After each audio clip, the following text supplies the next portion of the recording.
Nice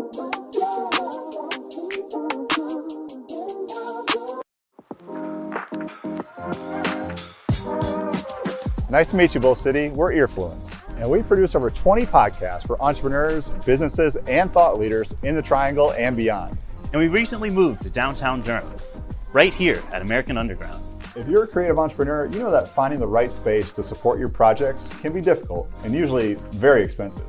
That's where we and you come in. We partnered with American Underground to build this podcast studio, where all AU members have access to equipment to help them sound their best. And we're so excited to celebrate this new space with you today as we're live streaming 8 episodes at this podcast marathon. To learn more about us, visit www.earfluence.com. But for now, enjoy this episode.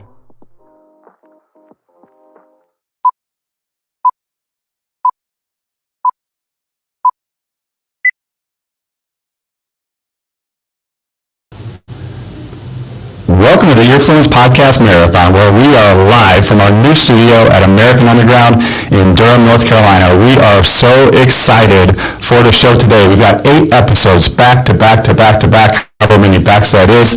That's what we're doing today, streaming from 10 o'clock till 6 o'clock p.m. And just so you know where you can stream it, we are at LinkedIn, on WRL TechWire. We are on YouTube, on Discover Durham.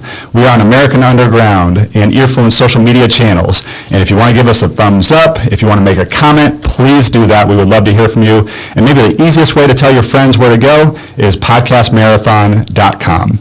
We are off today, which is a podcast we've been producing for about 2 years from Hutchison Law Firm in Raleigh, North Carolina. It is all about startup success stories, the grind, the hustle, all those things, pretty much exactly what's going on at American Underground here with all the members. So, leading off is Trevor Schmidt, host of the Founder Shares podcast. Trevor, take it away. Thank you so much, Jason, and welcome to the Founder Shares podcast. We're so excited to be kicking off today's podcast marathon here at the American Underground, and we're happy that you've chosen to spend some time with us. As Jason said, I'm your host, Trevor Schmidt, and I'm an attorney at Hutchison, a law firm here in Raleigh, North Carolina. We work with founders and entrepreneurs in technology and life science companies to start up, operate, get funded, and exit.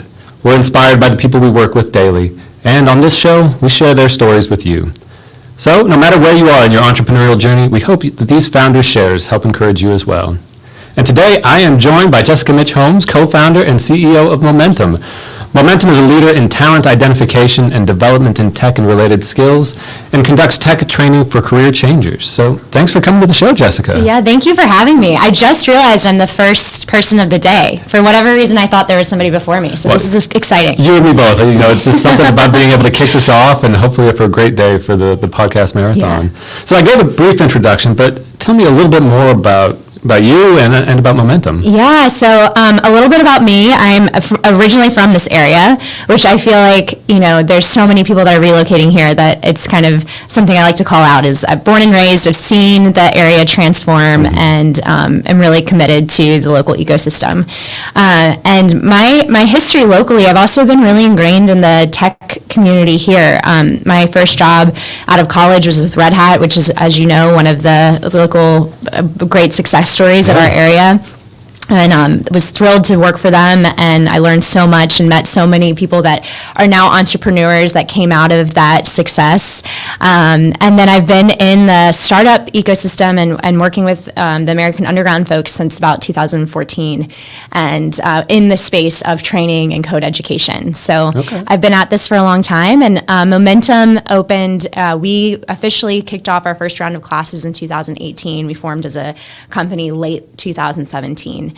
And so we've been at it ever since here, and we are a training company, first and foremost. So what we do is we support the growing ecosystem through providing talent services, and training and education to make sure that we have talent, which, as you know from working with companies, is you know what makes a company successful. Well, it absolutely is, and I want to get into that a little bit more later, but tell me a little bit, what drove you to start Momentum? What was the inspiration? Yeah, so Before Momentum started, I was with a startup that was one of the first out of the gate in the code education coding bootcamp space.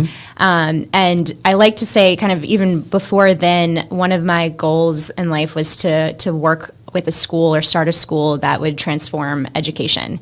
I'm dyslexic, so I think entrepreneurs find an area in life that they feel like can be improved. And because of that experience I had in K through 12 education, having dyslexia and having to figure out a different path through school and, always running up against walls and having to break those through to get the education that I wanted. I wanted to do something in my professional life towards education. Of course, at the time, when I was in college, that was, I'll have a professional career and then one day I'll have the resources and ability to do something with the school. Right. And luckily, I got a job in HR and on the people team at Red Hat coming out of school, learned a lot about the tech industry, fell in love with the tech industry, and then was approached by an entrepreneur who was starting one of the first coding boot camps on the East Coast. And he kind of was like, hey, do you want to come and open this school we're opening in Durham, a code school in Durham? And I was like, sure, yes, absolutely. So when you had imagined this kind of education business that you would run, did you think it would be in the tech space when you first started? No, not at all. I knew nothing about the tech industry. I was a religious studies and dance major in college. And was very, had no idea. And Red Hat is really what I learned about the tech industry and really fell in love with it. I love being on that cutting edge of what's happening and in the global economy and seeing people that are ready to make a change. So I did not know. It was one of those things where I tell people it was an intention, but with no specifics tied to it, and the specifics just played out as life went on. Yeah. And I think sometimes having that open hand and being willing to not necessarily adapt your goals, but fit your goals into whatever it is that comes your way. Yeah. Also helps a lot. So I guess kind of talk about that process of how Momentum came together and how the team formed around it and how'd you get started? Yeah, so I have to tell our founding story as also incorporating the company I mentioned, the first code school in Durham. It's called the Iron Yard. And most of our team members came from that experience. So we had seen and kind of got the contagion of continuing to do this from that experience. Okay. So back in, I think it was 2014, 2015, we ran the first code education program in Durham with the Iron Yard. And that was the first time that we all saw the benefit of hyper-focused education. So you think about our current world, we're all distracted. We've got 1,000 things going on, a lot of distractions pulling our way. So we're living in an unfocused world. So bringing in focused education and dedicated training is, really an interesting thing to do in this time. And in addition to that, we saw a multi-generational classroom, which is, there's no other aspect of education where you really see that. So our first class, we had, teenagers that were tech natives and folks that were going on to their third career, and watching them come together and mold together is, it's hard to walk away from that when you see the magic of it. And so the Iron Yard was really successful for a couple years. Grew, I think, because not only the growing tech community, but also, we've got a ecosystem of education in this area. People are used to saving money for education, going and seeking professional education, and so there's something about that combination here locally that really worked. So when the Iron Yard closed, I went and told many people in person who had hired from us and had supported us over the years, and Doug Kaufman, who was at the time CEO of Transloc, I went in his office and told him, I was like, hey, just so you know, thank you for being a hiring partner, but this isn't going to make it. And he looked at me and smiled, and he was like, so what are you doing next? And insinuated, you've got to carry on the torch. And so he helped inspire us to move forward, and we pulled together a small team coming out of that experience, and that's how Momentum was founded. And we saw the opportunity of, we want to continue moving forward with this code education. We want to make sure that's in our community. Right. But in addition to that, we saw a lot of other opportunities and ways like, how are we going to make this work in another iteration when the business model here, didn't make it? Well, that's what I was going to ask you. Was there concerns, or how did you think about that when you just came out of a business that didn't quite make it, and kind of in the same space, and now you're jumping into the same pool, for lack of a better word? Oh yeah. How did you kind of address that, and how did you overcome those concerns? Yeah. Well, I think first of all, we're all optimistic, the folks that come into it and came into this. And we did see that we had a strong local ecosystem here. And we knew that if you broke down, the economics of what was working, that this was a great model. This local ecosystem and supporting code education had a good foundation to it. So we knew that we would start with a good foundation. And then we saw the opportunity to do more and more work with companies and organizations. I come from talent acquisition and from a people background early in my career, and I know what companies need to do to stay competitive and to make investments, and I saw that growth opportunity here and well beyond as well. And so we kind of turned the lights off on one company and turned the lights on and kept the bread and butter of what was work moving forward. It's what we knew, and then have been seeking ways to get into different spaces, college partnerships we've gone into, and then also working more directly with companies and having companies fund the training. So it sounds like you have a diverse kind of range of students as who's coming to Momentum. And it sounds like, it really appealed to me when you talk about having a multi-generational classroom, because you really don't get that anywhere else. There's no other model of it. And it's such an opportunity to kind of learn from your peers who are not necessarily your age peers. So I think that's fantastic. Yeah. But tell me a little bit about that. So like, So imagine, hypothetically, you've got an attorney who doesn't want to practice law anymore. Yes. And really wants to get into tech. Yeah. How does Momentum help that person? Yeah, we work with a lot of paralegals that make the transition, Really? Okay. actually. So our program, we have a 4-month intensive program that's full-time. It's the main course. We also offer a part-time course, but we're in the process of getting a different collaboration going with the part-time format. So our core format right now is a 4-month program. Okay. And it's full-time. So unlike other forms of education, it models a professional workplace. You're with us 9 to 5, Monday through Friday. You've got deadlines, and we are actually, you're coding day one. Oh, wow. And so it's 640 hours of education. And a lot of folks compare, they're like, well, why would I do this when there's a computer science degree that I could go seek at a 4-year institution? Or something that we commonly hear from hiring managers is, well, I like to hire comp sci majors. Right. How are your students going to have as much experience? I'm like, well, if you look at just the hours they spend, 640 hours is a lot more than you're getting in one specific area within a 4-year degree. So it's very, very focused, and it's broken into 4 phases of coursework, 2 phases that are your fundamentals, everything you need to know about full stack engineering. The 3rd phase is your choose your own major. Okay. Students choose their own track to focus in either advanced topics in back-end engineering or advanced topics in front-end. And then we have a 4-week final project that's kind of like a capstone, if you will, from more traditional education. And that's where they're building something real world on a team, and that models the professional work experience. I was going to say, so it sounds like they've got that opportunity not only to code for themselves, but like you said, to code on a team, which is a whole different Oh, yes. animal in some respects. That's a very, we really focus on all of those, people will call them soft skills, but making sure that people can work on a team, they understand agile development, they understand also how to give feedback. So we do something that I took from my Red Hat days is we sit down, we talk about situation behavior impact models, like the SBI model of giving feedback and receiving feedback and going through that. So we're filling in a lot of gaps for folks too, from just how to be a professional and how to be an effective professional. And our students are coming out with just a lot to offer an employer. Now, do your students have backgrounds in tech to begin with? Do you see people coming in completely? Most of them are completely green. Really? We get a lot of people that, so a little about 60% of our students have formal education, a bachelor's degree. Right. On top of that, I think we're about to release our annual outcomes report, which has all this data. So some of it I can tease out, which is coming out in the next couple of weeks. But it's 15% have higher education, master's degrees, PhDs. And when I've done code education in the past at a national scale, that's unique to this region. And then everybody else does not have, they have non-traditional backgrounds. Okay.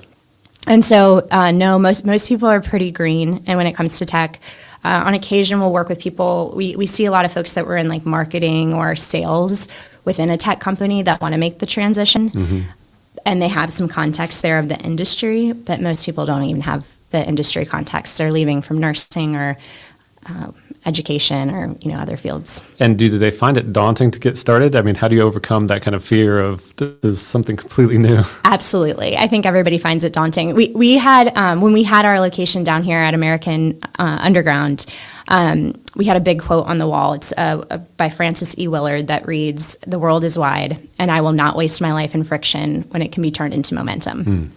And to me, when you were doing your intro and you were talking about how your clients inspire you, to me, that's what the ecosystem of startup founders have, and that's also a trait that our students have. They're hitting some point, they're career changers, they have life experience, a lot of them have families that they have to take care of, and they're sitting there in a point of friction doing whatever it is that they were doing, and they just decide to turn that into momentum. And that quote is one of the reasons we named the company Momentum. I said that there's a connection. I see it. Yes, yeah. Amy, who's our director of engineering and instruction, found that quote, and we just felt like it really embodied what folks do. So yeah, it is absolutely daunting for people to take this leap of faith into another career at whatever stage of life they are in. But how we support them in that is, one, we have a lot of success stories. We like to connect our prospective students with people that have done this. Okay. And that's a big help. When you can see somebody similar to you that has the same background. We actually, this past weekend, we have somebody coming from a music background, and we have a music teacher in our current class who's doing really well, and we connected them. And so we're very big on your network is how you get work, sustain work, and stay and grow a career. So we build those networks for our students early on, and we make those connections, and I think that helps. But yes, otherwise, it's a big leap of faith. Our folks have a lot of courage. Well, it's amazing to people want to do this and then to make that commitment, because, like you said, it's a lot that they're going to commit themselves to doing. But it's amazing that people are kind of taking that step.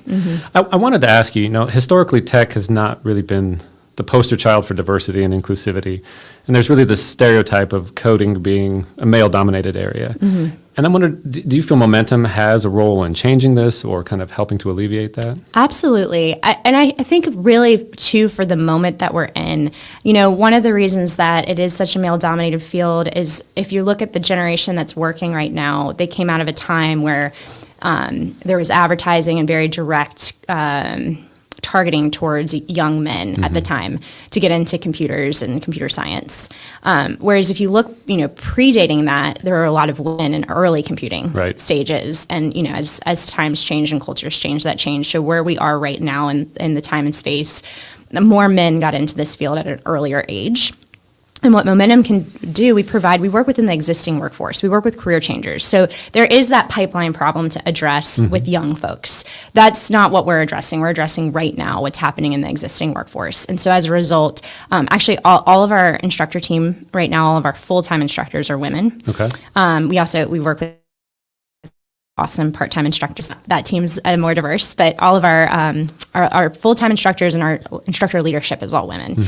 And I think that makes a big difference as far as having women be able to see themselves and say, oh, okay, I can come into this industry and, have that entryway point that's really welcoming. So we definitely can have a big impact with organizations, and we're working with companies. Companies are coming to us and saying, okay, instead of hiring onesie, twosie from Momentum, we have to be really strategic. We have a hiring need where we're going to need 20 new associate software engineers every quarter, or every part of the year. And we say, okay, cool. So let's sit and work with you. And what are your DE&I goals specifically for your organization, and how can we align your goals with what we can recruit for, source for, and train for. And I think it's been really exciting, especially over the pandemic, to see companies starting to be more strategic, and companies in our area also realizing there's a lot of pressure on talent right now in this area. Yeah. The announcement of Google and Apple kind of lit everybody up and said, okay, we've got to be really smart about how we're going to attract talent and then retain it. Right. And that's the one of our points to companies is we know now 72% of Momentum graduates stay with their organization for two or more years. Wow. So that is actually higher from a retention standpoint than a lot of folks in the industry, and specifically in software engineering. So when you invest in somebody and you help them gain a skill, and then they come and join you and work for you, you've got a loyal, employee. So when you're working with these hiring partners, are you first looking to kind of train up within that organization, or they tell you what they need and you go out into the community and try to find? A mix of both. Okay. And sometimes it is both at the same time. Right.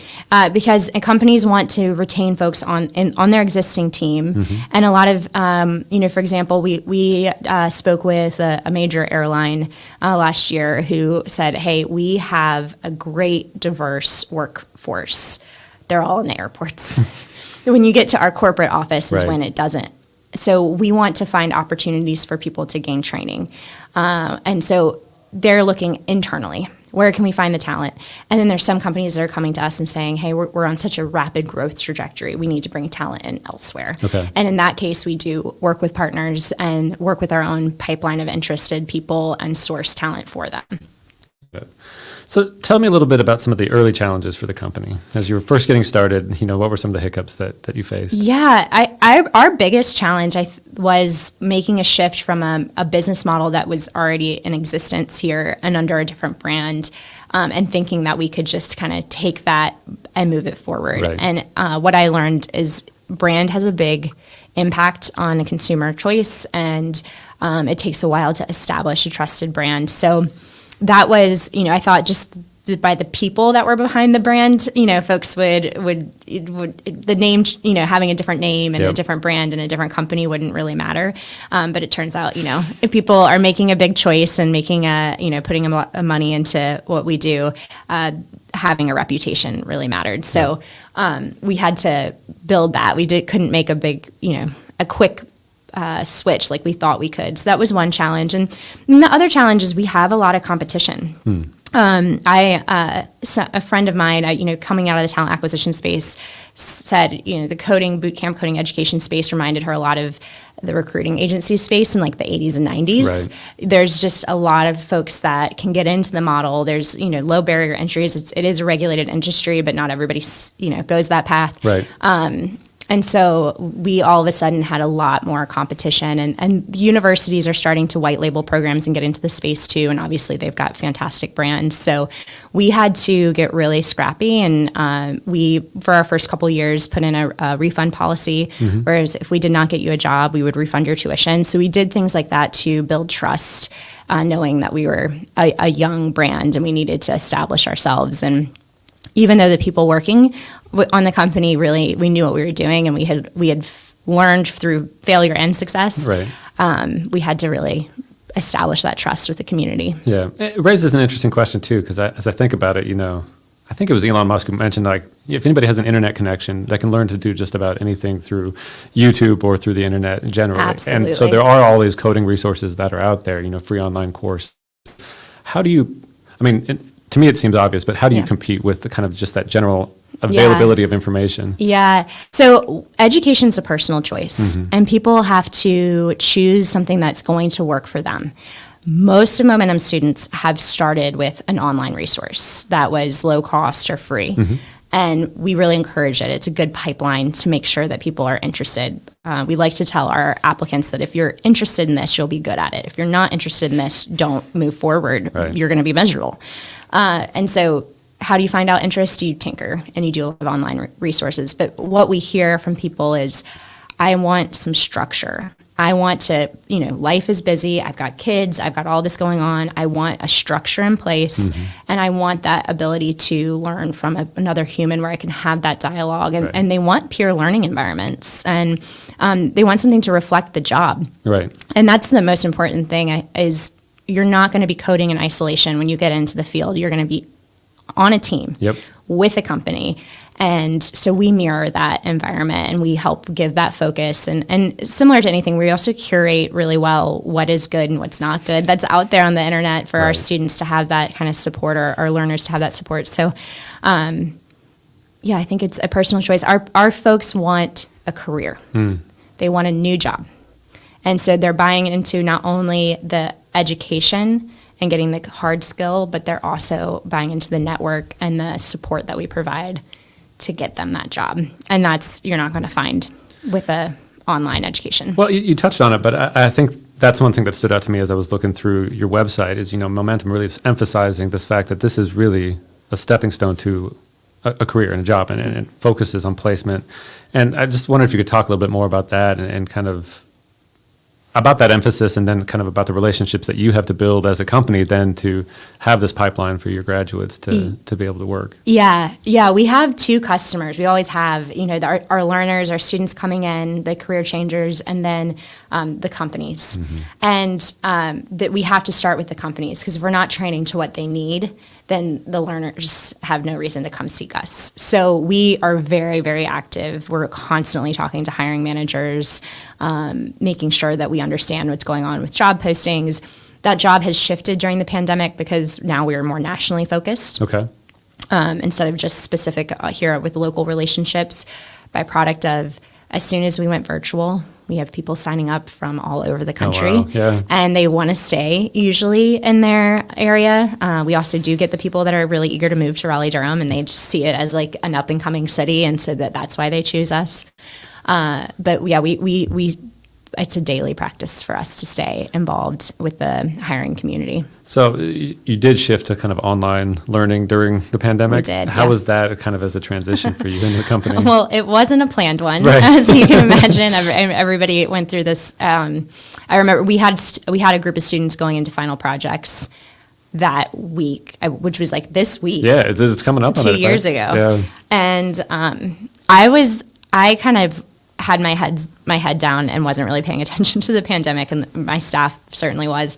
And we had that notification of, we're going to go on a 2-week lockdown. So we did the whole clean out the fridge so it doesn't smell when we get back. And Amy, who's head of instruction and engineering, looked at me and she was like, I don't think we're going to see each other for a while. Wow.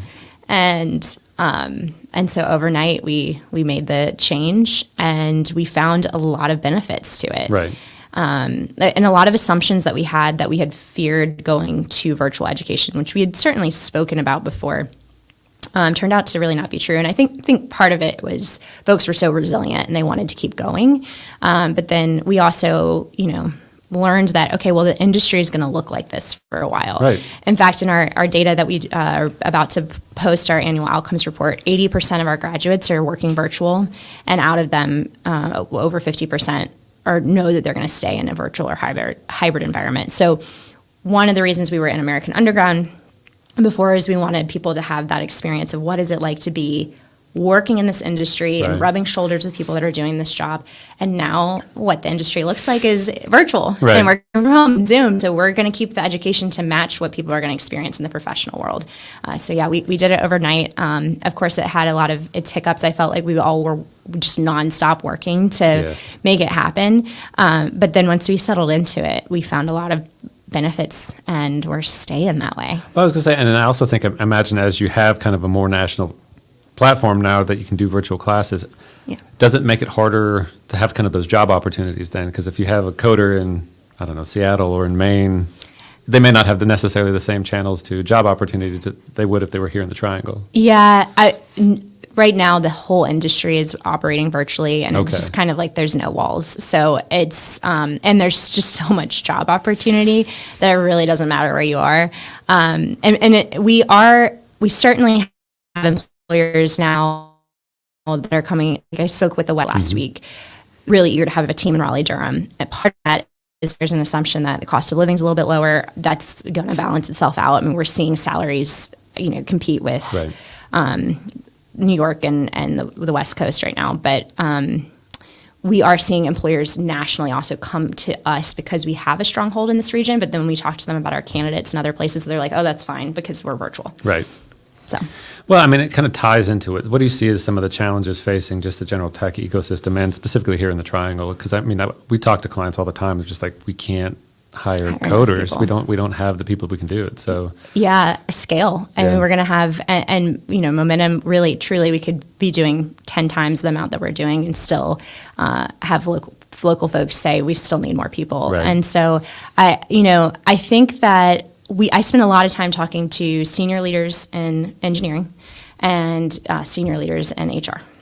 And right now, the positions in HR, chief people officer, head of talent acquisition, are like playing musical chairs. Everybody's rotating. Our contact at one company is now at a different company and another different company. And part of that is because there's every organization is, how do we think differently about talent? How we thought about it 2 years ago is not, it's out the door. Right. We need a different strategy. We need fresh eyes. And there's a hyper focus on how are we going to get the people to get our goals achieved. And so there's a lot of I think, especially right now coming out of the pandemic, a lot of poaching action happening, and right. a lot of companies just kind of borrowing talent or stealing talent from other places, and that the musical chairs is being played. And so retention is a big issue for senior leadership. And that's where we're kind of coming in and saying, hey, let's think differently. Let's get out of the talent war. This is not working, and think more long term. How are you going to build talent that's going to stay with you for a long time? That's also going to hit your D&I goals, and how do you build the team that you want, and that's going to be with you and be sticky. And you've got to think about investing in talent in a different way, instead of just throwing recruiting resources at it and having them just play this game that everybody's playing. Yeah. And I think for our region, we need that. And we've got a strong start. We've got a lot of great education providers. We're working on a couple of local university collaborations we're looking forward to announcing this year. So I think if we come together as a region, we can solve this problem. Right. But talent and scale, it's going to be, and then housing and all the things that come with I was it, going to say, lifestyle. the dominoes just kind of trickle out from there. Yeah. But, one of the things that you mentioned is kind of the people aspect of this. And it seems like from looking back over your career, that's been a big emphasis kind of at the different jobs that you've had. And I guess as I was thinking about momentum, I think of it as kind of a tech coding training space. But as I listen to you talk about it, there's a huge HR aspect to it. So I wonder if you could just kind of talk about how your past experience has influenced what you're doing and allows you to then speak into these companies a little bit differently than you would otherwise. Yeah, I've definitely always been on the people side of the industry, and love people, love seeing those lights go off. And I tell people I want to work with people that have their lights on when they come to work, and are really jazzed and ready to make a change, and ready to make take risks, and believe in themselves, or find that belief in themselves over time. So that's been the thread of my career. And I believe it also comes from my parents are executive coaches, and they've run a business where they've done coaching leadership, starting in the 90s when I was a kid. And so I've always seen that side of the business. And I majored in religious studies in college. And so much of that was just a sincere interest in people and how the world goes around and culture. So that is, kind of where I spend a lot of time thinking. And so I love the people side of the business, and it can be challenging, people, obviously it's not as easy as pulling a widget and saying this is what the product does, and it does these things, and it can print money overnight. People are not that. So it comes with its challenges for sure. But I was going to say, because I think in some respects it's a service industry. Absolutely. And, as is the legal field, and there are certain challenges associated with that you constantly have to meet those people's demands and kind of continue to meet them where they are. But I also think about it for you. You've got two aspects of the people, because you're running a company, and then you've got your students that are coming in, and you've got to manage kind of both of those. And are they different challenges, or are they all related? They are certainly related.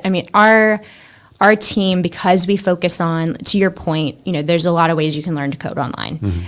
Why you choose us is because we're going to work with you, and we're going to have those one-on-one conversations, and we're going to encourage you, and we're going to help figure out a way to make this work for each individual learner.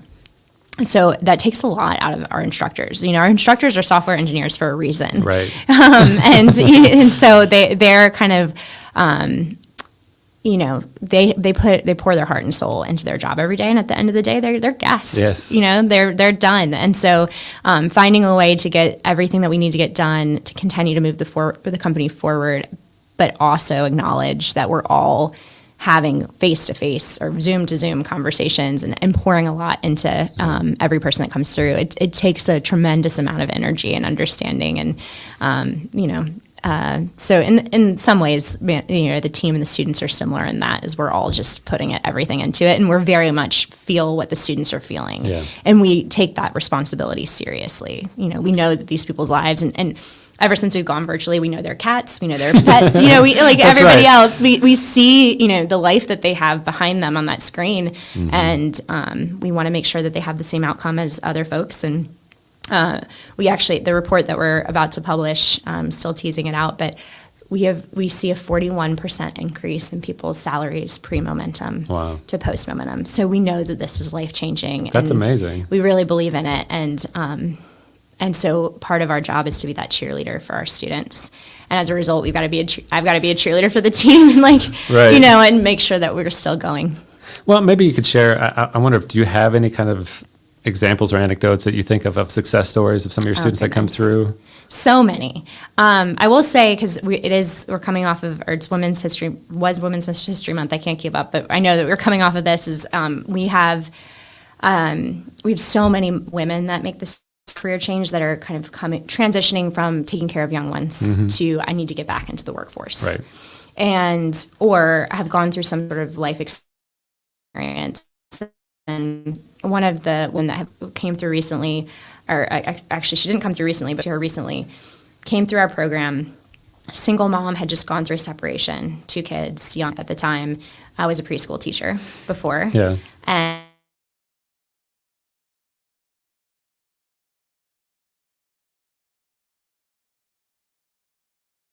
of other kids all day. And she had a knack and an interest for tech, and she had some support from the community to go through the program. And during the pandemic, she bought a house for her kids and called us and said, that's I bought a amazing. house for my kids. And she worked so hard. She is one of the only students we had that got from the CEO a job offer on the spot coming out of her interview. And because she had to make it work. Yeah. That's what I'm so impressed with the moms that come through our program specifically, is they have to make this work. Yep. And so they're so, their eyes are popping out of their head. They're so dedicated. And she did a really great job presenting, or getting ready for an interview, went and presented a product that she built in the code, and the CEO of the company wrote a number on and slid it across the table. I've never seen that happen. I was going to say, I thought that only happened in movies. Yeah, I mean, really. And she got the job, and Oh, she was wow. with that company for over 2 years, and then took another job with an organization that recruited her, and she bought a house for her kids. That's and such- her, and so that kind of transformation, and that's one of, hundreds of those stories we have. Well, I imagine that's got to help with, going back to the energizing the team and staying focused, and kind of those types of stories. Oh yeah. Some jobs it's tough to get up in the morning and say, why am I doing this? But it sounds like you've got a lot of that inspiration. Yeah, we know now. The report we're putting out has the salary ranges of our students that started with us in 2018, and they're all making over 90. That's fantastic. And so we saw, we know that they make a 40% increase on their salary before momentum, and then after momentum, we're seeing I think 35.8% increase that goes on from there. So it's life changing for people, and it's positively impacting the industry that we care and love about too. That's great. Yeah. Just so good. And I wanted to go back to one of the things you're talking about. You're talking about how you're working with universities now. And I wonder if you could talk about that a little bit, because, we have so many great universities in the area. And I was wondering, are you competitive with universities? Are you collaborative? How does that work out? Yeah, it's a mix of both, Okay. for sure. We're taking the approach of how can we collaborate. The challenge that universities have, and the whole reason that the coding bootcamp space exists, is universities are fantastic and they've been around for forever. But part of their issue, like so many institutions that are getting challenged by the tech industry, is that they've been around forever, and so they have a system and a way of doing things. And to get a curriculum passed or changed in a university, could take years. Right. And the tech industry is moving way faster than that. And so we have the advantage of being really nimble. And we are regulated by the state. We Okay. are regulated under the Community College Board. So we do have some regulation, but it is nowhere near what a university has to go through and all the bureaucracy there to change and get a new class up and running, or, get a curriculum changed. Hire a professor that probably is not working full-time in the industry, all of those things. Right. So what we're seeing is universities have been approaching us and saying, hey, we need this thing that industry is saying they need. Right. Can you bring it in? Can we plug it in? either through a white labeled or a collaborative program. And so that's what we're getting ready to launch 2 partnerships this year that we're really, really excited about. And so again, this is another tease, not ready to go public with it quite yet, but helping universities fill that gap and then also fill that gap for continued education. Okay. Well, see, we're getting a lot of little tidbits here, Yes, exciting things to come from Momentum. Yeah. But that leads into, so what do you see as some of the challenges that you face kind of in the next few years as you continue to grow Momentum? For us, we're really going after, we have been in this business model that's more B2C focused, business to consumer focused, and we're really going towards another direction where we want the income coming to the business, the revenue coming into the business to be more from industry. And we will still be providing those life-changing services to individuals, but that industry needs to be kind of footing the bill. And we're seeing that the talent acquisition space right now is so competitive that it makes sense for industry to do that and to not assume that people are going to go out, pay for themselves to get qualifications, but instead work with their companies on getting those qualifications. Almost like an MBA type process where... Yes, except even with an MBA, the company's paying for it. Well, that's what I'm thinking. So companies exactly. pay to get people into these executive training programs. Yeah. And I think for any company that's ever tried to make that transition from B2C to B2B, it's a challenging one because we have, our existing product that's running. Right. So I think, that it's going to be a big lift, and we're going to be looking at who do we have on the team that's going to be able to work with companies, and there's a different level of expectation there. So that is our challenge that we're facing moving forward. And do you see is like a Momentum Austin or a Momentum some other place in the country, or like being based here in the Triangle, do you have enough of a footprint that you can reach where you need to? Yeah, I actually think the pandemic had a lot of silver linings for the business, and one of our instructors right now is not local, and she lives out in St. Louis, and we will be able to hire and expand our reach as the clients or the customer needs pretty easily. And because we're doing a lot of virtual training, it doesn't really matter to the companies so much where the talent sits. So we kind of gained more of a national strategy kind of overnight, like everybody, right, in March of 2020. And still here we are, March of 2022. I know, it's wild. Yeah. So when you founded Momentum, you said it was right here in the American Underground, right? Can you talk a little bit about your partnership with AU and that experience? Yeah. AU has been, always, it's like coming home every time you come here. I think they've done such an excellent job pulling together a incredible amount of drive and entrepreneurship and resources for entrepreneurs. And so we were founded here in the basement of American Tobacco, actually, which is original AU location.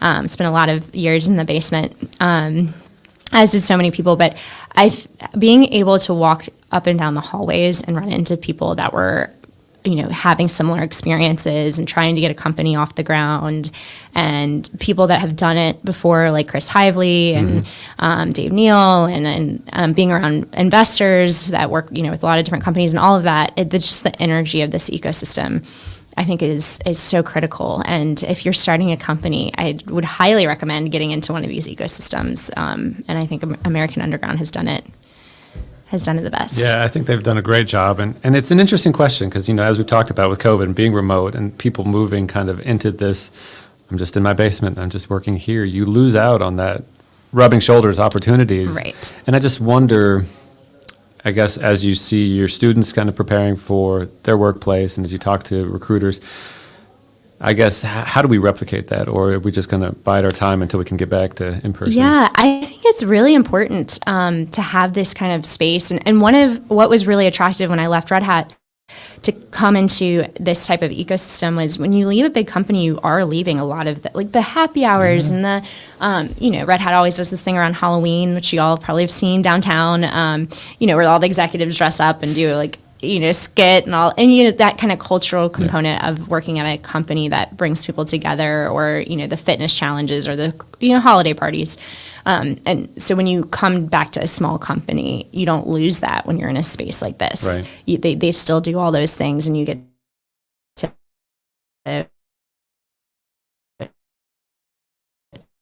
then meet people across other organizations, and I think it's even a little bit easier to stomach going into and starting a company. Yes, for sure.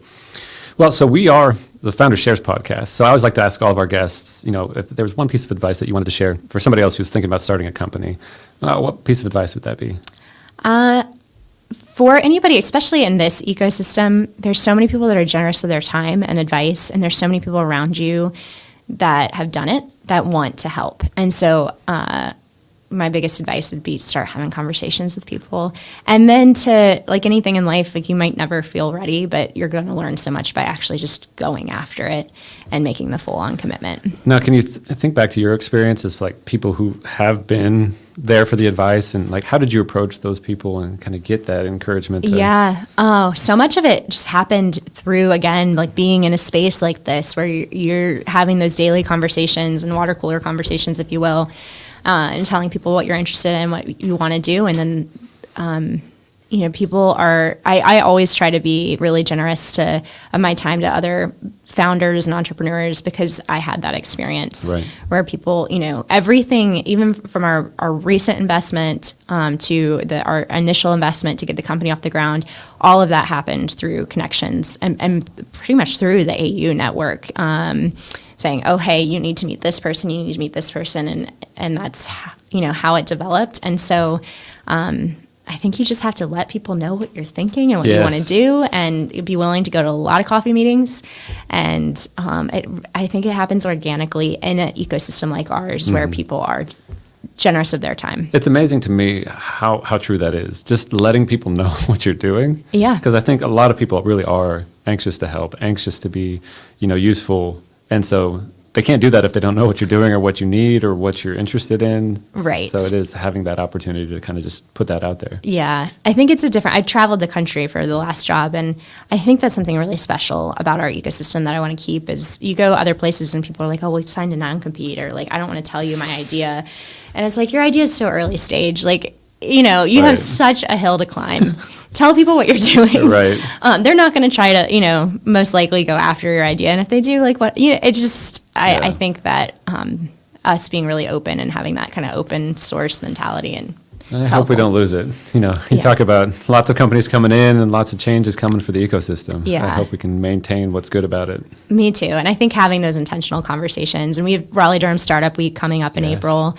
I'm one of there's many of us that are collaborating on that. I'm glad you said that. So put that out there. April 19th through the 22nd, Startup Week. There's 4 or 5 tracks, great talks. They start at 1 o'clock. American Underground is one of the hosting locations, and everything will be in walking distance down here in Durham. And we've got some incredible keynotes that will be Wednesday night.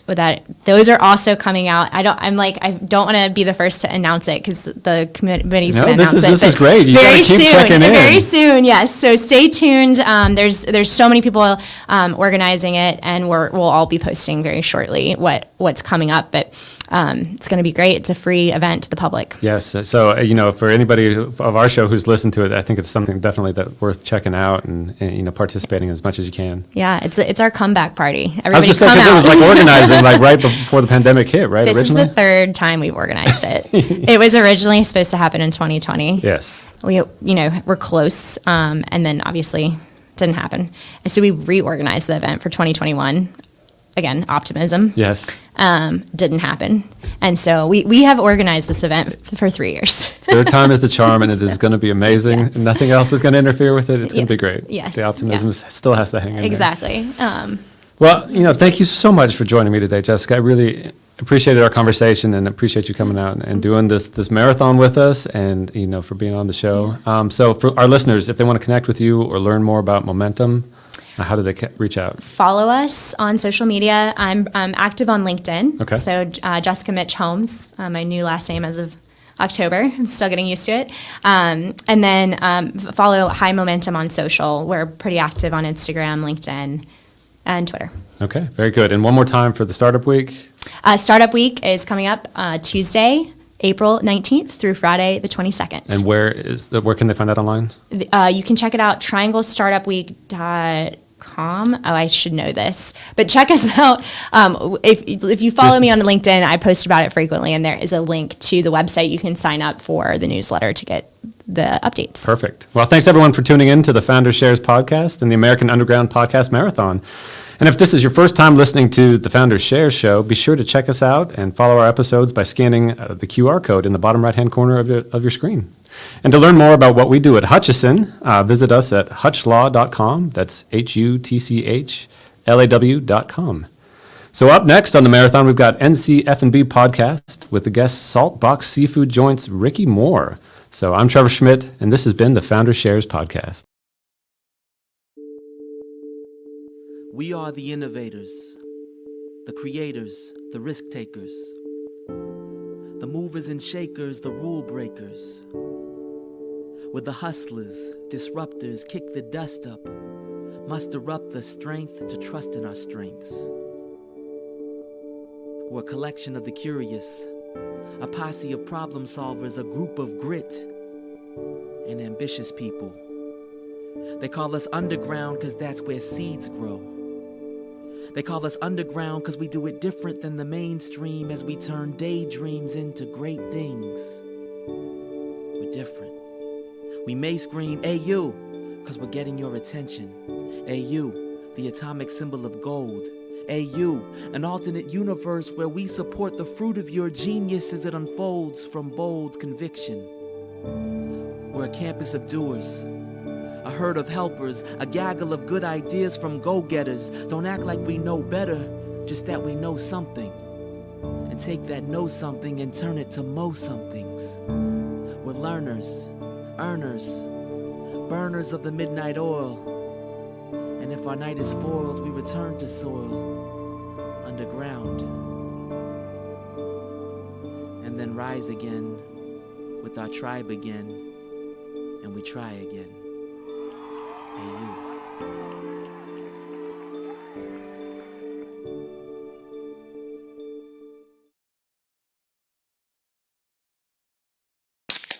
The 919 Beer Podcast is your go-to resource for the latest information impacting the craft beer scene in the Triangle and across the state. Join Adam Eschball and Wayne Holt of 919 Beer and me, Joe Obias, from the OG every Saturday morning on Buzz Sports Radio from 8 until 9. You can also download the podcast and listen to it anytime at WRALSportsFan.com or wherever you get your podcasts. Join us each week for the 919 Beer Podcast, a part of the Capital Broadcasting Podcast Network.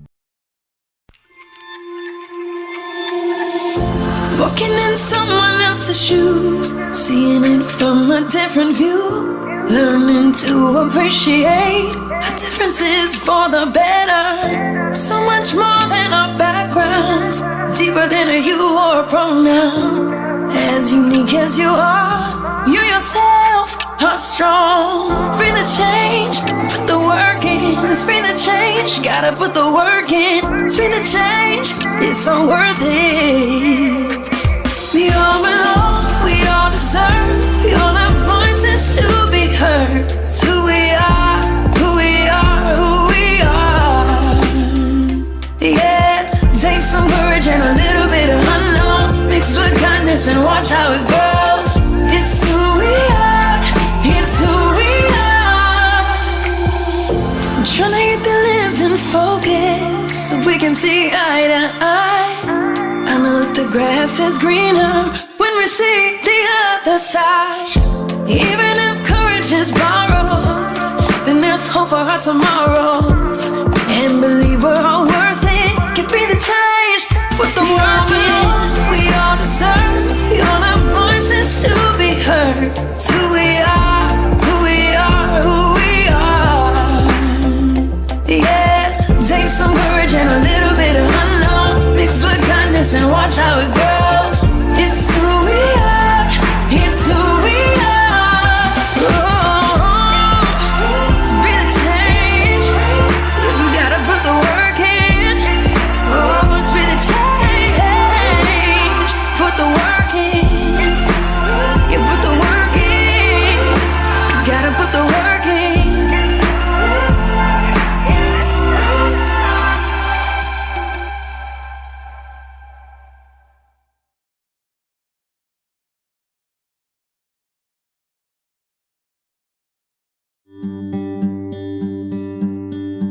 Maternal Health Learning and Innovation Center is a national resource center dedicated to eliminating maternal health inequities and improving well-being for all families in the U.S.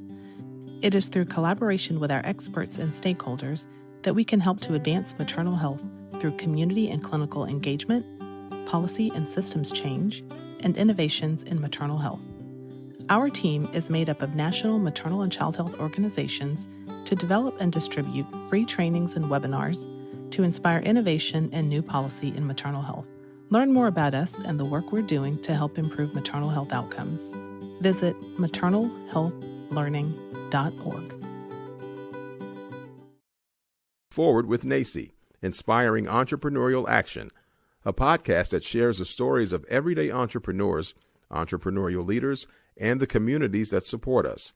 We hope that this diverse collection of stories brings you inspiration, inspires you to take action, and ignites entrepreneurship in your community as we make our way forward together.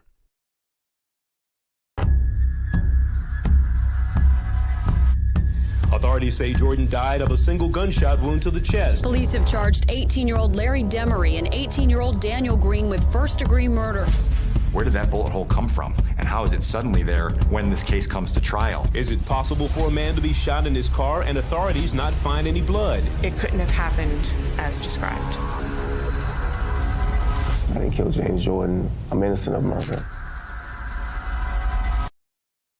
Are you looking for diversity education that fits the way you work? The Diversity Movement offers a new way to improve workplace culture. Anytime, any place. Microvideos by the Diversity Movement delivers brief, to-the-point insights that teach you how to speak, interact, and lead more inclusively. Our videos are created and curated by proven business leaders and diversity experts. With Microvideos by the Diversity Movement, it's micro-learning for maximum impact. This sound like Quill.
Nice to meet you, Bull City. We're Earfluence, and we produce over 20 podcasts for entrepreneurs, businesses, and thought leaders in the Triangle and beyond.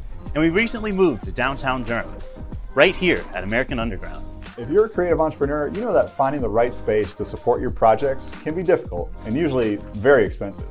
That's where we and you come in. We partnered with American Underground to build this podcast studio, where all AU members have access to equipment to help them sound their best. And we're so excited to celebrate this new space with you today as we're live streaming 8 episodes at this podcast marathon. To learn more about us, visit www.earfluence.com. But for now, enjoy this episode.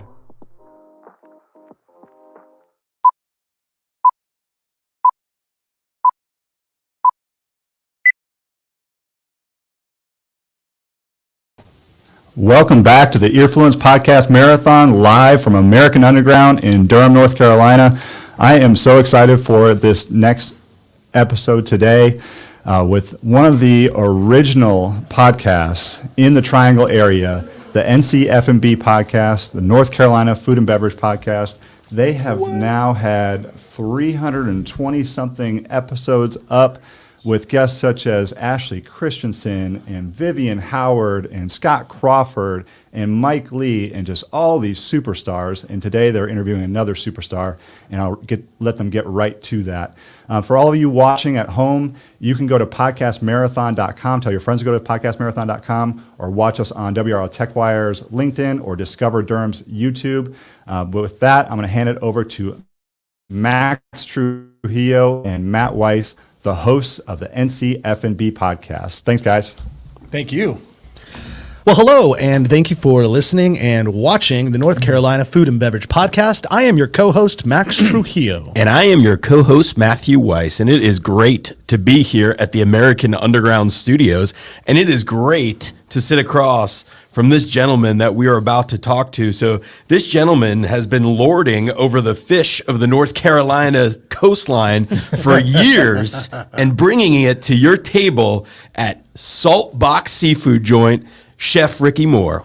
Greetings, everyone. What's going on, good people? Glad to be here.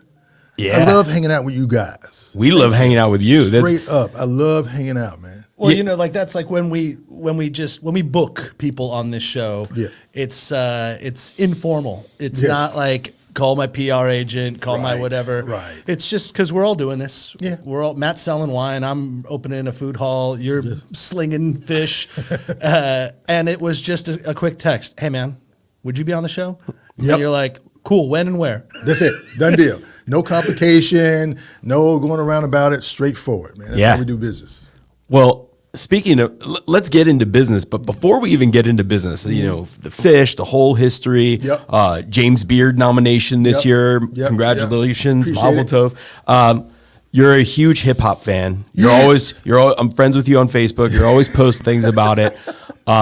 Without in no particular order. Right. What's on your Spotify list or Apple II or whatever you're listening, like what hip hop artists? Whoa, man. I wasn't even prepared for this one. I know, man. But I'm going to go off the dome. Young MC, bust a move. Let me see here. Let me see where, you know, I'm very classic. I mean, I'm a J. Cole. Okay, let's go contemporary. Yeah. Okay. J. Cole, Kendrick Lamar. Okay. For me, those are pivotal MCs that speak to something. I'm go classic. You know, people may not know this, but I'm a big L fan. Okay. AZ. Okay, obviously, KRS-One. Yeah. Rakim, the R. Okay. Big Daddy Kane. Okay. All right. I won't get into my Furious Five because it changes often. You know what I mean? It's 5 MCs always changes for me. But those are the people. I'm thinking like just Tribe Called Quest, De La Soul, Farside. Right. Okay. Black Thought. Black Thought. Okay. Yeah. Okay. From a female perspective, you know what I mean? I'm a Light fan. MC Light. You know what I mean? Obviously, Queen Latifah. Half of our listeners have no idea what we're talking about right now. I Like think they're right there. what? Really? They're right there. Oh, I like my that you dropped J. Cole, Fayetteville's own. Absolutely. But you did that like on the back end because he's got Dreamville happening like in a couple weeks. Absolutely. And you're like, if I say it out loud enough times, maybe Jay will hear. Yes. J. Cole is a foodie. He used to come absolutely. into Standard Foods all the time and get like very healthy, very clean food. Okay. And I'd see him around. He's a good dude. Well, he has an invitation. I can give him a clean meal at Saltbox. Absolutely. Yeah. Well, let's get into that. Let's get in. So Saltbox. Yeah. We have had, in one way, we've had you on the podcast on 2 different occasions. Yes. But the first time, we just kind of forced you on it because you were at Terra Vita and you had no way of saying no because you were in a public forum. We had a microphone in your face. Exactly. And we just I was said, cornered. Rickey, talk to us right now. And you're like, okay, I guess. And so that was great. That was like the first time. And then back in the pandemic and post George Floyd, the chaos that ensued, we had something that was a little bit more about the culture of America and how Black Lives Matter. And we went through there and it was, we had 3 different people on the show and you were one of them. Right. But we never sat down to just talk to you. And even this is not how we normally do things. Now we're live, we're on Earfluence, American Underground Radio. Right.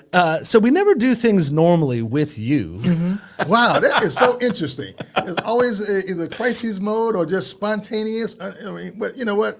For me, those circumstances and situations are just as good.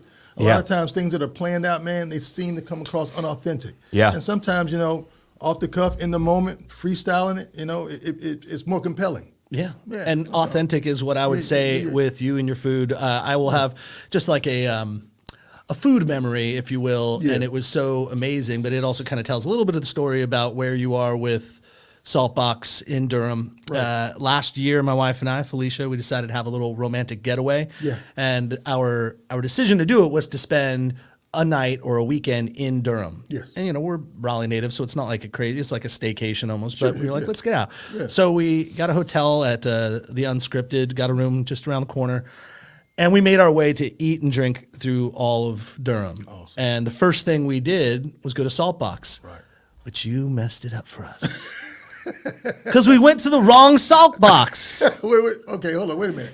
I went to the wrong one, meaning the one that's no longer existing? Correct. Okay. Well. And I needed to be up on my beat to know that. But your original location, ultimately, you closed down, I think, in August of last year. Yes. So this must have happened, I think it was even like prior to that, but I think you were like you were getting ready to shut it down. So there were certain days that you were just already preemptively closing. Absolutely. So that just happened to be that day. And then I went, oh man, I was even telling our producer Elizabeth on the way in here this story. And I looked at my wife and thought, oh man, this is not the best way to start a romantic weekend. Like strike one already. But then goodness. we went to your current amazing space Awesome. and we had I was saying to Matt, you can have fried fish, and you can have fried shrimp or lobster roll or whatever you're going to do. And everyone has an opinion of what that might taste like and flavors and all. All of that just gets thrown out the window when I went to Saltbox because it's so fresh and so clean. And even though there is a fry to it, there's such an elegance to what you're doing. Thank you for that. And my wife, who is a healthy, clean eater, was like, oh, I can get down with this. Right. And we ate so much food to start. So much so that after a beer, a couple rolls, some hush puppies with all that that honey on there, we had to go back to Unscripted and take a little afternoon nap. Yo, man. Well, thank you for sharing that story, man. Listen, you hit it on the head. And look, the preparation of frying gets a bad rap. Okay, you know what I mean? It's unhealthy. Too much this, too much that. I don't want to eat it all the time, this and the other. But the way I think about it, and me personally growing up the way I've been eating it, it was never overly battered. And also, I put what we do at Saltbox in the same context as tempura. Right. I mean, let's think about that. Does tempura ever get that same sort of flack as being unhealthy? No, it looks it's more of elegance. So for me, crunch. Yeah, exactly. So that's what I try to do, And like I said, obviously you don't eat fried food all the time, but the way we do it, it's approachable. Okay. I've heard a lot of my guests say, you know what? Was this fried? Really?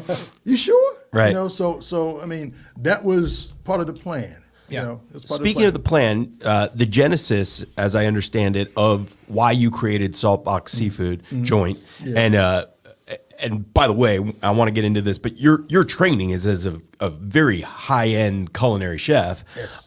But it had to do with your wife, as I've read. Yeah. So tell that story. Well, okay, so here's the deal. Okay, my whole professional career has been higher echelon, fine dining, Michelin starred, stage in Europe, all the stuff that one had to do in order to be validated as a skilled professional. Right. Let me just say that. And you know, I mean, I enjoyed it. I love it. I enjoy it now. You know. But when I decided to open my own business, I thought about all of those things that I learned in those environments. And obviously, as an employee and a business owner, it's two different hats.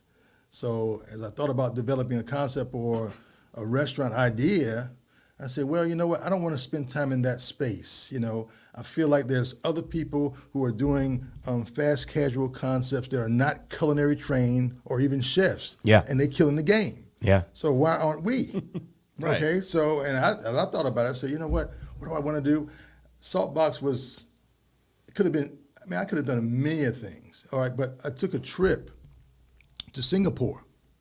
Let me tell you this story, you're going to trip out. All right. I hope you didn't do any graffiti in Singapore. Nah, that would be a harsh punishment. They're crazy, man. You get caned in Singapore, man. Yeah. But, someone called me up, man, a headhunter. Those know what a headhunter is. Hey, we're looking for an American chef to open an American brasserie in Dubai. Oh, yeah. And so I was like, whoa, wait a minute. Hey, babe, I'm gonna CC you on every email because if I get killed or stabbed or, kidnapped, you know where I'm at. You need to know. Yeah. So let's not go there about Dubai. Yeah. But you were in Singapore when you got this Dubai offer. Yes. Okay. Because I was doing a tasting. Got it. So they flew me over. I mean, that's how it happens. Chef Rickey Moore, why not? And I went over there and I did a tasting and I was over there for 2 or 3 weeks hanging out. Nothing came of it. So I had a free vacation technically. Yeah. Okay. So, yeah. But during that time though, guys, I was there and I saw these hawker stalls. Hawker stalls? Hawker stalls. It's basically an open air food court. Okay. Technically. Okay. Mm-hmm. Little small places where you got 1 or 2 people in there cooking something really delicious. There's bats for sale. Possibly. Right. But I'm going to tell you something. That is my favorite place on the planet to eat. Yeah. As of right now, Singapore. And I went over there and I saw all these little operations, man, functioning with 1 or 2 people in them and killing the game. And beautiful food being created. So as I thought about what I wanted to do, I said, you know what, I would love to do something along that line, something that's small, I can do myself. And frankly, as I thought about it, there is a big transition from being an employee to a business owner. Yeah. Yeah. The mindset is huge, so you got to think about things differently. So Saltbox was sort of my apprenticeship to entrepreneurship. As I came to the ranks as a young cook, I worked and I apprenticed with folks, so for me, this was a whole different transition. And frankly, I got burnt out being the executive chef of this and the executive chef of that. And, I was in a place of maturity, professional maturity, to do something on my own. So, I was doing recons around Chapel Hill, Durham, and then I ran across this place on Mangum Street and nobody gave a damn about it. Initially somebody was doing something out of it, and they were doing burgers, but they didn't care. Mm-hmm. And I sat there and I watched that place for 3 weeks, morning, noon, and night, just to understand the traffic patterns and that sort of thing. And I just went in there one day like boldly and say, are you guys want to rent this place? And they slammed the door on me. So I went around them, because see, here's why I did it. Man, I sat there watching for 3 weeks, man. They would come to work and bring a TV in. They weren't interested in selling them food. They weren't interested in cooking. Yeah. They just wanted to hang out, So I just kind of... You see that way too often. Yes. Yeah. And so I went around and went to the landlord and said, hey, I can pay your... And see, these folk that were in there, they weren't paying their rent on time. So I said, hey, I can do that. I can pay it on time consistently. Don't worry. Yeah. So that's how it happened. But wasn't there a story about your wife Yes. asking you about, hey, where do I go to get a really good fish sandwich? Okay, so here's the deal. Norma would ask me, because, she grew up in a fisherman family. Her grandfather was a fisherman. So they ate fish all the time. But, we were just moving to the area, and we kind of did a recon of all the other seafood places. Man, there's not a good fish sandwich around here. I mean, and for me, that's a simple thing. It's 2 pieces of white bread and some fish, man. Yeah. Cooked, hot, and served seasoned. Yeah. That's it. Yeah. You know, you can put all the other extra stuff you want to, but we were unsuccessful. So that conversation, her thought, her request kind of motivated some things for me. So to say that when you saw that burger place, I don't want to call it a joint because that diminishes what you have with your joint. Right. You didn't know what you were necessarily going to cook at that point. Not You just at all. knew that I could make this space a la what they were doing in Singapore into a very simple food, some Yes. sort of shack, and blow it up. You got it. Yeah. That's it, man. And then you have this conversation with your wife, and Yes. all of a sudden you're like, oh, There it is. fish sandwich. And then, you know, I'm thinking about it from my perspective growing up in Eastern North Carolina. You know, you went to specific places to get specific things. So you get a burger at this burger joint. You got a fish sandwich at this place. You got a shrimp burger at this place. You got, you know, it was very specific. So in my mind, you know, that's something that, you know, roadside place, man. You see them all the time. Yeah. You know what I mean? Ales is another one of the inspirations. You know, when you go down to Moorhead, you go down Atlantic Beach, everybody goes to Ales. Okay. You know what I mean? Do we need to go to, what's ale? I don't know ale. Oh, whoa, Do you know whoa. No. Yeah, School us. You guys don't know what ales is? No. Yo. ALES? E. Let me see. ales. We'll reference it in another. We'll figure it out. You're driving down 70, going to Atlantic Beach, man. It's on the left-hand side. Ales. It's an old school drive-in.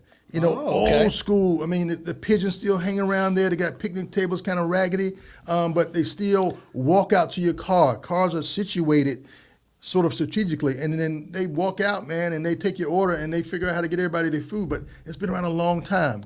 Little disclaimer for those, because you might be listening to this podcast for the first time on this other network, and you're like, wait a minute, how did those 2 hosts of the North Carolina Food and Beverage Podcast not know about this?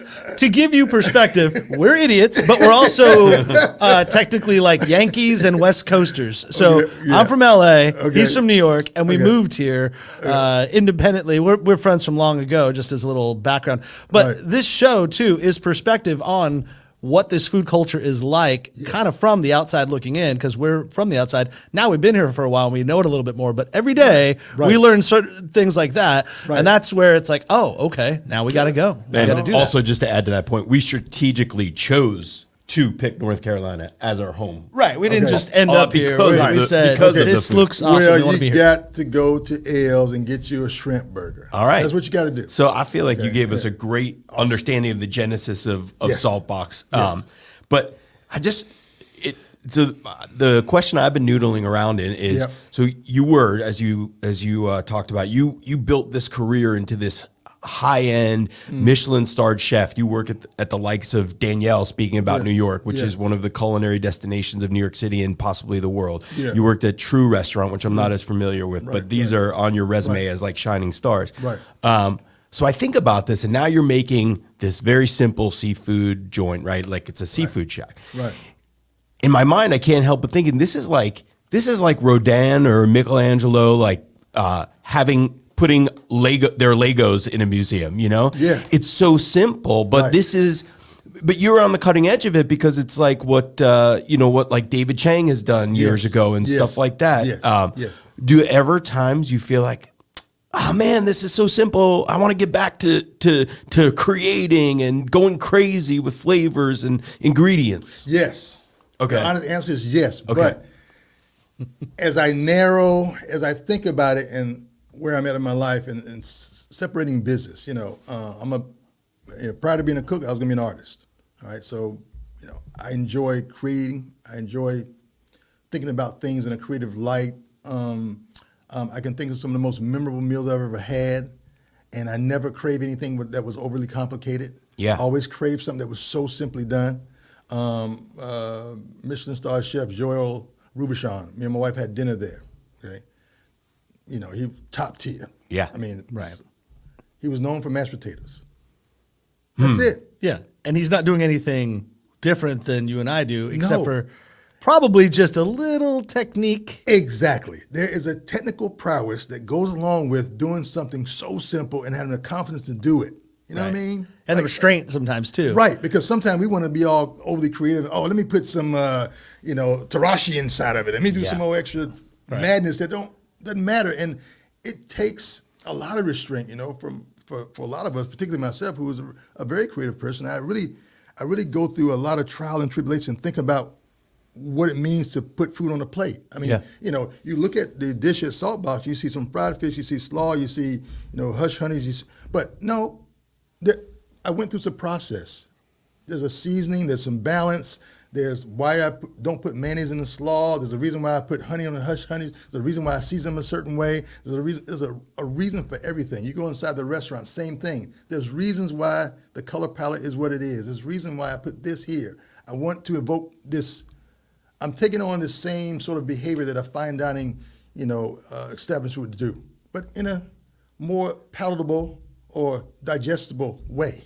So that people have. Yeah. It's such a simple, easy way to just walk in. You order food. Everything is simple. Yeah. But then it does just knock you over when you get the food. You're not expecting. To get what you ultimately do receive, and you're just like, wow, man, that's the cut above. I mean, obviously, I think we mentioned it at the top too. Yeah. You were nominated for a James Beard Award. Yes. This year. Yes. For this unassuming small fish shack joint. That's right. That breaks the rules. Yes. That is pretty amazing. But to anyone that has A, known you, and B, had your food, it comes as no surprise. Right. You're like, oh, but most of us all went, yes. Yeah. Yes, James Beard, you got it right. You got it right. And these are nominations. There's a bunch of people nominated, and they'll get to the point where they announce winners. Right. But we've also said on the show, being nominated is to win. Absolutely. You're already in now. Yes, Because yes, they got to give an award to someone, but now it's like, this put a blip on. You're now on the radar of a more national and a widespread. That's right. Did the lines get a little longer after that announcement happened? You know what? Yes, but it was a very gradual thing, and which I like. Look, we can only cook fish so fast, right? so I love when people recognize how to come to Saltbox now. You know what I mean? I spent years kind of trying to figure out or formulating how to manage that. Yeah. Look, Friday and Saturday, everybody's going to be balls to the wall. You know what I mean? But now people are coming strategically because they know, like, man, I can't come there this time because it's going to be crazy. So let me come during this time. So it's been really good. It's been really healthy. And just to reference the whole James Beard Award, I mean, it is so wonderful to receive that. I receive it. I appreciate it. Food in any context, man, when done with a level of care, soigné, if you will, deserves to be recognized. You know what I mean? I mean, another case in point, Singapore, gentleman was known for doing chicken and rice and got Michelin star for that. And rightfully so. I mean, he's been doing the same dish over and over and over again for years. It's perfect now. Yeah. It's perfect. Excellence comes every now and again. It'll pop up every now and again, but man, it's perfect. He was doing it so much, So for me, excellence, whatever award you want to garner, it's because of consistency over and over and over the long haul, over a long period of time.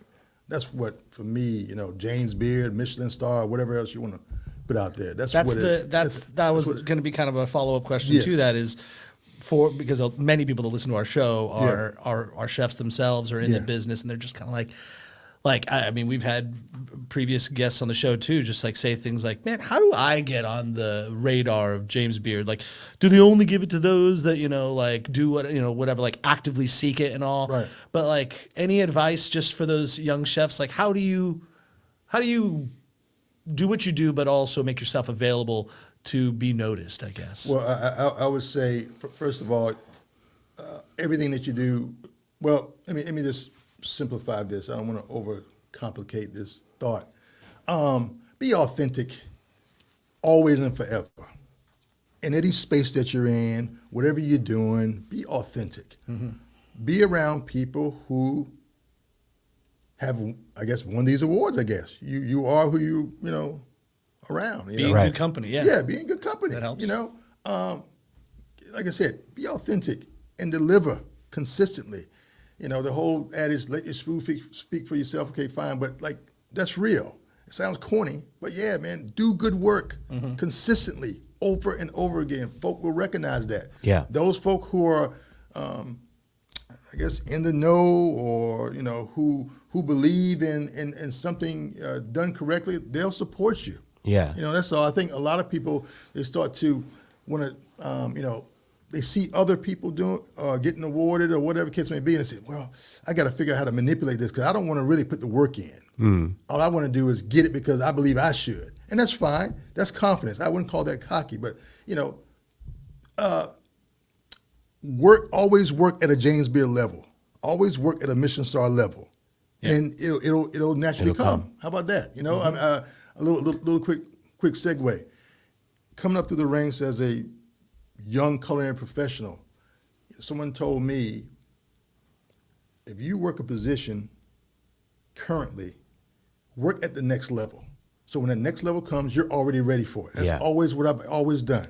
Yeah. When I was a commis, I worked like the chef de partie. When I was chef de partie, I worked like the sous chef. When I was a sous chef, I worked like the chef. You know, and when I was executive chef, I act like the owner. So my mental state was already ready. So when that opportunity came, I'm good to go. You hear that, everybody? Like seriously, what you just said needs to be said like 17 times in a row so people can get it. But do the job that you want to aspire to today. Right. And the worst thing you can tell anybody is, you know, once I get the job, I'll be there. I'll come extra early. Right. I'll work harder. Like if you pay me, I'll do it. It's like, no. Yes. It's the Field of Dreams thing. If you build it, if you yourself build it, it will come. Absolutely. And you can't do it the other way around. You can't expect, you know, my whole thing is like when people show up late all the time, late. Yeah. And then they go, but man, like I wanna get that promotion. It's like, stop being late first. Yes. Start doing the fundamentals first. And then now you're just at zero. Yeah. Yeah. And then start doing the next things. There's in my mind, I don't know about anybody else, there's a behavior that goes along with being successful. Right. A behavior. Everybody gonna look up every now and again. But you gotta have a specific behavior to prepare yourself to be successful, whatever that means to you. Okay, success is different for a lot of people, but you know, I've always said, okay, you know, I find models that make sense for me, and I model my stuff after that. I make adjustments when need be, but you know, I mentally prepare myself to be successful. And bottom line is, if you ain't a worker, a real worker, I don't know what your return is going to be. Yeah. Well, that speaks to even just the operational spot of just working the restaurant. Like if you only prep to do enough to serve 150 people that day, then that's all you'll ever do. Yeah. If you don't understand that, okay, maybe you don't want to prep for 250 knowing that your average is 125 people or whatever. Right. But if you can make a plan that in the middle of the shift you have a B team or a prep team or somebody that can then shift into overdrive and start prepping to then support the next thing. Right. If you have a plan to then be successful, then you will. Absolutely. Because if you just tell people, sorry, we're at our hill, and I'm saying this because I've made that own personal mistake. Right. And it's like, we just can't do it right now. We just can't. And then you won't. Yes. And you can't expect that the line's even longer the next day. Like people are just going to assume, no, get there early. Don't get there at a certain point because they can't handle it. And then they don't come back. And it's not always easy to do, but you have to have that mentality. Yeah. And I share with my team a lot of times, you know, just look, you know, I'm really interested in making you successful. I'm really interested in that because it's important to me, you know, outside of being in a profitable business and a good business person in the community, that's primary. You know, I worked for a company that had a little motto, and they said, you know, there's 3 entities that are important in your business, and first is the guests. Well, you have 3 guests, and I think a lot of people take on this thing, but there's 3 guests. There's the consumer that comes in the door, and there's your employees, and then you. Okay, you know, and you know, we do a good job. We do a good job with the consumer, and I always want to work better for my employees, you know, because that's kind of a sort of a rotating effect. You know, if they're happy, I'm gonna be killing the game. Yep. Okay. Period. Yeah. So I try to figure out what it means for me to, because I always try to, it ain't about me and this and that and the other, but man, your employees.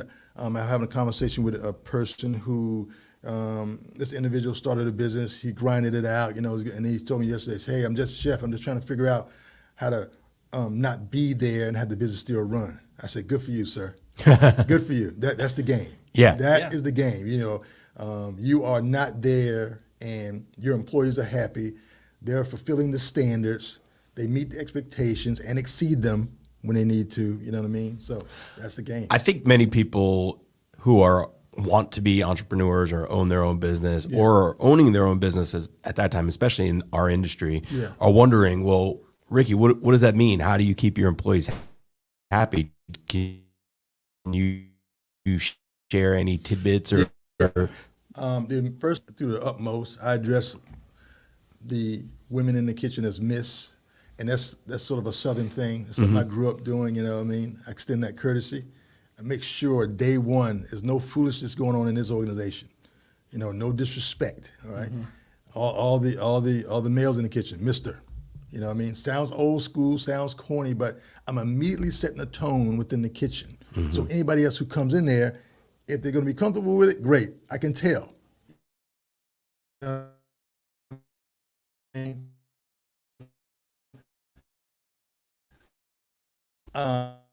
Come aboard and share the vision and your authentic self, then this job's going to be easy.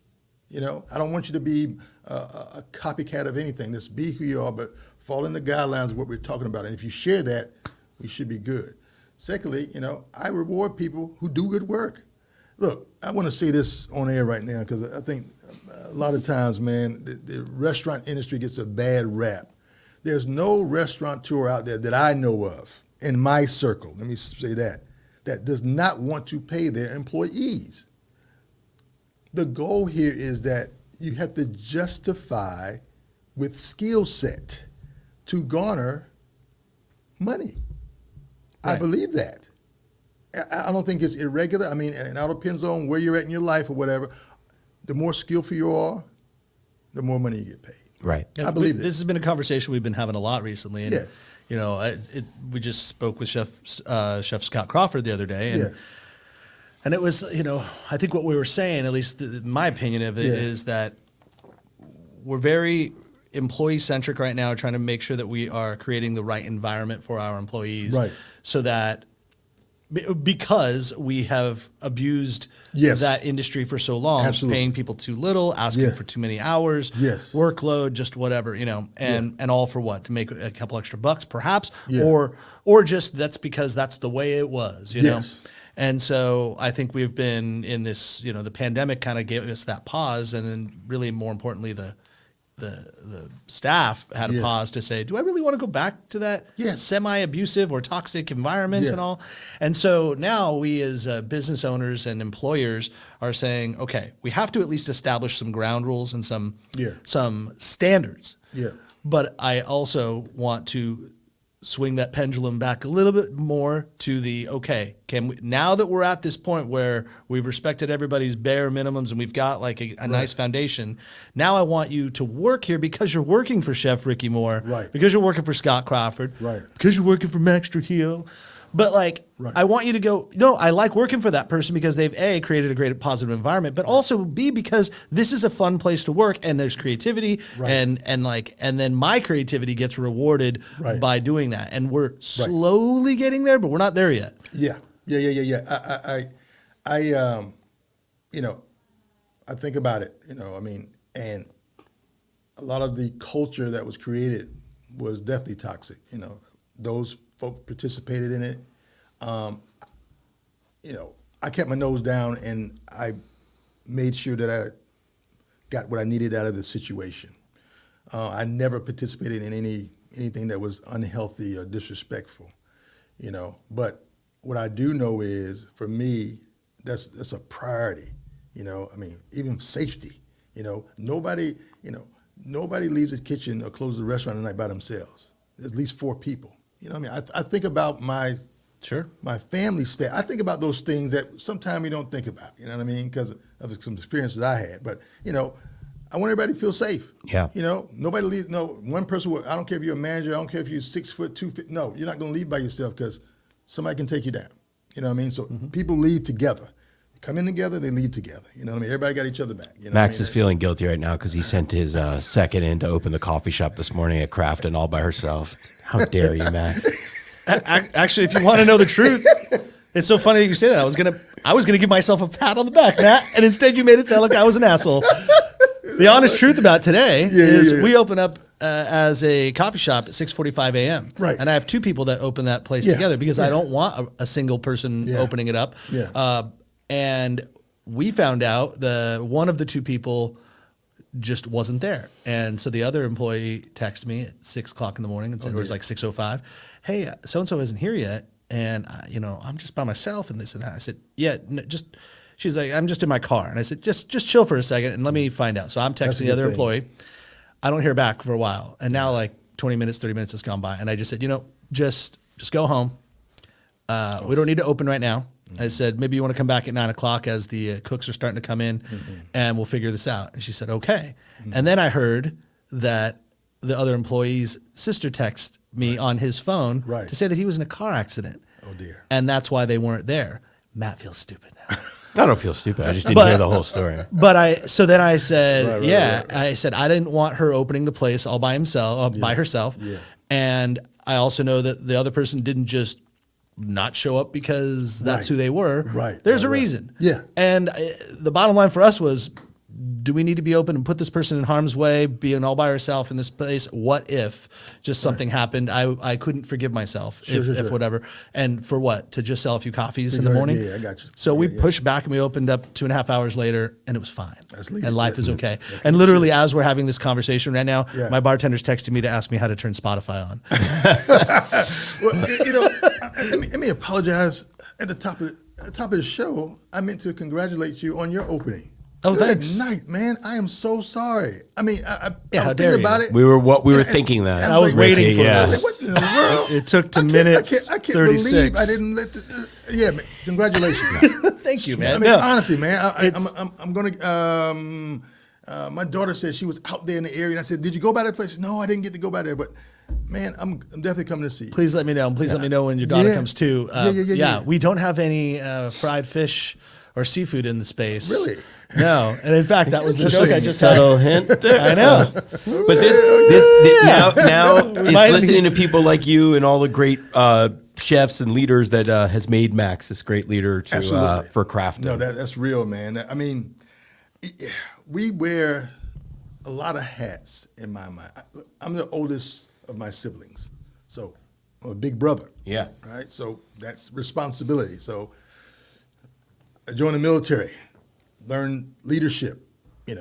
Was in charge of people doing combat situations and that sort of thing. So that's what I know. I know to take care of my people. Yeah. I don't know how to do anything else. I know that whoever I'm responsible for. Well, as a father, as a husband, same thing. I take care. That's part of my personality. So that's a big part of me in terms of leadership, like making sure whomever I'm responsible for, I'm taking care of them. I fall short, not perfect. I call some wrong shots every now and then, or my assumptions are wrong, or my perceptions are wrong, but I work on them. Yeah. And I fix them straight away. And your empathy and sympathies are there for your absolutely. people. I really want to jump back into the topic of compensation because as a leader in this industry, and I hear a lot of your military background coming into in the simplicity of being the expert at the simple things, shining your shoes, making your bed, that's right, making mashed potatoes. Right. But the problem within our industry, as I see it for so long, when we were talking about, you said skill level should equal financial reward, right? The more skilled you are, the more money. Right.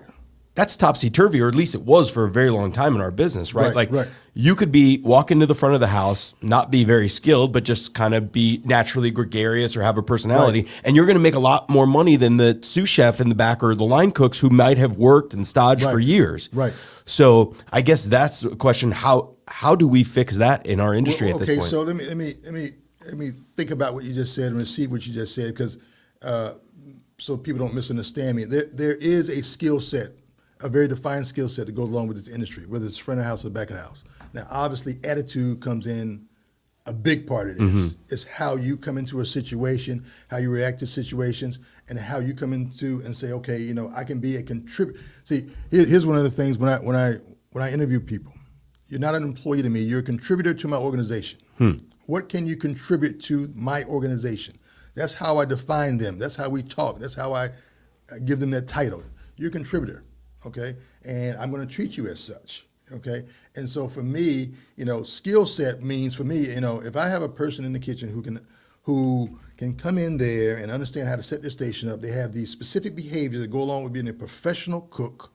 Now, and I will, you know, you hire for that. Obviously, when you're doing the interview process, you validate people's skill sets and, you know, how it goes. You bring them in and do a stage, do some knife work. You know, I'm very adamant about you come into the kitchen and wash your hands before you start doing anything. That's important to me. Right. Simple, but it's important. Like, you mean to tell me you're going to walk into the kitchen, suit up, and then start working? Yeah. I mean, we don't wash hands no more. Oh, so for me, that's a big deal. Yeah. It's a big deal, Max. Yeah. I mean, for real, you know, so that to me is Didn't we have a hand washing class that we all did as a nation all last year? Look, if we don't have a damn hand stick in that restaurant, we ain't opening. So I want to use it up. Yeah. You know what I'm saying? So it's like, you know, I look at those things and like I said, it's different things and different parameters, man. But, you know, for me, all I know is from my perspective, the more skillful, the more experienced I had, the more salary I could command. Yeah. And justify it. You know, and for me, it was never about, and once again, you know, I didn't have to look for a job. I worked in such a way that I was always recommended, you know, and that to me is the best endorsement, man. Yeah. It's like somebody talking good about you. A living, breathing soul says, this guy is worth it. Yeah. That's real, I mean, man. Just like we talk about James Beard Awards and recognition, that's recognition. When somebody else sees you and sees your abilities and then recommends you to somebody else, that's special. I mean, you know, I'm a bit offended, not offended, but people say, "Oh, Chef Rickey," you know, they use the term legend. I'm in this Rickey, none of us have said that. Yeah. But I've heard that, and I'm like, yo, man, like for real, I just work. I know how to work. You know, in that little small place, and people, this work. I needed to. That's work. That's it. Nothing more, nothing less. You know, and I work hard. I like working hard. I give you the quick backstory, man. As a kid, you know, I worked early on farms doing work, tobacco, corn, potatoes. You know, I don't know if anybody's ever worked in a tobacco farm, man, but you ain't never worked. It's harder, right. Straight up. Yeah. I mean, you know, so that's part of my DNA. Right. So I know how to work well. And I know now I'm in a place now where I'm rethinking that. You know, my work now becomes not always physical, but something different. Yeah. It's and working hard, I know, is your constant narrative in general. I know you got a heart out in a few minutes. So before we say goodbye to you, what's next now? What's happening in Chef Rickey Moore's life, both career wise and in general? Like, what do we need to know? Okay, you need to know that my daughter Hunter, she would love that I shout her out on the show here, is going to college soon. So we're working on that, getting her organized or whatever. Wait, you named your daughter Hunter, not Fisher? Yes, Hunter. Come on, it was right there the whole time. My wife had something to do with that, so you had to balance that out. But yeah, so Hunter and my son Grayson, I had to shout him out too, you know, because he'd be mad at me if I don't say his name either. But he's a lacrosse player, you know, doing his thing, you know. Midfield, defense, attack, goalie. Goalie. Wow. Yeah, it's powerful. And me, I'm working on some product lines, guys. I'm working on putting my seafood breader in a bag, putting my cocktail sauce, tartar sauce. Yes. Also working on the vinaigrette that goes with the slaw. I'm going to work on that, you know. So Saltbox has been this sort of nucleus, man. I'm trying to spin things off of it. Yeah. You know what I mean? You know, to create revenue opportunities. Right. You know, honestly.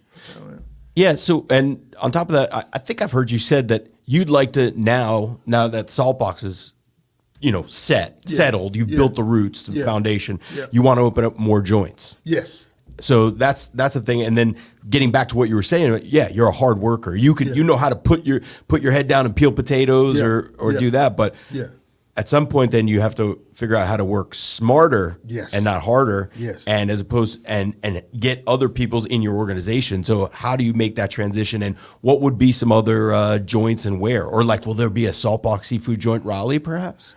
Well, the day one, the goal was to hit the triangle, right? Yeah. Chapel Hill, Durham, and Raleigh. That's the goal. Okay. And 10 years in business. I'm working on it.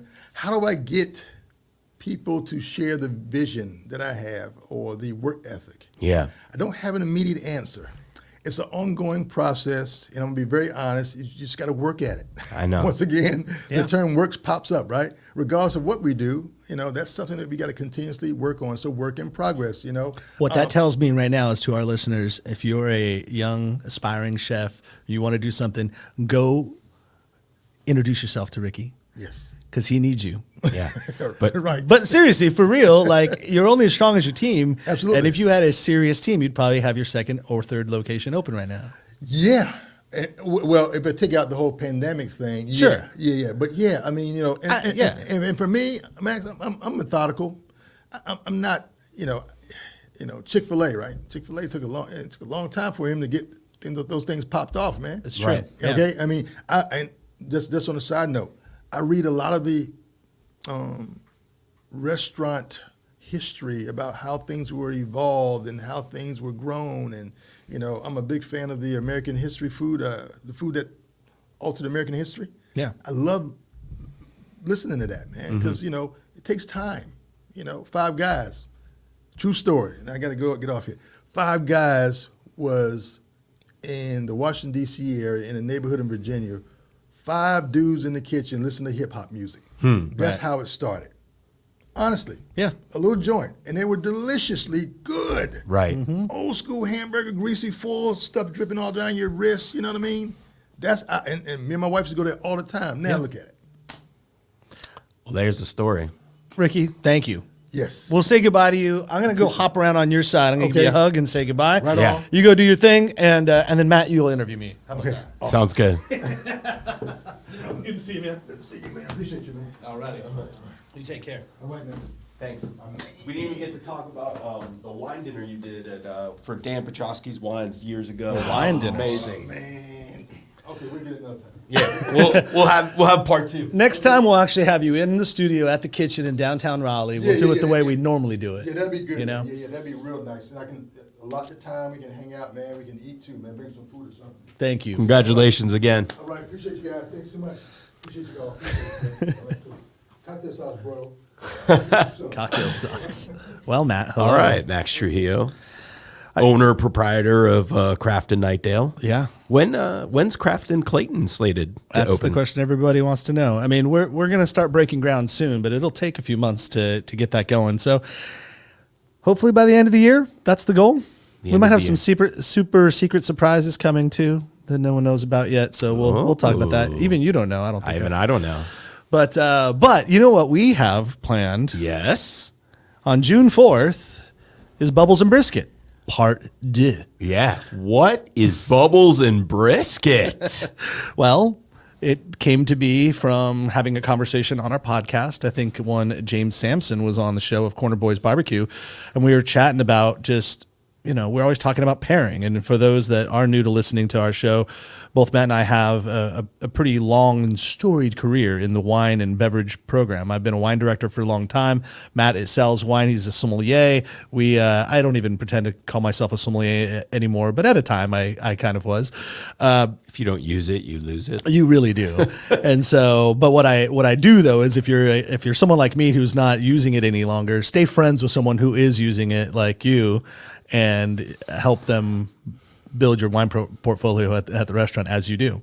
So, but we were talking about it, and it's like the best way to pair most foods is with champagne. Champagne's like the great equalizer. It's got the acid, it's got the enough sugar, the carbonation helps kind of clear the palate, does all those things. And everyone typically, not everyone, but a lot of people drink soda or beer with their barbecue because that's kind of just the standard. Yeah. And we thought, well, why can't we be hoity-toity and fancy and do the things that we love and mix some champagne with brisket? And so we had that conversation. It manifested into a reality. And last year we had 7 chefs, barbecue people, and just local chefs too. Actually, just a stone's throw from away from here was Carrie Schleifer over at Alley 26 on the docket again. Yeah, she's on it again. And we have some great people that have committed. Should we talk about some of them? They're on, right? Why not? They've already committed. Yeah. Yeah. So our good friend Jake Wood over at Lawrence Barbecue is going to be there. We have Nick Dampf of Damp Good Barbecue, who is doing pop-ups all around town. But and I can say this now, he's going to join us in Crafton as it comes in at the Clayton location. You can say that now? Well, he said it out loud, okay. And I said, "Are you saying this?" He's like, "I want to say it." I'm like, "All right, well then I guess we're doing this." So he's going to be there. But then we have Carrie. Say again. We have Carrie Schleifer of Alley 26.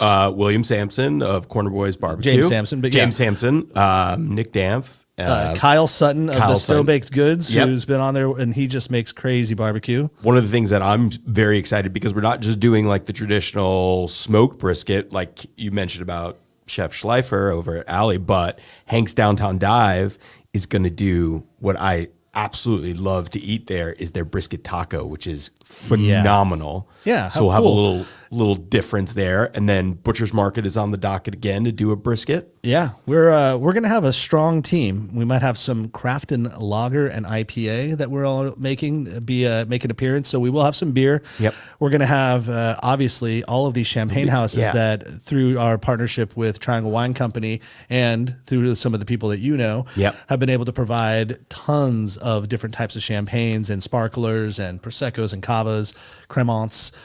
To go through. And then we're working on the live entertainment aspect of it too. We're still in the infancy stage about how we're building the whole thing, but we have a date and we have a location. The date again is June 4th. It's a Saturday from 2 to 5 or 2 to 6. And it's going to be in Smoky Hollow, which if you don't know about Smoky Hollow, it's fairly brand new, but it's in downtown Raleigh, kind of where the Publix was just installed right off Person Street next to Glenwood South. And so it's this beautiful spot that's going to have a bunch of new food and beverage and retail businesses all coming up possibly by this summer. So we're really going to kick off this space. Oh, and our friends, I want to give them a shout out, but Longleaf Swine's going to be there as well, who make just amazing food. So join us. Yeah. Tickets will go on sale soon. We'll make those announcements, but right now it's a save the date. It's a save the date. If you're interested in this and you don't follow us yet, we're at NCFB Pod on Instagram, which is our most used social media platform, at NCFB Podcast on Facebook, and or sign up for our mailing list. Just go to ncfbpodcast.com and then you'll receive all the information about Bubbles and Brisket. Yeah. And if we forgot you and you're listening or watching right now, just hit us up and you can give us the what for. But because Brandon Shepard is also Be Nice is on Shepard Barbecue out there in Emerald Isle. He's going to be a part of it. So he's driving all the way out, and our good friend Matthew Register down in Southern Smoke. How could we forget about him? We didn't forget. We just wanted to keep him waiting. So he's like, "I'm waiting for my name to be announced, boys." Right, he's probably texting you right now. Yeah, well, that's why. Yeah, I was like, "Oh, there it is." Sorry, Matt. No, but it is great. This is such a great camaraderie, a community of, I don't like using that term pit masters anymore. It's kind of an outdated term, but people that do barbecue chefs. And if you're a chef or whatever, and again, like DM us or put it up. What do we call someone that does barbecue now that makes sense? But yeah, we'll call them chefs for now. Yeah. And but we're excited. It'll be fun. It's going to be a great way to spend time with your friends and your family, and for us to reconnect. I mean, now we're kind of get out into public. We just did this in Charleston. We went to Charleston Wine and Food, and that was such a cool way to connect back with the industry. Those episodes, if you're listening today's a Wednesday, our Charleston excursion, if you will, has turned itself into many individual interviews. Then we had some fantastic people on the show.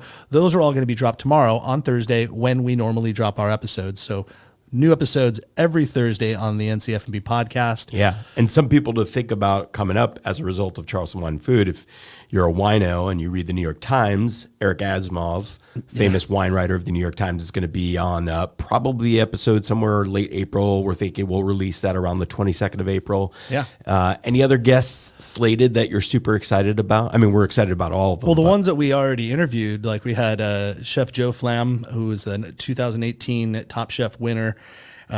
He spoke to me about Croatian food, which was great. Manit Chaufra, I can never, forgive me, Preeti Was, who was also my co-host on that particular episode. But Manit, you know from Chopped, she gave us her time like minutes right before she went on stage and talked to us about her new book, Shot, which apparently means lick in her language. And so, which is great. And then, and Meg Bickford from the Commander's Palace, first she's female amazing. chef that is at Commander's, 128 years of a restaurant, and she is running it now.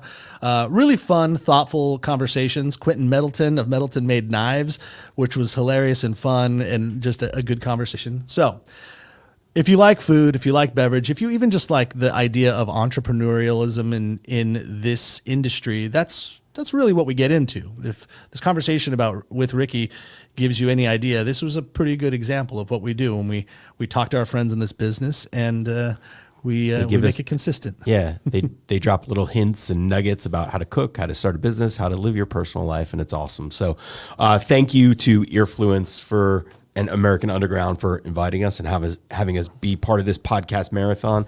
Like we said, go follow us on the gram at NCFB Pod. And for those of you who love seafood, go to Saltbox Seafood Joint. You will eat and drink extremely merrily. Thank you. We are the innovators, the creators, the risk takers, the movers and shakers, the rule breakers. We're the hustlers, disruptors, kick the dust up, muster up the strength to trust in our strengths. We're a collection of the curious, a posse of problem solvers, a group of grit and ambitious people. They call us underground because that's where seeds grow. They call us underground because we do it different than the mainstream as we turn daydreams into great things. We're different. We may scream, "Hey you," because we're getting your attention. Hey you, the atomic symbol of gold. Hey you, an alternate universe where we support the fruit of your genius as it unfolds from bold conviction.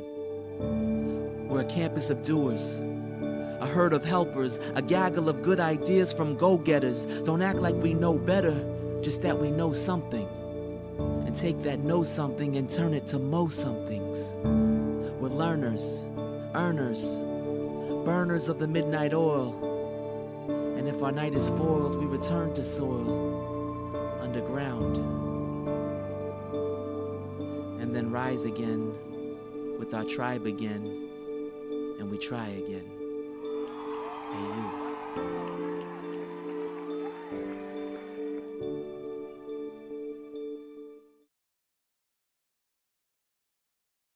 We all belong, we all deserve, we all have voices to be heard. It's who we are, who we are, who we are. Yeah, take some courage and a little bit of unknown, mixed with kindness and watch how it grows. It's who we are, it's who we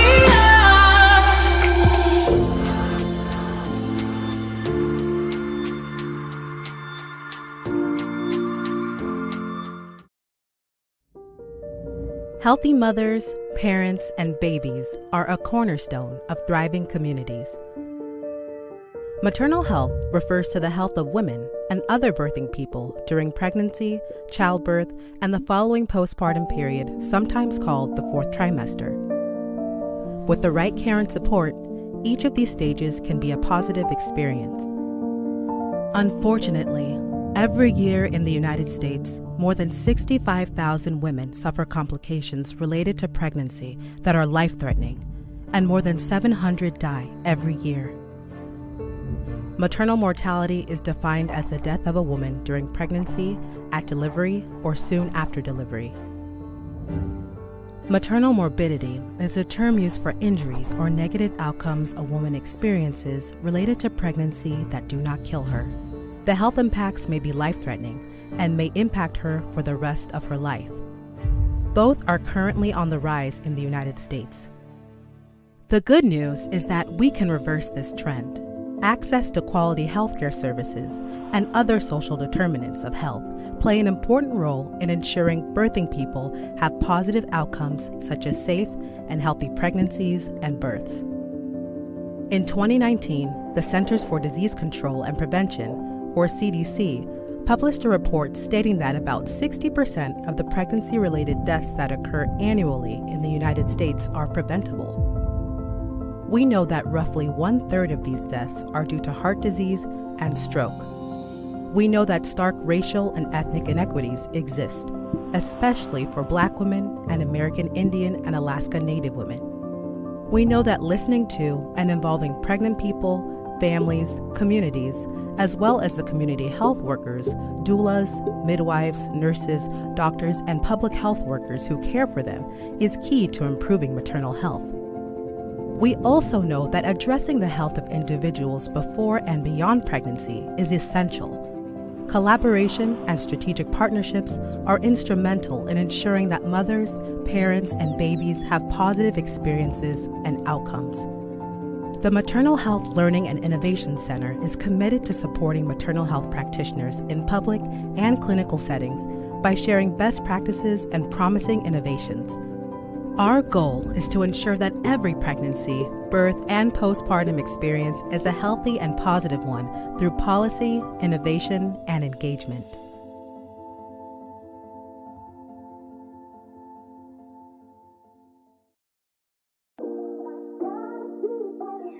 This sound like Quill.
Nice to meet you, Bull City. We're Earfluence, and we produce over 20 podcasts for entrepreneurs, businesses, and thought leaders in the Triangle and beyond.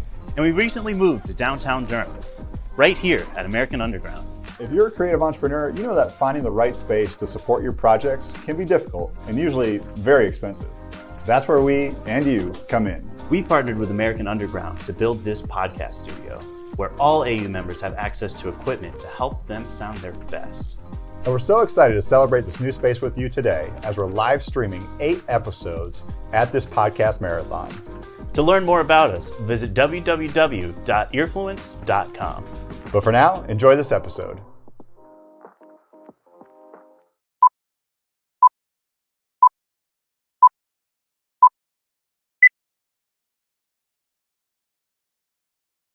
Welcome back to the Earfluence Podcast Marathon live at American Underground in Durham, North Carolina. I am so excited for this upcoming podcast episode with Donald Thompson from the Donald Thompson Podcast. While you're listening, if you could give us a thumbs up, if you could put a comment on YouTube and LinkedIn, wherever you're watching, and tell your friends about it, we are at podcastmarathon.com. Well, the reason I'm so excited for this episode is because the host is my mentor, CEO of the diversity movement, former CEO of Walk West, on the boards of so many different places, WRL TechWire contributor. He is awesome, and I can't wait for y'all to hear him today on the Donald Thompson Podcast. Donald Thompson, I'll leave it over to you. Well, Jason, thank you very much, and I'm really excited to be here in a very sincere way. A couple of reasons. Number one, I'm a big fan of Earfluence and all that you're doing and bringing quality messaging to the masses and introducing us to entrepreneurs and thought leaders. But number two, I get a chance to spend some time with Jim Sills. And Jim, we know one another. We've spent time. We've done business. But it's hard to get an hour with your schedule and my schedule together. And so today is going to be about me asking a bunch of questions because I'm super curious, but I get to spend time with a market leader in the financial industry. Welcome to the show, Mr. Sills. Thank you, Donald. It's great to see you. You know, I've not seen you since the beginning of the pandemic in person. That's exactly right. So this is a first, so it's great to be here. So let's jump in. But before we get into kind of business, and I want your opinion on what's going on with the economy, with all the different things that are happening in the world, talk to us a little bit about you. Give us a little background. Where'd you grow up? Do you have brothers and sisters? Talk to me about how you ended up in the finance space. Anything that you feel comfortable sharing that lets people know a little bit behind the covers of you, the stuff that's not on LinkedIn. Yeah, great question. You know, I'm the oldest of three. I grew up in Wilmington, Delaware. I never thought my career would actually start in the finance business. I was a public administration major. My father was a college professor and also a public servant. He was the first African-American mayor of Wilmington, Delaware. So I always thought I was going to be in a kind of a political role or a public service role. And when I graduated from college and graduated from graduate school, my first job was a statistician. Okay. So I would just crunch numbers all day, just constantly, 8 hours a day, just crunching numbers. And I was sitting in an area of this organization in systems and programming. And so eventually I became a programmer analyst, network analyst. So my first 6 or 7 years in the banking business, I actually was in IT. Gotcha. And they called it data processing back then. So I'm kind of dating myself a little bit. Yeah, key cards and punch cards. Yeah. And carried a lot of cards and paper and green bar paper, things that a lot of the younger people, they don't even know anything about. That's right. It was all on mainframe computers. But that's how I started my career. I never thought I would be the president, CEO of a bank or any of the things that I've accomplished over my career. So I would just sum it up by saying you never know who's watching you. You never know where your career may turn, even though my undergrad and my graduate school was all public administration. Gotcha. You just never know. One of the things that I say to folks that will ask my advice, and one of the things I tell people is the reason I'm good at giving advice is I made a lot of mistakes. And I've learned from those mistakes and kept pushing through. So I don't come from a judgmental standpoint. It's just, how do we learn? And can you learn from me? Can I learn from Jim? What are some of the lessons along the way as your career started to traject and grow that you would share with emerging entrepreneurs, emerging business people about reinventing yourself, about chasing those goals and dreams, about, how do you follow that purpose? The audience is primarily probably startups and entrepreneurs, and I think it's real important to establish as many relationships as possible because you never know who may be able to open the next door for you for that next opportunity.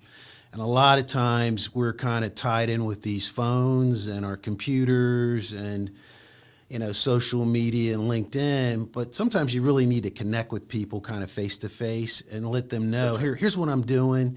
Maybe they cannot help you right now, but maybe down the road they can help you. And you kind of want to have a kind of a process of checking in with someone every 3-4 months because you just never know. And so I've had those kinds of opportunities by checking in with people over time, and they'll say, hey, I was just thinking about you, and here's something that I want you to consider. And I just see that some of our younger entrepreneurs, they're so focused on what they're doing, they never really look at it from the social interaction, personal relationship standpoint. I just think that's something that's critical. I will extend on that. When I was doing the Donald Thompson podcast early on, before Earfluence, when I was just figuring out what a podcast was, I interviewed the folks at the Sports Shop, Earl Reese and K-Mac. And they said, and I'm going to extend what you described, your network is your net worth. And they talked just about what you were describing, that every relationship that you have is an opportunity to grow professionally and personally, but you don't know where that seed's going to come up that you plant. And so the way that you described it is super powerful because we do get trapped behind our keyboards, right? We do get focused on the thing that's right in front of us and forget to cultivate those long-term relationships. And so I think that's great advice. President of a bank, president of a historic Black-owned bank, Durham, North Carolina. Tell a little bit about the M&F Bank story. It's a great story. We're actually celebrating 115 years in business this year. That's awesome. We're the second oldest African American owned bank in the United States. The bank has, you don't have enough time for me to tell you all the history, but it has so much history that it's actually unbelievable that I work here. I'm the 13th president of the institution. I came here in September of 2014. I didn't know a soul in Durham. My father is from North Carolina, so I was familiar with North Carolina. But the history of it in terms of, it started with 9 founders with $10,000. They had to get their bank charter from the state legislature back in 1907. Think how difficult that would be. Mm-hmm. They've been profitable 113 years out of 115 years. They actually had a streak of 108 straight years of profitability. That's unheard of. Wow. The bank was founded on the principle to provide access to capital to small businesses and nonprofits and churches. And it was always there to kind of help people and help the community. And so it just has such a rich history that I'm exhilarated every day to go in there because I just know that I'm standing on the shoulders of so many great presidents and boards of directors, but also the management team who's just built this up over time. Yep.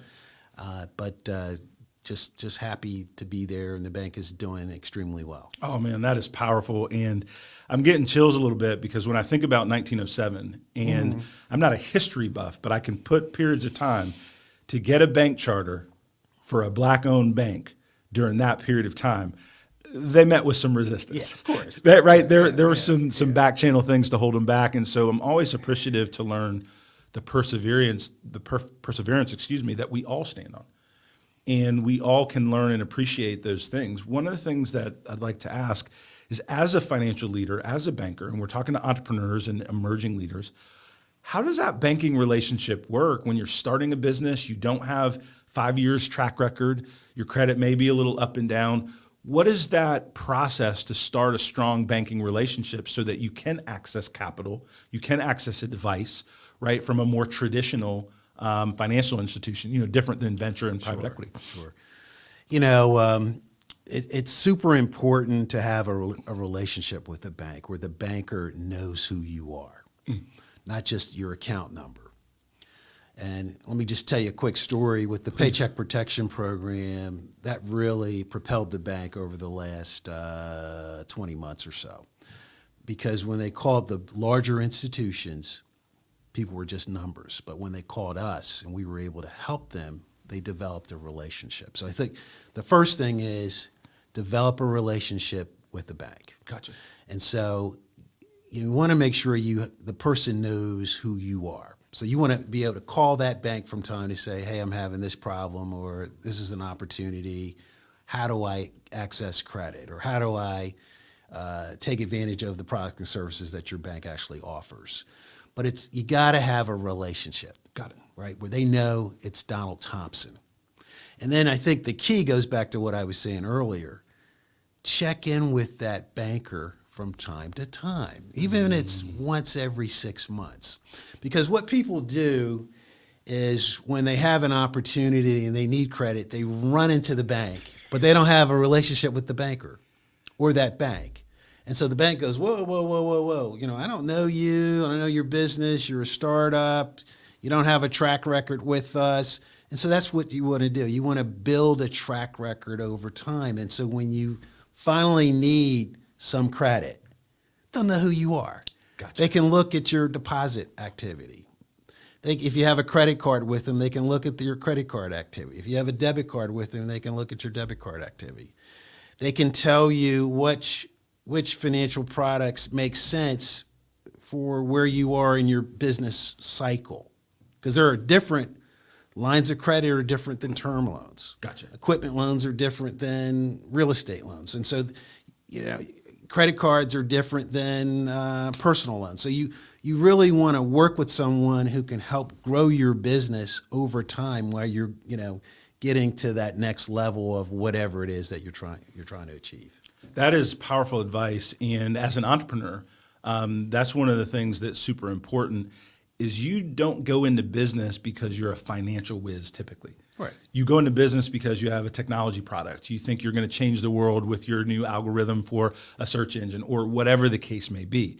And so what I've found is whether it's banking, accounting, legal, having people that are experts in their field to help you through those potential minefields is super important. And to your point, before you have a crisis or a need, right? Because there's both needs and then sometimes there's little mini crises in business. So that's great advice. When you think about kind of the landscape for entrepreneurs and in particular entrepreneurs of color, how have you seen the landscape change in business for them, and what advice would you give? Because I'll make this statement, then I'll turn it back over to you. A lot of times we believe everything we hear, that it's so difficult for Black founders to get credit and access to capital, and these things are true. I've experienced it, I get it, but it's not impossible, right? So how do we acknowledge, right, the higher bar while we create that optimism, that push to keep going and pushing, because there are instruments out there. There are people and networks. What would you recommend in terms of helping that mental model? There's plenty of capital out there. It's super important that you understand where those capital sources are. And what's interesting, what's happening in the banking industry and the financial services industry, believe it or not, 50% of all banking products are not provided by financial institutions. They're provided by fintech types of companies. So the Cabbages of the world, the lending clubs, I can't think of some other ones, but they're providing SoFi's, they're providing a lot of the financial services, even though they're not financial institutions or banks or member FDIC. Gotcha. So it's important to figure out, who do I really want to partner with? Do I want to partner with a bank, or do I want to partner with a lending club? And so, of course, I'm going to push the banks and having a relationship. But there are a number of banks, especially the larger ones, that have all kinds of different programs for entrepreneurs and small and medium-sized businesses and veterans and women-owned businesses.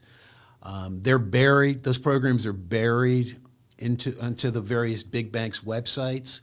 And so you really want to go into a bank and ask the question, do you have any specific programs for a startup tech company? Got it. Or a startup whatever?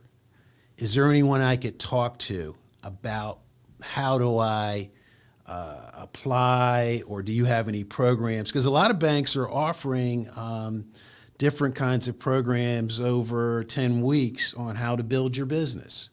And so, for example, not to plug our bank. No, please do. We just established a partnership with Harvard Business Publishing. And so we're going to have business content on our website about, how to develop a business plan, how to have a relationship with a banker, why it's important to have your ducks in a row related to your financials and how you present yourself with your financials. And so that information is free. You'll be it's from Harvard. Did you hear me? Okay. I did. Okay, Yeah. So it's from Harvard. But there's all kinds of information, there's all kinds of sources. But again, it comes back to, do you have a relationship with a financial person? Plus, to your point, that kitchen cabinet of, do you have a lawyer? Do you have an independent person like a bookkeeper who does your books? Yep. Do you have a marketing consultant? Do you have, whatever? Do you have that circle of influence that can help you make the right decisions and kind of avoid the pitfalls when you're trying to, go this direction or that direction? That is powerful advice. And one of the things that I would add is a lot of times entrepreneurs think about everything as what they can afford or not afford. And legal, accounting, finance folks are looking for the next opportunity that's going to be big. So they'll give you time and help evaluate that because small businesses grow large, right? And so everyone isn't going to be talking with you with their hand out. And quite frankly, when you're brand new, if they are, sometimes that's a red flag. You should be looking for folks that believe with you in your idea. And certainly people don't work for free, but there are creative ways that professionals can work with entrepreneurs until that business starts to sustain itself. And so I try to encourage folks not to keep the blinders on that they can only access sound advice when they get to X level or Y level. It's really the power of your dream, the power of the market you're going after. And I use it, quite frankly, when I'm looking for creative services, when I'm just starting a new idea. It's a way to test the idea.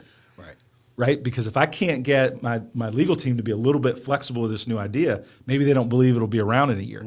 But if they believe with me that it's going to be around for a year, I've seen a little bit more flexibility on all of those different things. And I share that with entrepreneurs. Question now, zooming out a little bit and kind of just looking at the macro economy and the environment. Switch gears and then we'll come back to entrepreneurship. There's a lot going on in our economy. And I hear things like, and feel gas prices are going up. Inflation is out of control, right? But when you're a layperson, not in the financial space, you don't really know what that means. You feel the impact. So talk to us a little bit about what is inflation and how is that impacting us in our daily lives? And give us a little education there if you could. Sure. The Federal Reserve has, over the last 20 plus years or so, has had a good control over our economy and inflation specifically in terms of the way, from a monetary policy standpoint. But given what's happened over the last 15 to 18 months with the chip shortage, supply chain issues, the rising prices of gas, the rising prices of housing, the rising prices of everything else, inflation is, I don't want to say it's out of control, but it's broadening. Got it. And I think it's going to take probably another 12 to 18 months before it gets back under control. And so the average person is going to be spending about $300 more per month just to accommodate these increases in, food prices, car prices, gas prices. The Federal Reserve is planning to raise rates probably tomorrow, 1/4 point. But they're in a delicate situation in terms of, do they go 1/4 point or 1/2 point? Because they don't want to drive the economy into a recession, because we're still not out of this pandemic, so to speak. And I don't know if you saw the news this morning, how there's been a spike over in China and over in Europe of a different variant of Omicron. So no one really knows. It's critical that you save as much as you can for a rainy day, because you just don't know.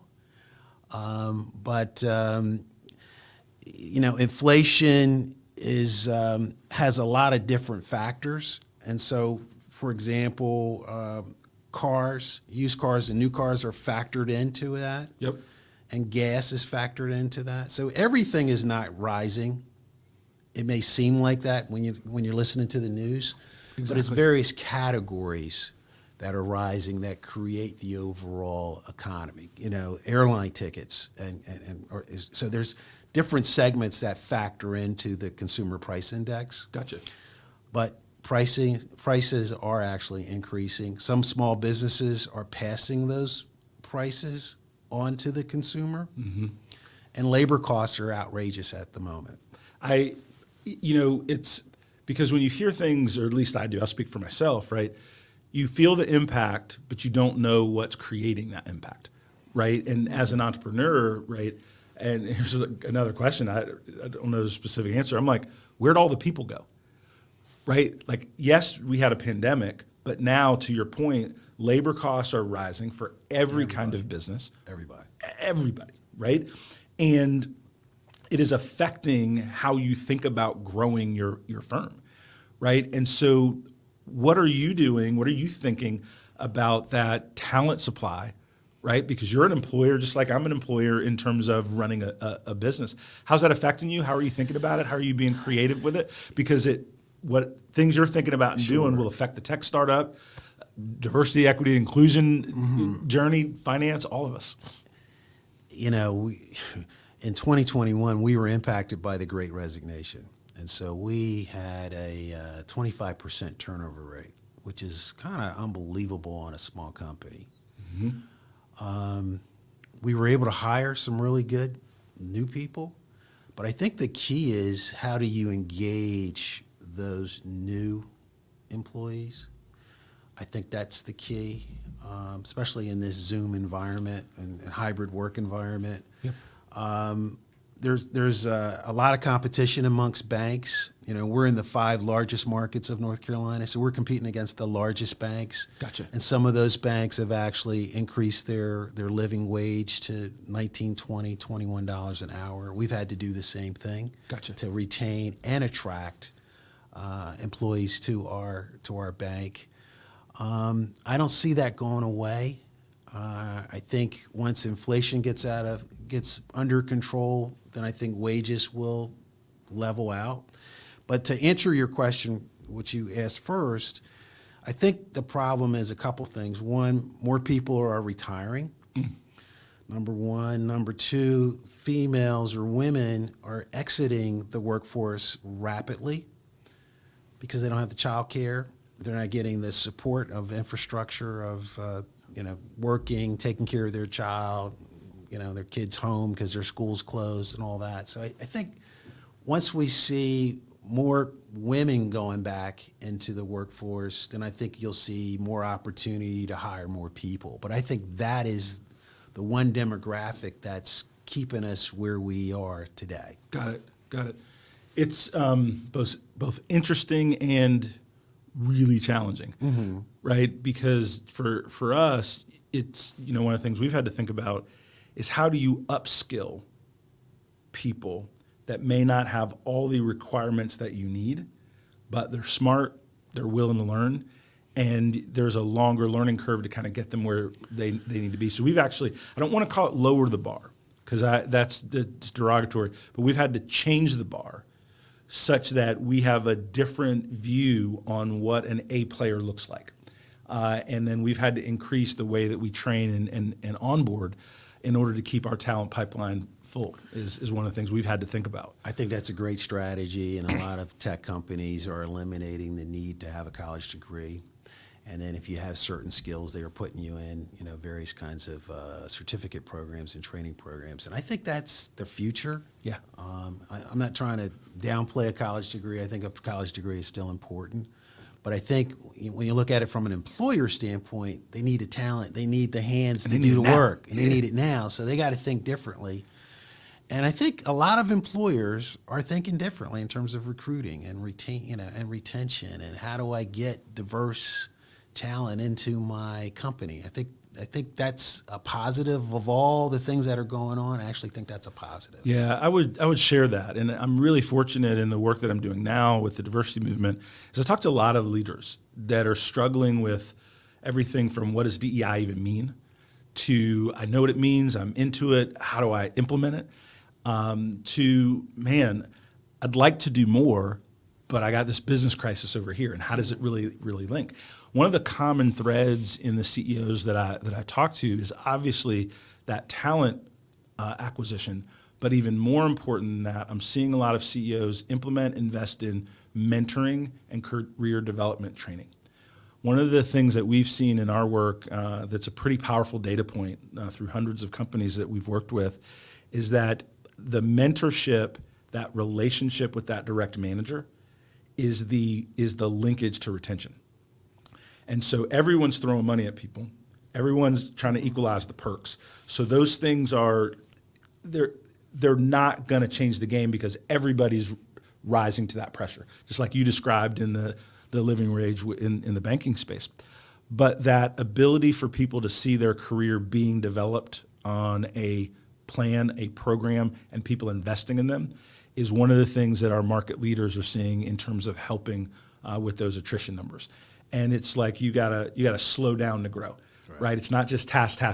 It's task, train, right? Lead, educate. Question for you, as you look at this new economy and how leadership is changing, I'll make this one statement and then I'll ask a question. 10 years ago, 5 years ago, 4 years ago, I was still that hard-driving entrepreneur CEO. And a business coach that I was working with said to me very clearly, he said, Don, what kind of success could you have if you were a more empathetic leader? And that statement, because I'm about achievement, I want to grow, I want to make things happen, and it stopped me about 5 years ago in my tracks. And I thought about that, and I started a real kind of self-evaluation in how to be a better leader. My question to you, having been a leader for many, many years now, a CEO, a former CIO, what are some of the things that you value and want to emulate as a leader and that you're still growing in and trying to achieve it? You know, because of the pandemic, I think it's critical that as a leader, you're empathetic because your employees are going through a lot of different challenges all at the same time. So you got the pandemic, childcare issues, inflation, you know, just the whole economy and what's going on politically and all the racial issues that we've had over the last 22 months or so since the murder of George Floyd. So I think when you take a step back and just say, what are my employees going through and what are my customers going through and how do I adjust? Because I know they're going through something. That's right. So I think it's critical that you show empathy and you become a better listener. And also to piggyback on what you said, Donald, I think it's important to be a mentor and give back and share kind of what you're experiencing also to let them know that you're human. And just because I sit in this seat doesn't mean I'm not going through something, but I think you want to recognize that they're probably going through even more. That's right. Leadership is such an evolving topic for me, and I'm so blessed that I get a chance to talk to a lot of different leaders and learn and just see what they're working through. But I do see strain on those leaders that are used to a more hierarchical style, a more command and control style. And now the world is an employee-centered workplace. Mm-hmm. And some of these leaders are really struggling with that change. And one of the things that I've tried to encourage people to do, it seems simple, but takes time to emulate, is really instead of making statements of what you want to see your team do, tell them the goal that you want achieved, and then ask them how they think we should do it. And as I explain that to some leaders, they're having an aha moment. It sounds, again, super simple, but when we're all stressed for time and we're all doing this, as leaders, we tend to make more statements and ask questions. And I'm encouraging people to do that. My question to you is, what are some of the leadership tips? And now we're going to circle back a little bit to entrepreneurs, because most entrepreneurs typically haven't led teams of 10, 20, 30, 50 people before, right? It's their first or second opportunity in leadership. What are some of the things that you would tell an emerging leader to think about, to work on, to make sure that their skills are sharp as a leader? The thing that hits me, the first thing that hits me would be, as a leader and as a younger person, as an entrepreneur, interpersonal skills or soft skills are critical. And so I think listening, communication, negotiation, public speaking, all of that stuff is super important if you're going to lead people. You cannot hide behind that phone or that keyboard. And you have to be approachable. Yep. And you have to be open to either criticism or commentary or, hey, maybe there is a different way to do whatever it is that we're trying to accomplish here at this company. And so Don't take yourself too serious, Right. and you'll be successful. But having that, if you have the opportunity to have that one-on-one time with that particular individual or employee, and then figuring out what is it that they're trying to achieve, and if you can kind of blend in whatever the company's trying to achieve with that, what that individual employee is trying to achieve, you can be super successful as a manager, leader, and your company will be super successful. Because now everybody is kind of rowing the boat the same way, and you're saying, hey, this guy wants to get here one day. Well, let me channel him and his energy to get there, but also help the company at the same time. That is powerful. I mean, basically what you're describing, right, is link the personal goals with the corporate goals. Right. But it takes the leader slowing down to really understand what that team member wants. Quick thing. Recently this year, I actually had my direct reports. I asked them this question: what do you want your legacy to be? And what do you want the bank's legacy to be? And I actually made them write it down and send it to me. And then I compiled it for everyone that actually reports to me, and I shared it with them. And so now I'm aligning their legacy goals with what we need to achieve to take the bank to the next level. And it's powerful for them to write it down and then see, well, this person's trying to do this, and this person's trying to do that, and this is how it fits in with, you know, where the bank is trying to go. And it's working. This is a public forum, and any advice we share is there for the taking. I'm taking that one. Okay.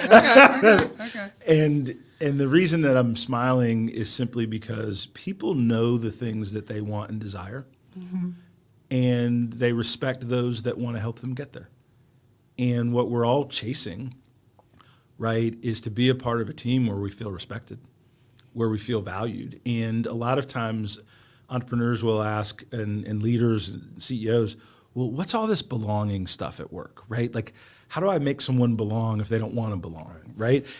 Because their experiential connectivity to that statement, like they don't get it. But what you just described very succinctly is based on some questions you can ask employees and then work with them to achieve the things that they want.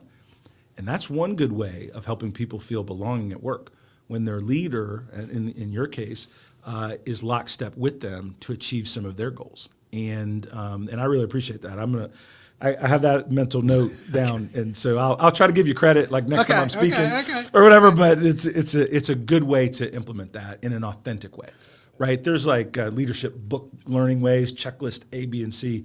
But what you described is asking a very thoughtful and authentic question, and then you demonstrated how much you care by doing it. And just so you know, we've had a pretty consistent management team. Like, I've been there 7 years, the CFO's been there 9 years, the chief credit officer's been there 5 years, the chief sales officer's been there 5 years, the senior VP over operations has been there 7 years. And so we have a pretty senior team, but we're trying to take the bank to the next level.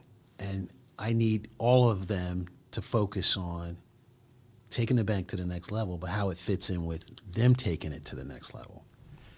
And what is that, when I look at M&F Bank and proud of what you've accomplished and a big fan, and we work together on some of the marketing side, I'm just so pleased that you've given us that opportunity, and we continue to earn that trust from you. What's next level for M&F Bank? We've had a unbelievable 2021. We received $18 million in additional capital from the 4 largest banks in 2021. That's awesome. At the beginning of this year, we received an additional allocation from the U.S. Treasury of $76 million in additional capital. So the bank will have about almost $120 million in capital, which will allow the bank to grow to about $1 billion. Note to self: I need to come see you. But in total assets. Keep and going. So think of it this way. We're about 375 million, but now we have the fuel or the gas to drive it to $1 billion financial institution. So that's why that legacy conversation is so important, because I need them to see how they fit into driving it to $1 billion. That big picture. Mm-hmm. That's awesome. And, I'm so excited. We're sitting in the Earfluence studio. We're at American Underground right here in Durham, North Carolina. And there's so much success that we can talk about and brag about. And M&F Bank is one of those flagship organizations. And the question that I would describe or ask is, you talked a little bit about team. What are some of the things that as a leader you've got to do, you want to do to go next level, to get that $1 billion? What are some of the things you're striving for? We don't have enough time, but a few things, and I shouldn't share this, but it's important that I'm active in the banking community. I'm the chairman of the North Carolina Bankers Association. Gotcha. I'm involved with the FDIC on a national level. I'm involved with the Independent Community Bankers of America. I'm a chairman of one of their committees on a national committee. So we're not going to get to $1 billion without some networking with some other banks, networking with investment bankers, talking to people like yourself. So I got to let my team do what they're doing and kind of run the bank on a day-to-day basis, but I need to be out there doing more, because it's all about relationships and finding out, here's a bank that may want to sell itself. Gotcha. And so you kind of need to be connected to kind of all that's going on in the financial services, so where they think of, M&F has X amount of capital. They can actually do the transaction. So you got to make sure people know that and they understand where your goals are. So when something does happen or something comes across somebody's desk, you're top of mind. You're top of mind. So there's no perfect answer, but that was one, because that links back to what an entrepreneur has to do once they get above $1 million. There's a hustle and a survival mode to get that first revenue threshold. But when you do that, in order to get from 1 to 5, 5 to 10, the leader has to be outside the business. The leader has to be leading the charge and creating that mantle of success that other people can envision doing business with that organization. And you've got to build that team, right? And you're fortunate to have one, and others are developing one that can run the day-to-day so that leader can continue to grow and think bigger. And that's one of the challenges that I'm working on right now with the diversity movement. We grew from 0 to $2.5 million, over 100 clients. Congratulations. Really quickly. Thank you so much. I really appreciate it. Really quickly over the last 2 years. And we took this new leap of faith, this new thing we were doing. So we're building out our technology products. We've got our new offering, which is basically our Netflix for DEI. So companies can subscribe to our platform and they get access to over 500 micro videos. So their company can now have all of their employees access these 2 to 3 minute micro videos on DEI topics. It allows us to have an offering that scales through the business when people don't really have the time for 2, 4, 6 hour trainings. The reason I bring that up is that it's my job to now think about those next level type of things that we offer. And I have the same thing that I'm charging my team, which is being able to run and operate that day to day. And so it's really exciting to kind of hear we're in different industries, but some of the leadership growth opportunities and challenges are the same. So I really appreciate that. When you think about leaders that you admire, who are some of the leaders that you admire and why?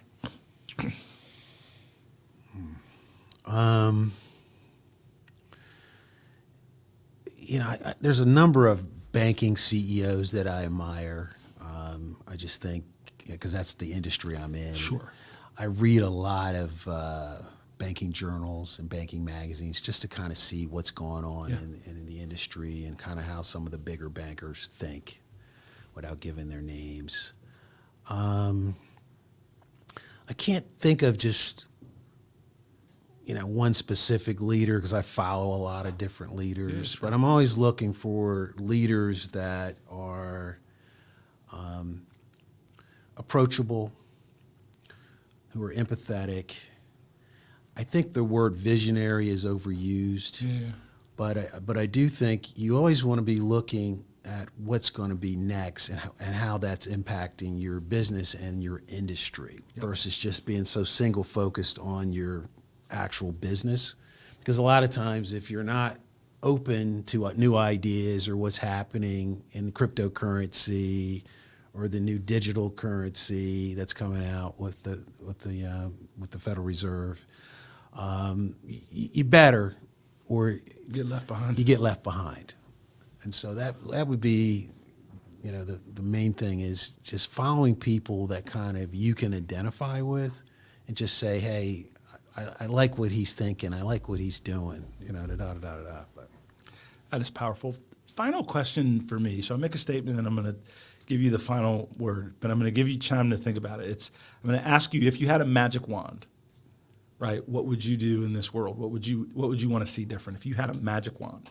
And so that's going to be my question. So I'm going to say a couple wrap-up comments for entrepreneurs, and then I'm going to come back to you with that question. One of the things that I wanted to share with our audience as I talk with Jim and listen to some of his leadership lessons is just to say leadership is a journey. You're going to make mistakes. It's okay as long as we don't make the same mistakes again and again and we learn from them. And we don't try to hide behind our title as if we didn't make a mistake. And one of the things I had to learn as a CEO is that if it happens good, right, and I get the credit, if it happens bad, then I got to be equally as vigilant to take the blame. And it's both of those things, right? And sometimes people see my name up in lights, and I know, right, that the team behind me helped propel me forward to achieve that goal or that recognition. And then when something doesn't go quite right, I have to really look at how I led the team and what was my contribution to getting it there. So that level of leadership, humility, I would say, is the biggest thing that has grown in me over the last probably 7 to 10 years, that maturity of how to look at things. But I'm interested. There's so much going on in the world. There's so many things that one could describe. But if you had the magic wand, right, what would you want to do to help this world be a better place with that magic wand? it's very simple. I would love to reduce the wealth gap. If I have time, let me give you a statistic. You do. The American Banker published this last summer, and I'm going to send this article to you because I think it'd be important for you and your business. Donald, did you know that just a consumer to consumer, a white consumer and a black consumer, the wealth gap is 10 to 1 in terms of your net worth? Wow. But if you're a business owner, it's 3 to 1. And so if we have more entrepreneurs, more business owners, the wealth gap reduces to 3 to 1. And so if you have a relationship with a financial institution and you're a business owner, you can potentially reduce that wealth gap down significantly and create a better life for your community, for yourself, and for your family. Jim, that will be the last word. Because that is concise. That's what we're trying to do. You and I are similar in that we want to see our impact in what we do each day affect the community in a positive way. And I'm a big fan. And as I watch M&F and I read about the articles and different things and some of the work that we are able to do with you, I'm just so glad that you're in our community and you're leading the way and you're giving that inspiration, right, to many others, and I sincerely appreciate it. Thank you so much for spending time on us on the Donald Thompson Podcast. It was great. Hey, Donald, thank you, and I appreciate everything you're doing for our community. You're a tremendous leader, and you're doing some great work. And we appreciate all your support. All right. Well, we are rolling out, CC team, and we are good to go. Thanks again for listening. DT over and out, and make it a great day. We are the innovators, the creators, the risk takers, the movers and shakers, the rule breakers. We're the hustlers, disruptors, kick the dust up, muster up the strength to trust in our strengths. We're a collection of the curious, a posse of problem solvers, a group of grit and ambitious people. They call us underground because that's where seeds grow. They call us underground because we do it different than the mainstream as we turn daydreams into great things. We're different. We may scream, "Hey you," because we're getting your attention. Hey you, the atomic symbol of gold. Hey you, an alternate universe where we support the fruit of your genius as it unfolds from bold conviction. We're a campus of doers, a herd of helpers, a gaggle of good ideas from go-getters. Don't act like we know better, just that we know something. And take that know something and turn it to mo somethings. We're learners, earners, burners of the midnight oil. And if our night is foiled, we return to soil, underground. And then rise again with our tribe again, and we try again. Hey you.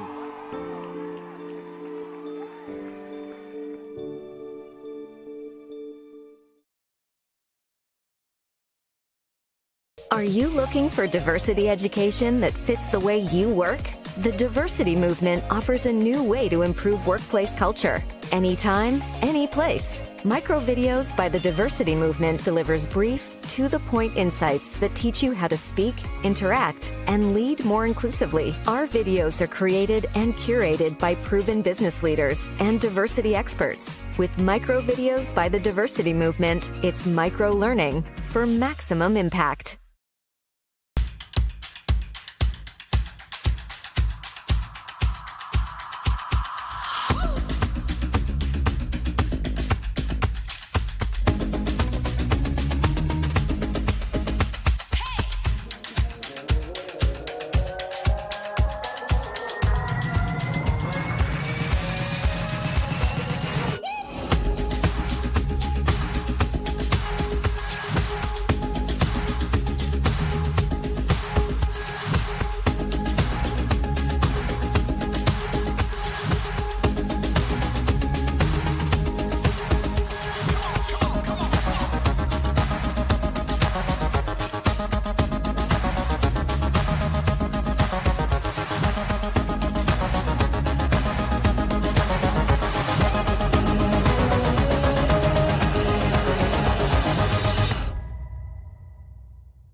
My name is Zainab Baloch, and I'm the co-founder of YAP.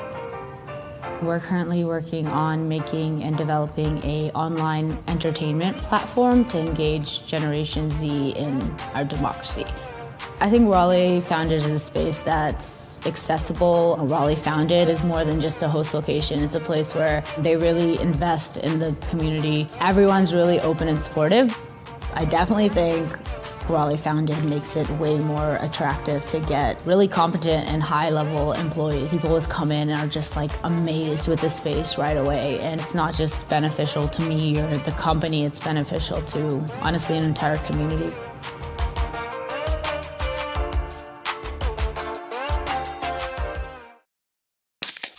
The 919 Beer Podcast is your go-to resource for the latest information impacting the craft beer scene in the Triangle and across the state. Join Adam Eschball and Wayne Holt of 919 Beer and me, Joe Obias, from the OG every Saturday morning on Buzz Sports Radio from 8 until 9. You can also download the podcast and listen to it anytime at WRALSportsFan.com or wherever you get your podcasts. Join us each week for the 919 Beer Podcast, a part of the Capital Broadcasting Podcast Network.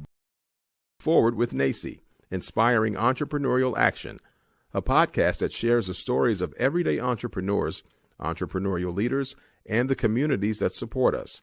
We hope that this diverse collection of stories brings you inspiration, inspires you to take action, and ignites entrepreneurship in your community as we make our way forward together.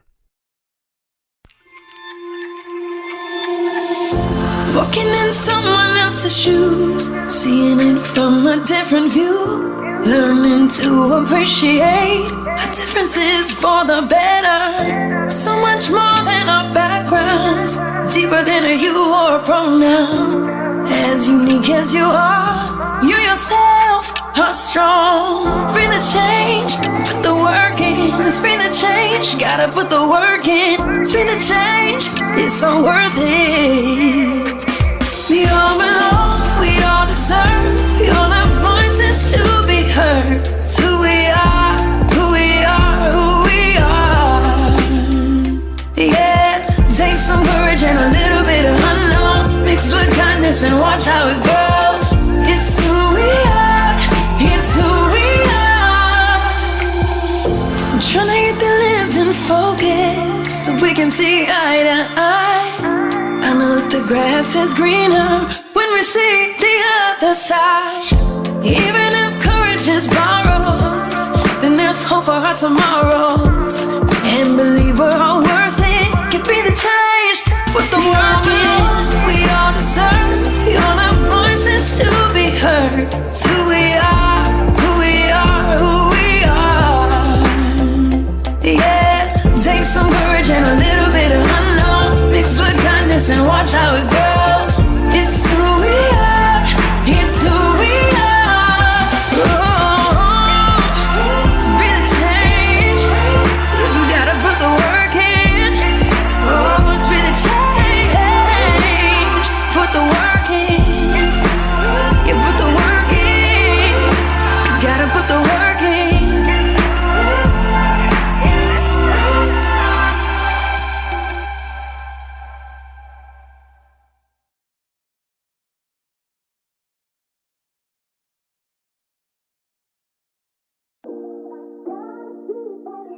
This sound like Quill.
Nice to meet you, Bull City. We're Earfluence, and we produce over 20 podcasts for entrepreneurs, businesses, and thought leaders in the Triangle and beyond.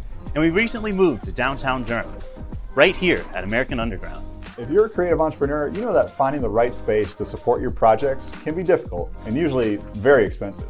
That's where we and you come in. We partnered with American Underground to build this podcast studio, where all AU members have access to equipment to help them sound their best.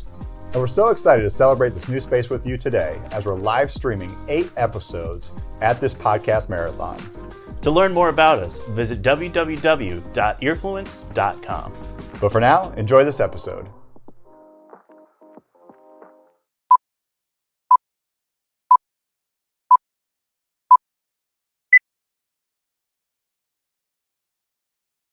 Welcome back to the Earfluence Podcast Marathon, live from our new studio at American Underground in Durham, North Carolina. This is our 4th episode in our 8 episodes of this podcast marathon, and I'm so excited for this one today. Keep in mind, if you are loving this, make sure you tell your friends. Go to podcastmarathon.com. We're also on WRL TechWire's LinkedIn and Discover Durham's YouTube. Give us a thumbs up, give us a share, give us all the love. All right, so this episode is a new podcast that we are producing called the Inside Impact Podcast. The host of it is Elisa Herr. She is the CEO of Unity Web Agency, which makes inclusive websites, phenomenal company, and I'm so excited to hear this podcast interview today. Yes. Elisa, welcome to the Earfluence Podcast Marathon. Take it away. Thank you. I'm so excited to be here. Yeah, Elisa. All right. So, hey, everyone, and welcome to the Inside Impact Podcast. I'm your host, Elisa Herr, CEO of Unity Web Agency. On this podcast, we will be taking you on a behind-the-scenes peek at how organizations can create positive change in their communities. Hell yeah. Today, I'm here with Johnny Hackett, founder and CEO of the Black Dollar Corp, which has created a free online Black-owned business directory, which is Black Dollar and C, to help people find and shop at Black-owned businesses throughout our state. Have you expanded beyond North Carolina? Not yet. Not yet. Just North Carolina. It'll happen. We had 1,100 businesses, though. A little over 1,100. The company has also created Black Friday Market in Raleigh, which provides space for Black entrepreneurs to sell their products without additional fees, with the goal of putting dollars in the hands of business owners as consistently as they can. Yep. So, but before all of that greatness. Yeah. Johnny was a production manager at Unity Web Agency. Exactly. That's what I wanted to start with. So for everybody listening, like I everybody knows my story, that knows I've spent a lot of time in corporate America, Xerox, IBM, a few others. My last stop was with Unity. I worked for Elisa as a production manager, came at a time where she was growing and starting to expand out as a web design company and all that stuff. And I had the most amazing time working with Elisa, and I was so ready to join the team that I left Blue Cross. I was a business systems analyst at Blue Cross at the time. Was getting paid great money through Blue Cross, you know what I'm saying, to do whatever, but it just wasn't challenging.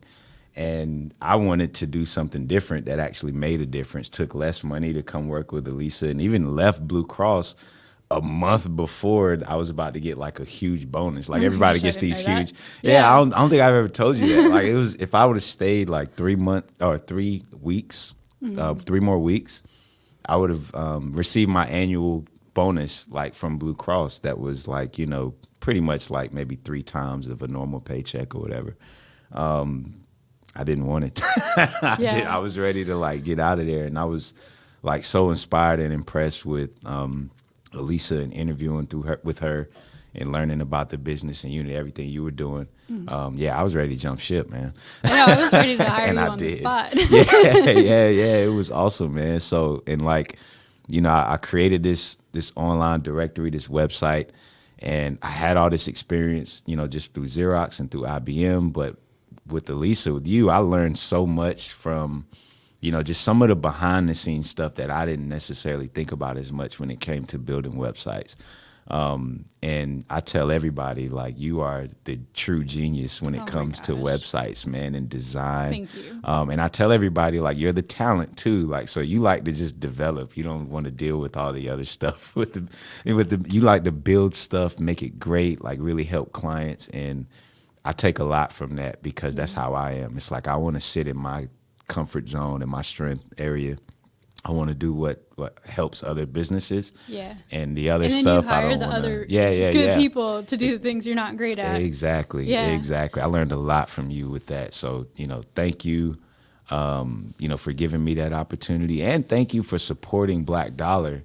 Oh, yeah. And everything we were doing while I was working for you. So I don't know if other people are out there, but imagine going to your boss and telling them that you're wanting to start your own business. And it's it's an online directory, whatever. I mean, do you think they would support you and allow you the flexibility to do certain things while you're working to make your dreams come true? Not too many people are going to do that. And you did that for me. And like I said, I'm forever grateful and indebted to you for that. So thank you. Like, of course. She's a rarity. He's the best. So, all right. So do you remember the moment that you decided to start Black Dollar? What was the impetus behind it? Yeah, I did, man. It was kind of, I think I was looking for something one day online, and I was looking for like a Black-owned business. I stumbled upon like some other directories, and they were just like out of touch, like out of touch, out of place, maybe not as organized or not as updated. And I think it just pissed me off this particular day, like looking for something. I couldn't find it in social media that well. I had this small directory of like just friends' businesses and stuff like that that I put on another website I was doing. And excuse me, I think at that time I just got mad and just was like, man, I'm going to do this. And it actually took a couple months before I actually built it and created it. But that was just through some, like turmoil with relationship and stuff like that. And then it makes you like dig deep and build something, right? Yeah, I'm pretty sure I remember you staying up all night. Yeah. I think I did it. It was a couple weeks, but there was like 2 or 3 core days. Yeah. Where I just stayed up and really designed this whole thing out, plotted it out, and literally had it ready to go. A few weeks later. So yeah. Yeah. So with Black Dollar, like you started this online directory. Yeah. And now you've taken it into these physical stores. Like what do you have an ultimate goal? Do you have like a 10-year vision of where you want to go with Black Dollar? Yeah, most definitely. I mean, a lot of people know about Black Friday Market now. The retail store that basically makes the directory kind of a real place for retail businesses anyway. So, a lot of people call it Black Walmart. We do have an official partnership with Walmart right now, which I haven't. Wow. I probably announced it just now. I didn't know that. Yeah, exactly. It was like the first time I've like publicly spoken That's on so it. cool. We need to put some stuff out there, but we wanted to become retail stores across the U.S. to where if you're in South Carolina and you want to shop local, then you can go to a Black Friday market, right? Mm-hmm. And then there's all these different things, within that Black Friday supermarket with the retail as well as the grocery stuff, the Black Friday Express, small kiosks that we rent out to other business owners. You mentioned earlier about the directory and going more than just North Carolina. The original plan for the directory was to create a Black-owned business directory for the entire U.S., but after actually doing some research, talking to other people who had their own directories, I noticed that most of their businesses were located in the state that they were.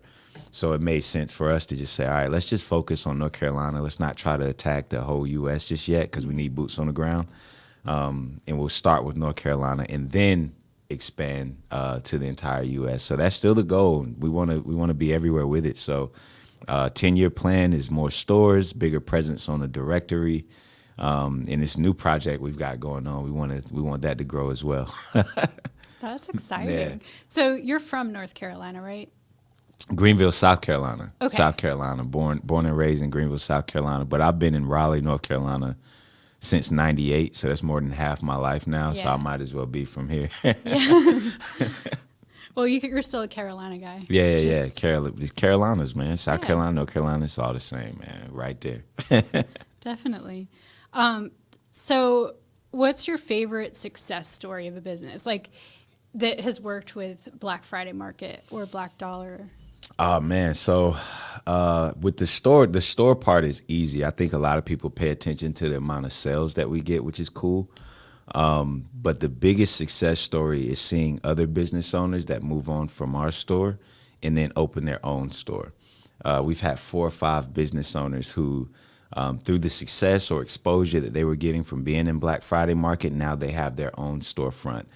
They've opened up their own physical property, and that's what it's about. Our goal for business owners in Black Friday Market is either open your own store, or we want to connect you to a Walmart or a Target or a Belk's and get your products in there.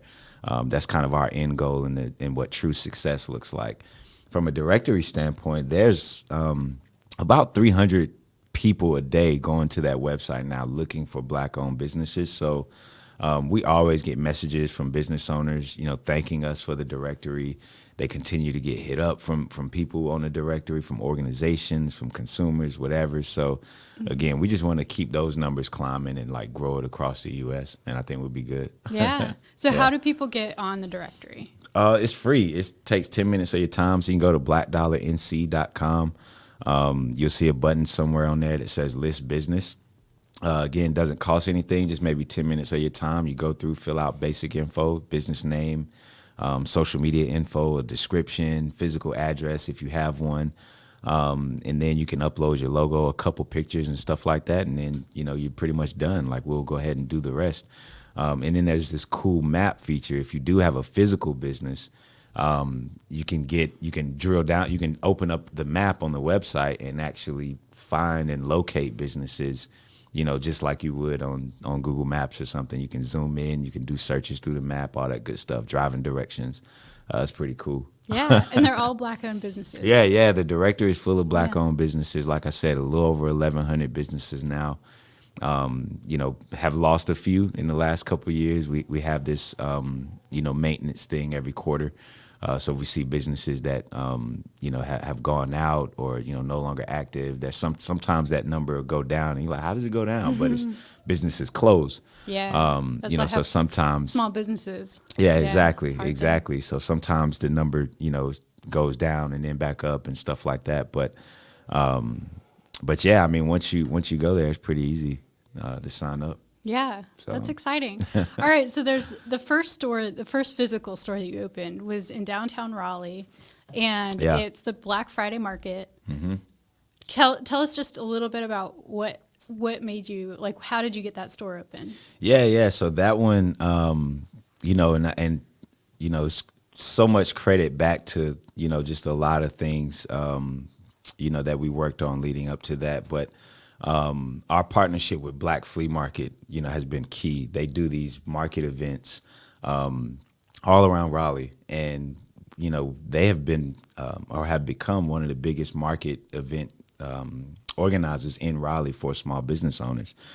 So they did that later part of 2019, 2020, going into that. Even through the pandemic, there was a little pause, but we had to get back out there for small business owners. And then our directory kept going. We were doing a lot through our partnership with the city of Raleigh and DRA. They kind of reached out, after the summer, crazy summer that we had after George Floyd passed away, more violence, more vandalism, stuff like that. So downtown was a wreck. Mm-hmm. In October, DRA reached out and said, hey, what would you guys think about opening up a temporary, pop-up shop, pretty much.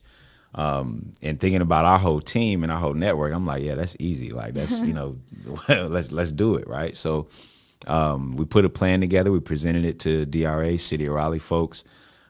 We got connected to Empire Properties, who've been awesome for us from the beginning.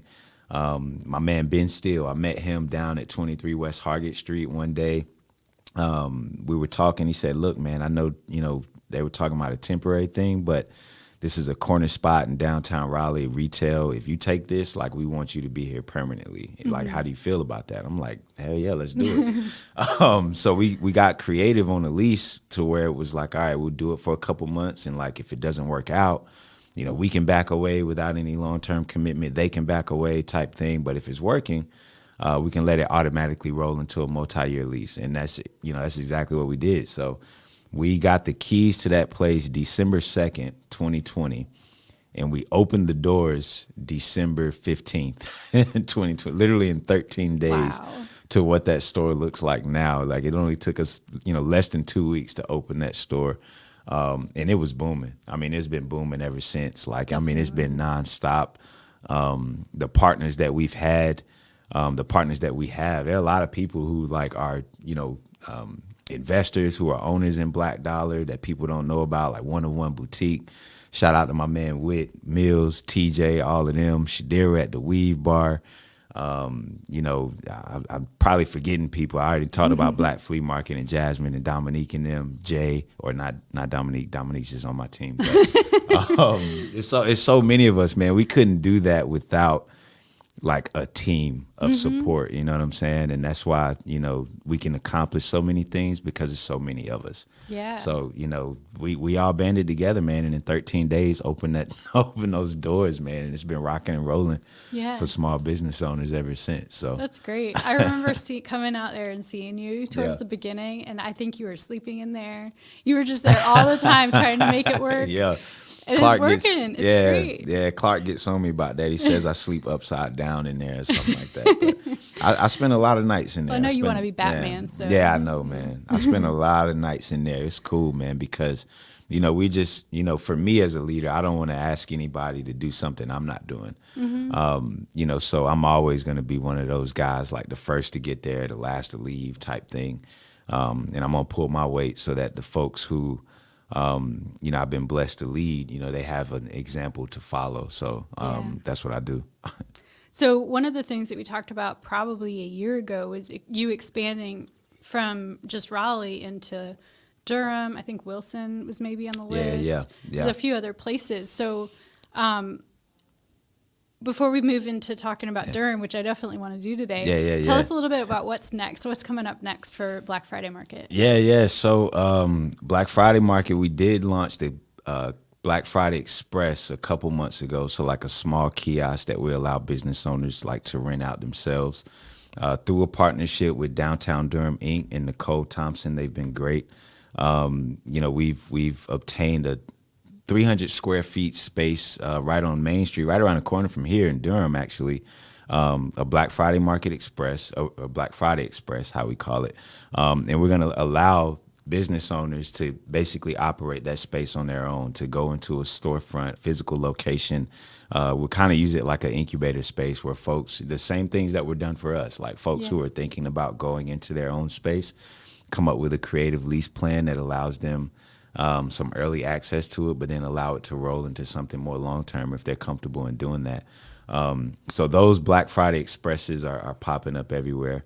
But then the factory, which I posted about today, Carpenter Development, David Meeker, his group, they've been awesome. Kate Charles and some others. His building right behind Trophy Brewing in downtown Raleigh in the Morgan West District. We've moved into there. Next month in April, we'll be opening up the factory to the public. It is a co-manufacturing space, 10,000 square feet of nothing but equipment and retail equipment that business owners need to make their products. So the heat press machines, screen print, embroidery, bottle filler machines, electric mixers, all this kind of stuff. Right, the stuff that they sell in the store at Black Friday Market. Now they're going to have a facility to make these, these candles or whatever it is that they're selling. They can make them on site there, and then have them shipped out, have them pushed out, take them to the store, wherever we need to do, as well as a lot of like our social and business mixers, right? So like our company is growing. We need a headquarters. So we need a place to actually sit and work, which the building has enough space for that. And we also want to, create these social network and engaging events like we used to do like pre-pandemic, getting back into it now, right? We're doing a lot more mixes, but, we want that place for business owners to come, to network, to engage with folks, and to also raise capital through some creative pitch events and some things that we want to do at the space on a consistent basis. Many of the things we like to do is we always talk about doing things consistently, like recurring business owners need more than just one opportunity to do something. So the factory is going to be a place where we can really make a hub for events, for education, for this co-manufacturing stuff. So we're excited about that. It's keeping me up at night too. Yeah. So, it sounds yeah. like it's coming down to the wire for it getting open. Yeah, it is. It is. You definitely got to come by. We're going to be doing a lot of like community events there as we're like building this stuff up. So people won't just come in and see a finished product. We've allowed people to come through now and just help us with ideas and designs and, how should we furnish this? What paint should we put over there? That type of thing, because we want the community to be involved in actually building it up as well. They're going to have a sense of ownership over this space when it's complete. We didn't want to just, unveil a finished product and then, people don't feel attached to it in some way. So we've been doing a little bit of that already. We're going to start doing even more of that in the next couple of days, actually. And we look forward to, the surrounding community, whoever coming in and like literally helping us build that place up and furnish it. So it's going to be cool. That is amazing. All right, good time for a water break. Let's see. I'm drinking my LaCroix. LaCroix. How do you say this? What is it? LaCroix. LaCroix. LaCroix. LaCroix. I don't know. It is good. It depends though. on where you're it is from, good. probably. LaCroix. Right. What about? All right, let's talk Durham. So there's been something in the works for a long time in East Durham. Yeah, that it has been since last year. June, July-ish maybe. East Durham has a building called the Old People's Bank. I think it was built in like 1905. Don't quote me on it. I think it's around that time. I think currently it's called the Garland Millwork Building, but it used to be the People's Bank, a part of East Durham, Black-owned bank, a whole like community there essentially. Obviously through time, the building, has gone through its struggles, wear and tear, and, is looking to get revitalized now. So we're actually brought to the table my guy, Will Clark, who is unbelievable, does a lot of development projects, is really passionate about doing things the right way, has been in this real estate space for a long time, is a product of Durham, and wants to see Durham, come back even stronger in some ways, especially as it relates to, how residential projects or commercial projects are carried out. And this guy, he seeked us out. He came and found me. It was introduced to me through another mutual friend of ours, Clark Reinhardt. Shout out to Clark, Load and Dock, Innovate Raleigh extraordinaire. But he was introduced to me through Clark. We got a chance to meet, and Will did his homework, everything we were doing as a company, everything I was doing, and was just very impressed with the network and the community that we had built up until this point. And, he brought us to the table with this project in East Durham with the People's Bank, and, not only putting so much in our hands from, the usage and the utilization of the building, because there's like all these different bays, right, where we want restaurants and, bars and maybe a Black Friday market, a second floor, big open space, courtyard. Like there's all these components, right? And he's entrusted that, him and his team have entrusted that to us. But not only entrusting that to us, they've given us ownership in that building, in that project, which is something you don't see very often. Now, we have to work for it, yes. You know what I'm saying? We have a job to do. But, when we talk about gentrification and different things like that, that is never something that somebody says like, oh, they came and bought the building or they bought up all the houses, but they gave the community like a piece of the ownership. That never happens. Yeah. And so for Will Clark and the Garland team to think of us and that, just think that way, period. Even if it wasn't us, just to even be thinking that way was a huge like eye opener for me. And then the fact that it was us, through a series of really finding someone who could handle that stuff. It was awesome. It was awesome for us. So, we're excited. It's a long process. Like I said, this has been going on since last summer. And, there's a lot of folks, who partner with us who've been going through this journey with us. But yeah, we're turning the corner here now. The building looks amazing. It's coming together, and in the next couple of months there will be some more formal announcements over what's going on at the People's Bank. So yeah, it's exciting too, because like East Durham's gone through a lot of changes just over time, and I know that. So I used to work at a company that was in Golden Belt. Yeah, that was like right on the edge. Yeah, right. Yeah, and so now, even just like 10 years ago, there was a white-owned bakery there, and it was a successful little bakery. Yeah. But then Refiwa Books came in, right? Right. About 2 years ago, was it? I think so, something like that. And like, it's really going back to the community, because those Black-owned businesses are really starting to take a bigger stake in the available real estate there. And it's so exciting to see these buildings that went just empty, vacant for so long, that there's going to be this hub and this new, like, you think of downtown Durham, and then there's like the west part of Durham over by Duke and everything, and then East Durham's like, okay, well, there's some houses and manufacturing. Yeah, manufacturing and like and that kind of thing. But now, like, so when is this opening? It's starting to come back, man. So the building we're pushing for September, like a Labor Day, ready date. I'm glad you mentioned Refiwa Books. Every time I go to Durham, Mondays are my Durham day. If y'all haven't been to Refiwa, listen up. If y'all haven't been to Refiwa in Durham, please stop by there. But I'm glad you mentioned them, because they're a staple right there, and we're trying to like build on that exactly. To your point, to give them a surrounding community that supports them. Right across the street from Refiwa, there's a few shops right there of some good business owners, man. The Nest, a guy named Derek that's running that. I think you probably should pay attention to the Nest. I think he's got an event coming up soon, a street event there where they're going to block the street. Ooh, that's fun. Right there at Refiwa beside Nest. That should be awesome. Then there's TNP Fit, Trap Fit, TNP Fitness. I'm sorry, not Trap Fit. Trap Fit is in Raleigh. TNP Fitness in Russell. This guy's like former NFL player, hardcore fitness freak. He's got a fitness studio right there.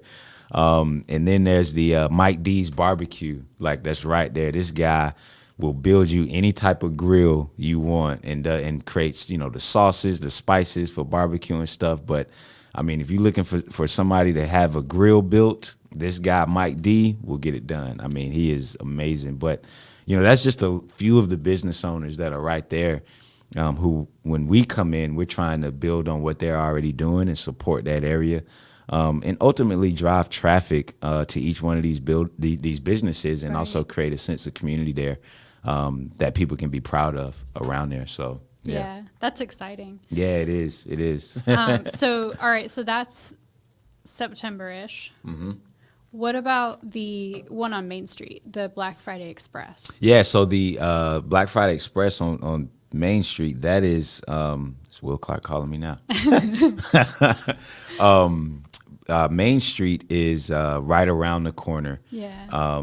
That is actually going to open next month. We should be ready for that next month. They just finished like the last little touch-ups on the front of the door at the kiosk, but it's literally ready to go. That's cool. I may stop over there when I leave here, just to touch base with them. But we're looking to have a business in there next month as soon as we can. Is that the one that I keep seeing on Instagram where it's a door that like flips? No. That's the one in downtown Raleigh on Fayetteville Street. So that has the glass door, the retractable door. Yeah. That's the one we call like the kiosk. That's like the, it's like having a kiosk in the mall, but now you put the kiosk in downtown Raleigh on a main street. So yeah, that one's pretty cool with the Nobody door. Goes to malls anymore anyway. Everybody likes that. yeah, that's awesome.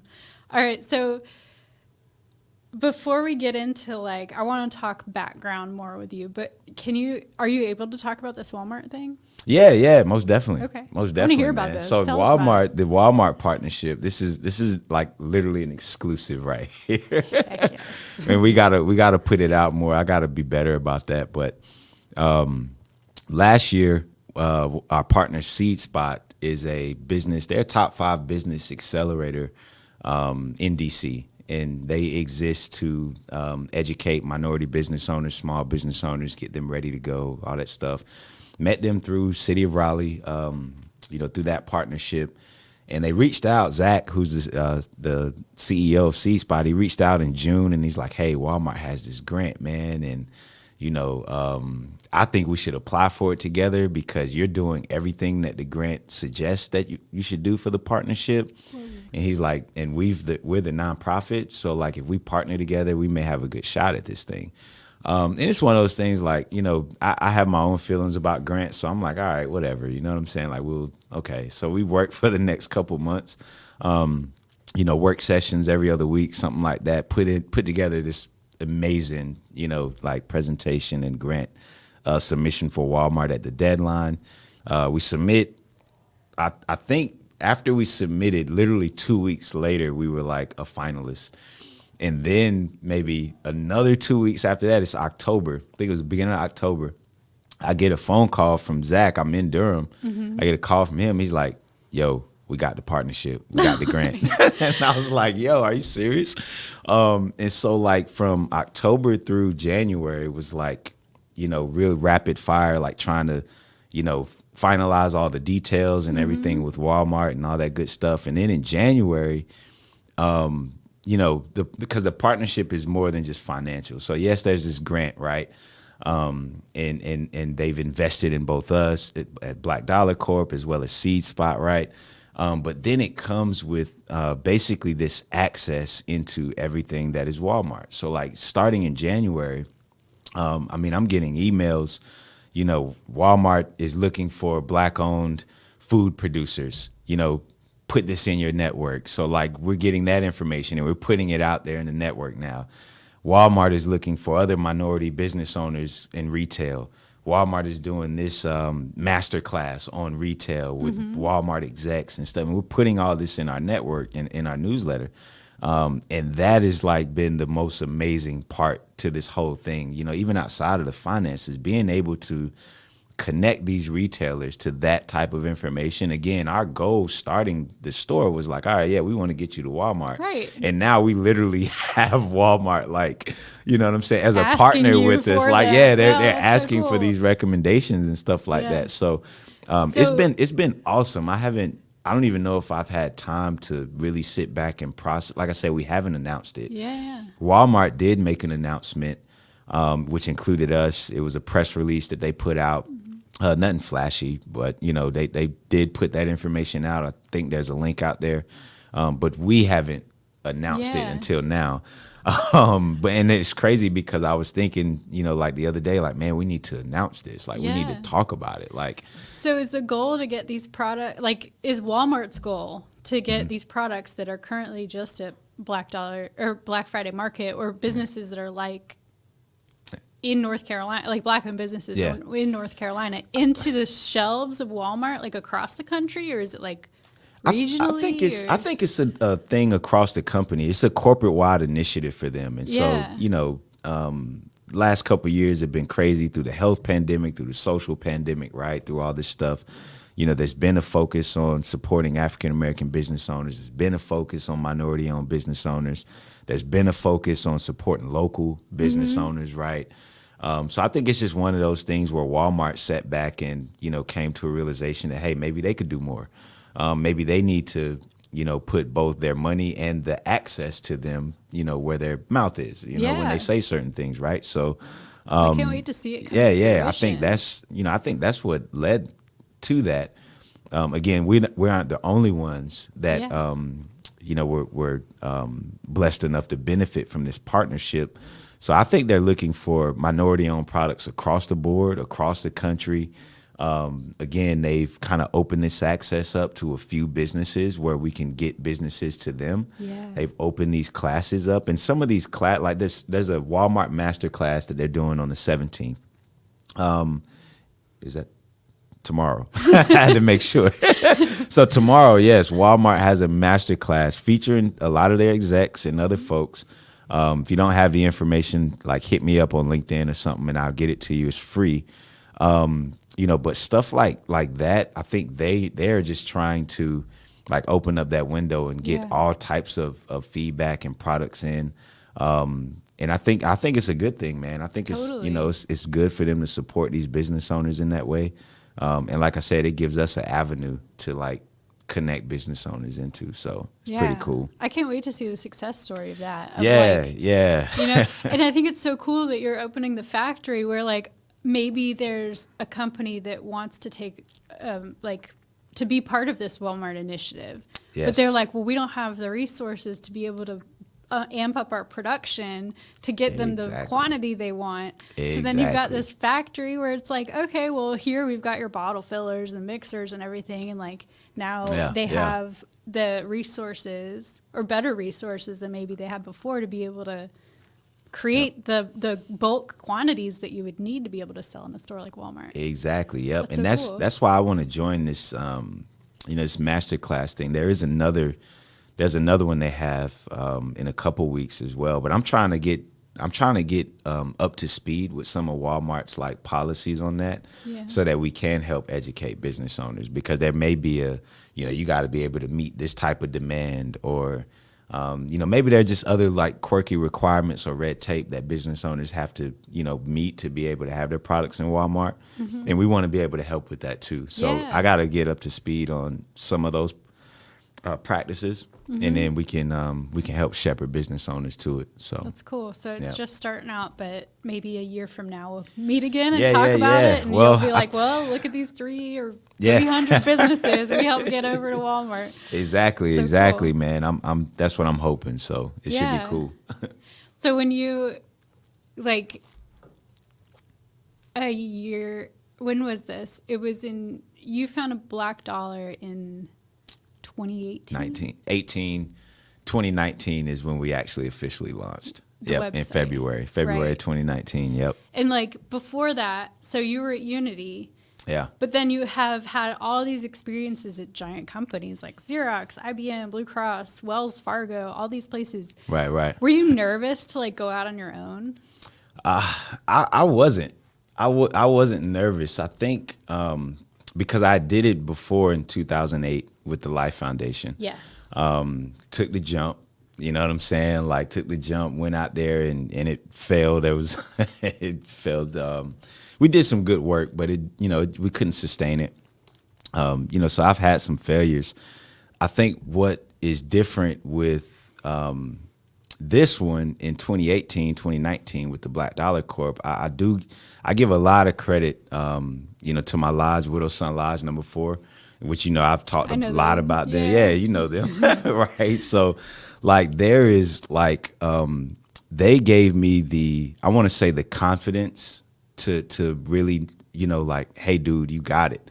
Like, hey man, step in front of that. Hey, we're going to let you do things here at the lodge and do your events and implement your ideas. And, by the way, it comes with, this group of brothers who like will be there for you to support you through all these ideas you have. Some of my ideas before didn't pan out because I didn't have like the soldiers that I needed. Right. And then, Widow Son Lodge number 4 comes along and, changes the narrative in the book on that. Like, nah, we move different.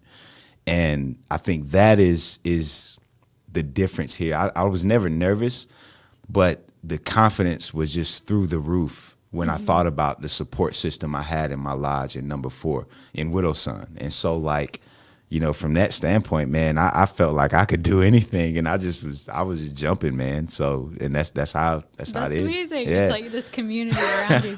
Well, you were part of that lodge for years, right? And so like you've been involved in the community in Raleigh through your I don't know if everybody listening knows what that is, but it's Masons, right? So like you're Mason, and like that's correct. By being a Mason, it really means that you're deeply embedded in the community, and the work that you're doing through that is giving back and supporting. And I remember I came to the MLK Day breakfast one year, and like that was like such a huge community event, and of course pre-COVID, right, when you could have something like that, but like. Yeah. It was always so amazing to see like how much you would do for the community, and it's great that they would come back and lift you up when you needed it. Yeah. Like I said, and it feeds itself. That's what I was about to say, man. It does, man, because it's not just me, it's not just somebody else. Like it's literally a network of all these different guys, these brothers, this community that, you know, helps pull things off like that, these community events, you know, whatever they may be. And then they have this saying that you get out of it what you put into it. Mm-hmm. And, you know, from when I joined in 2015, I mean, I just nonstop worker, you know, whatever community event was going on, whatever was needed, like I was there. And I put a lot into it because I like serving my community. So, yeah, it was big, man. It gave me that confidence, like I said, to just, you know, feel like I could really go out here and do anything. So, yeah. And I remember even at Unity, like you were always a big part of like the initiatives that we did at our company for giving back. Like we did the, the school, you're talking about when we went to the... we went to that high school. It was I can't remember what it was called. It was like it was a design school or something like that. I can't remember. It was up by Wake Forest. It was a public school. Yeah. And it was this high school that did like this amazing class where they had, the students in this class got like Adobe certifications. Right. Yeah, it was so cool. Yeah. And the amount of like I feel like that was like a big thing that you helped bring us to do. And the students are like, that's a passion for me because that's the first business I started was really for like teenage youth. It's like education. That was the Life Foundation. Yeah, the Life Foundation. Like, so, you know, teaching students about credit and health insurance and banking or resumes, right? Gosh, like that's so making helpful. sure, right. So that. like making sure that they, you know, don't make the mistakes I made because boy, have I made them. But that you know, the youth and shepherding the next generation and the education, that is always a passion for me. You know, yes, we did it at your company. You know, we had these ideas to do it. I did it, you know, through outside organizations. When I did Innovate Raleigh last year, I told the whole crowd, I said, it is on y'all to help shepherd in the next wave of entrepreneurs, of students. So make time and do job shadowing programs or just invite them out for a day and show them what you do. You guys are the boss. You can do it. Like it's just like, you know, we had that idea. You were the boss. You're like, all right, let's go.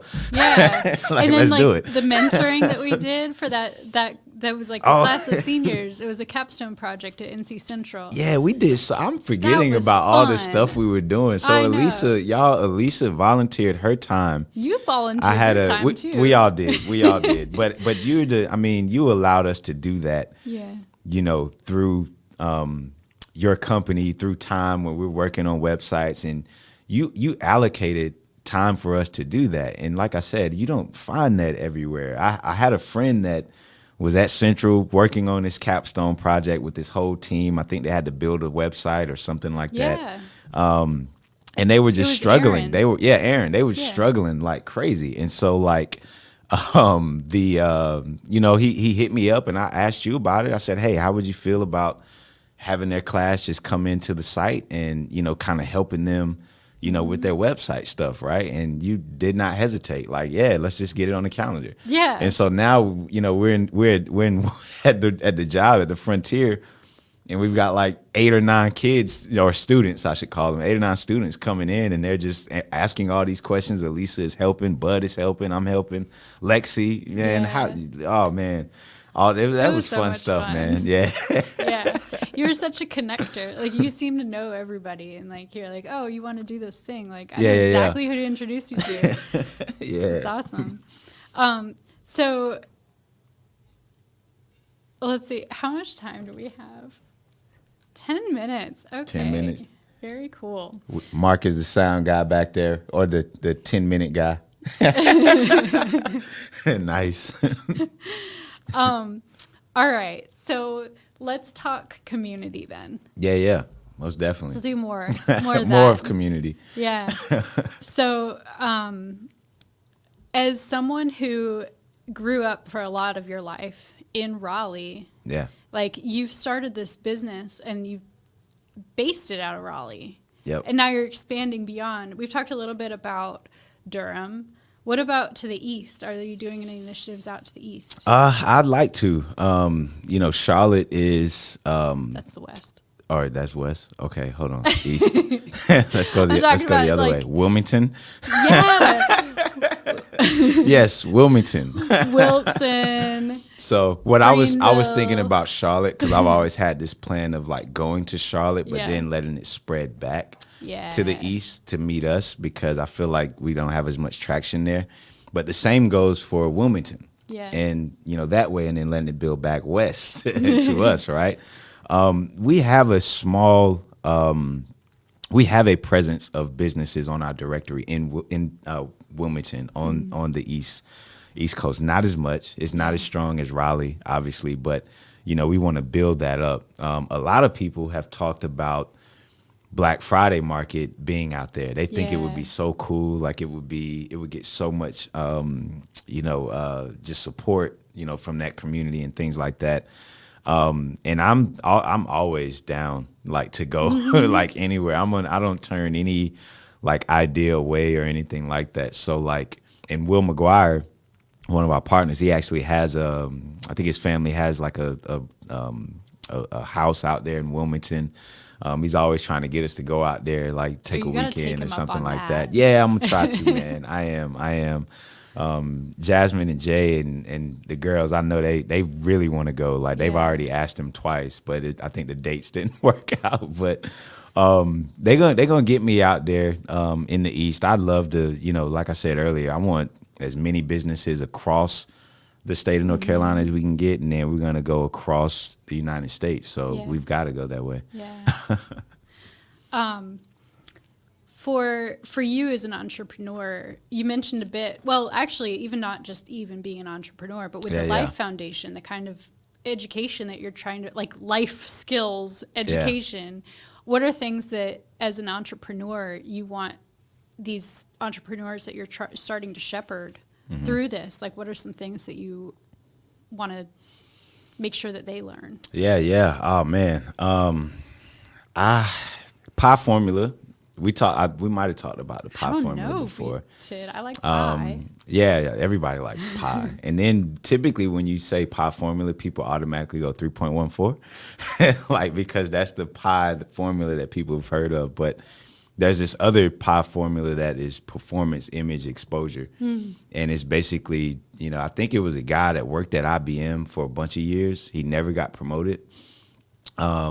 He ends up quitting, developing this pie formula thing. He writes about it. And now he's like a millionaire, gives speeches about it or something like that. But this formula he developed, it seems pretty true. I don't like it as much, but it seems true. And it's basically the formula for success. So it's like performance, image, exposure. So the performance is actually 10% of the equation, according to this guy. The P is performance, 10% of the equation. So if me and you both have 4.0 GPAs and our transcript out of high school looks the same, right? That's performance. We're exactly equal. It's only 10%. So that's why you move to the I, which is image, right? Your image, 30% of the equation. So how you talk, how you dress, what you look like, your beliefs, all this stuff, right? It's like, if we both have the same grade, same performance, well, then how do you start to differentiate us? It's not going to be performance. If it's the same, it's going to be image, right? That's what people do. 30% of the equation. And so then those two things build on each other to go to the exposure, which is 60% of the equation. So, your performance, your image, these are things people talk about. These are the exposure piece. These are things, whether you're in the room, whether you're not in the room, the stuff that people are talking about can be positive or negative, but it can be controlled by you as best as you can. I didn't learn that formula until I was like 26 years old. And I felt like I was done a disservice by not knowing that formula sooner. Because I'd made mistakes in corporate, early in my career. I was very good at my performance. My performance was everything. That's what I thought it was. Yeah. I mean, my mom for years, go to school, get good grades. That's performance. But I actually do want to be with the cool kids, right? Yeah. Like you do want to have a good image. My mom didn't harp on that. She just harped on the report card and the performance. And then I get older and I'm in this environment in corporate where, like I said, it's about, I'm doing the best work, ever. You know what I'm saying? But I drive a 1990 Crown Vic Caprice with, 22-inch spokes on it and come through the parking lot blasting my music. Yeah. So, these types of things start to negatively impact me. And I struggled with it for a long time. and finally had a mentor break it down to me in that way. And not to say that I would do anything different, because I am who I am, but understanding that if I maybe had understood that formula a little sooner, maybe there's, things, slight differences, things you do differently or whatever. But that's what I would, right now is kind of at the top of my list, is something I would impart to like future entrepreneurs, future people who are building a career. It's not even, just people who want to have their own business. People who want to establish themselves in their career where they are now at a Xerox or, an IBM or wherever they are. I'd want to give that to the young folks. Yeah. So the last question I like to ask is, what person or company doing good has had the biggest impact on you? Or a big impact? Or what multiple people? Oh, man. You know what? It's funny because Billy Warden just did a piece. We did a piece together for WRL Tech Wire, and he asked me a very similar question. I feel like I got to go with the same answers. Okay. It's fictional character, but I like Abel Morales from a Most Violent Year, just because he was someone that everybody around him was doing like illegal things, immoral things, and they were pushing him to do those things, and he just did not do it, and he didn't want to. And I just loved his character in that. And then real people, like I said, Jay-Z, Young Dolph, these are guys who knew what they were, knew what they were going to become. Young Dolph turned down millions to stay independent and make his own money because he knew what he was doing. And like Jay-Z is just the example. He's just like the example to me. So like, just trying to do things like them as best as I can and learn from them at the same time. So yeah, that's what I'm gonna say. I'm gonna stick with Billy's answers there. Shout out to Billy on that article, man. Y'all check it out if you like. So that actually reminded me real quick. Are you paying yourself yet? Yeah. A little bit, but not too much. All right. Not so I was that just much. thinking, you're like, taking that pay cut, like it was part of your story too, of like you had this great paying job, but you weren't happy. Yeah, man, I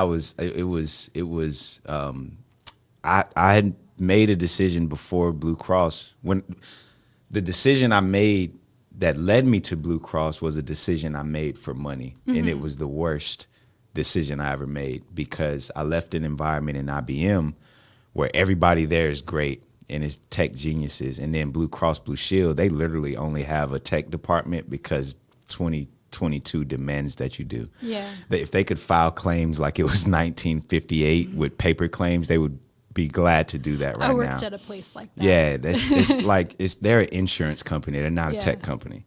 So everybody there in their tech department is, I'm gonna keep those comments, but I was just not happy. Yeah. And they didn't want to listen to people who came from places like IBM or whatever. They wanted to keep doing things their own way. So fine, you guys keep doing that.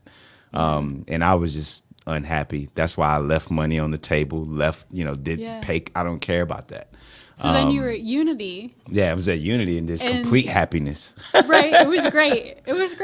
But then you had this dream that you knew you needed to pursue. So you left Unity. And I remember you were not paying yourself. Yeah. And so it's good to hear that you've got. We make a little bit more now, so there's a little more to go around. But the team is first, and my team knows that. Everybody else kind of, they get taken care of first. I'm the one, I'll be okay, right? So like that's when how you're starting it is, out, as the owner. Yeah. It's the you business used to is do your it. baby, and then all the people that work for you, you're like caretaking. Yeah, exactly. Yeah, so it was a long time. Like this is literally like just in the last couple months it changed for me. But like it's like nah, we take care of them first. I watched you do it. I learned from you. Everything that I'm doing. And I mentioned this to someone else outside for the listeners, that I learned a lot of things from Elisa, both from you. Make me cry. Both design-wise, tech-wise, as well as just leadership-wise in running a small business. It was the last piece in the puzzle to me in terms of like fully being ready. I talked about the lodge before. I talked about some of these other experiences. And then you capped it off. You know what I'm saying? Both with the knowledge and things you taught me and, just your encouragement. And so I used to see you do that. Like I said, you would sacrifice for us. And that's just huge, man. Like I said, it taught me how to lead and what I wanted to do. So, yeah. It's amazing. Have you considered getting certified as a B Corporation?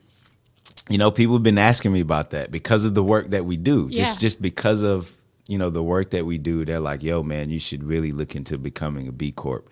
And I've been thinking about it. I don't think I have the time to really sit down and think about it. But Will McGuire, who we talked to out there, me and him gonna sit down. There's resources. Yeah, The NC State has a clinic that's like student run. Yeah. That will hook you up with people that'll help you get there.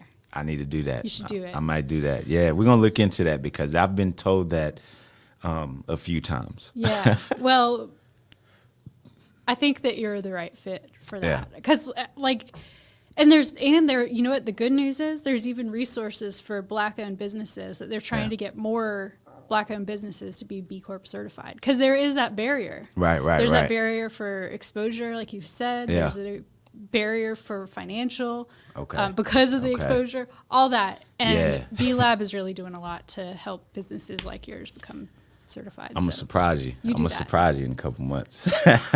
But I know we got some work to I'll do be here together. to help. Yeah, we need to be engaged anyway. I've been reaching out, you know, for the listeners, I've been reaching out to Elisa the last couple months to help us with Black Friday Market.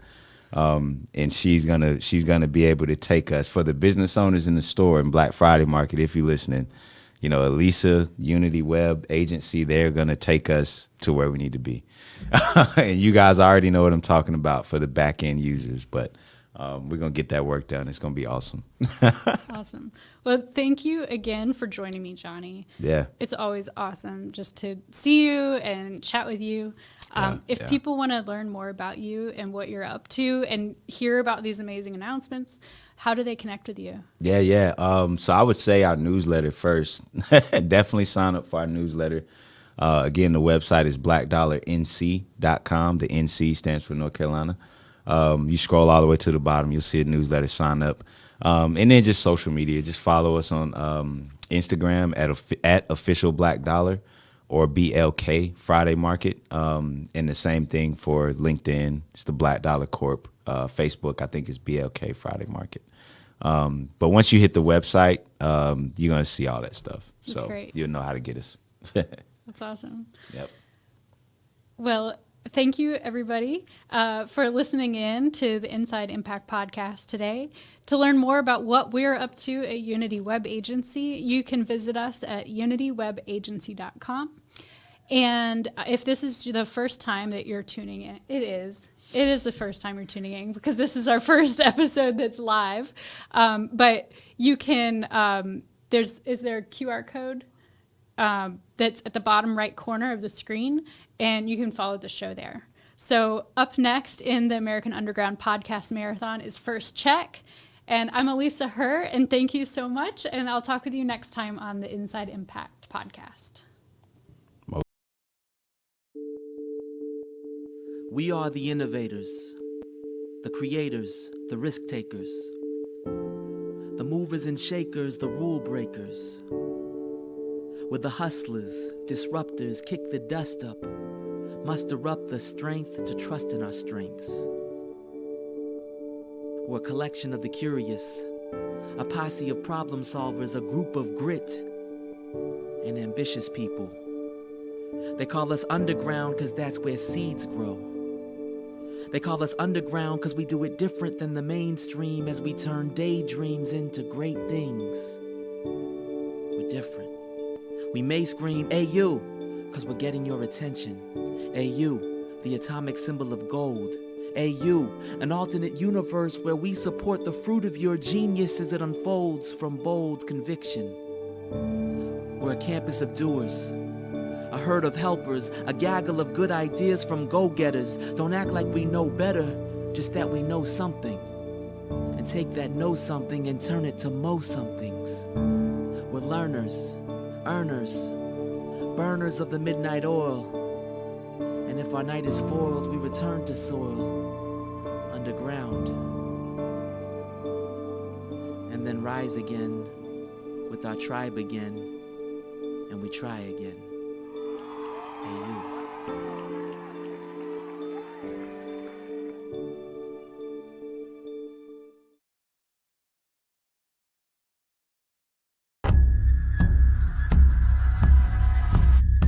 Authorities say Jordan died of a single gunshot wound to the chest. Police have charged 18-year-old Larry Demery and 18-year-old Daniel Green with first-degree murder. Where did that bullet hole come from? And how is it suddenly there when this case comes to trial? Is it possible for a man to be shot in his car and authorities not find any blood? It couldn't have happened as described. I didn't kill James Jordan. I'm innocent of murder.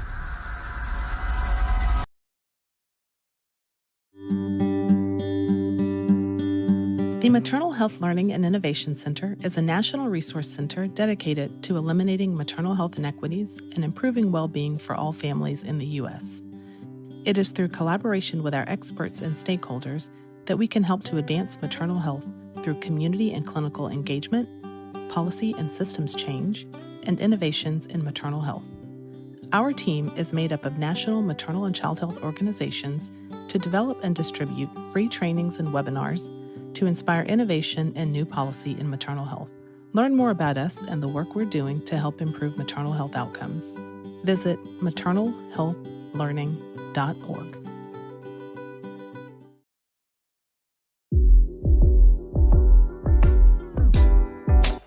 I'm Devin Lewis. I work for Raleigh Founded. I am our on-staff graphic designer, but I also have my own design company, Devin Lewis Designs.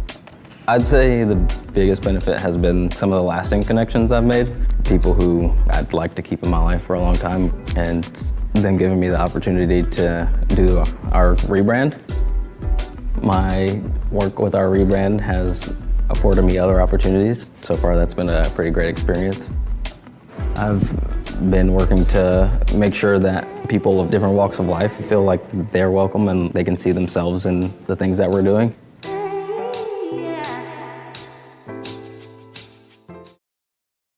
Are you looking for diversity education that fits the way you work?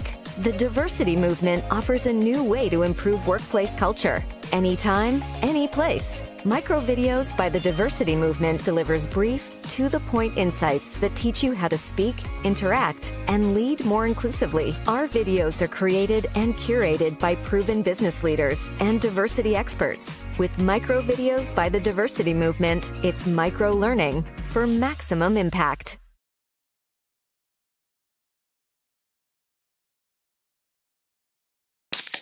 The 919 Beer Podcast is your go-to resource for the latest information impacting the craft beer scene in the Triangle and across the state. Join Adam Eschball and Wayne Holt of 919 Beer and me, Joe Obias, from the OG every Saturday morning on Buzz Sports Radio from 8 until 9. You can also download the podcast and listen to it anytime at WRALSportsFan.com or wherever you get your podcasts. Join us each week for the 919 Beer Podcast, a part of the Capital Broadcasting Podcast Network. This sound like Quill.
Nice to meet you, Bull City. We're Earfluence, and we produce over 20 podcasts for entrepreneurs, businesses, and thought leaders in the Triangle and beyond.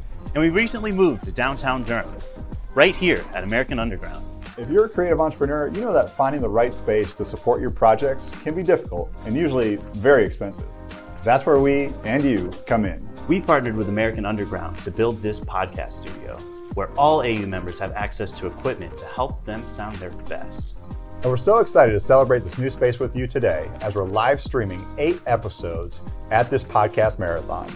To learn more about us, visit www.earfluence.com. But for now, enjoy this episode.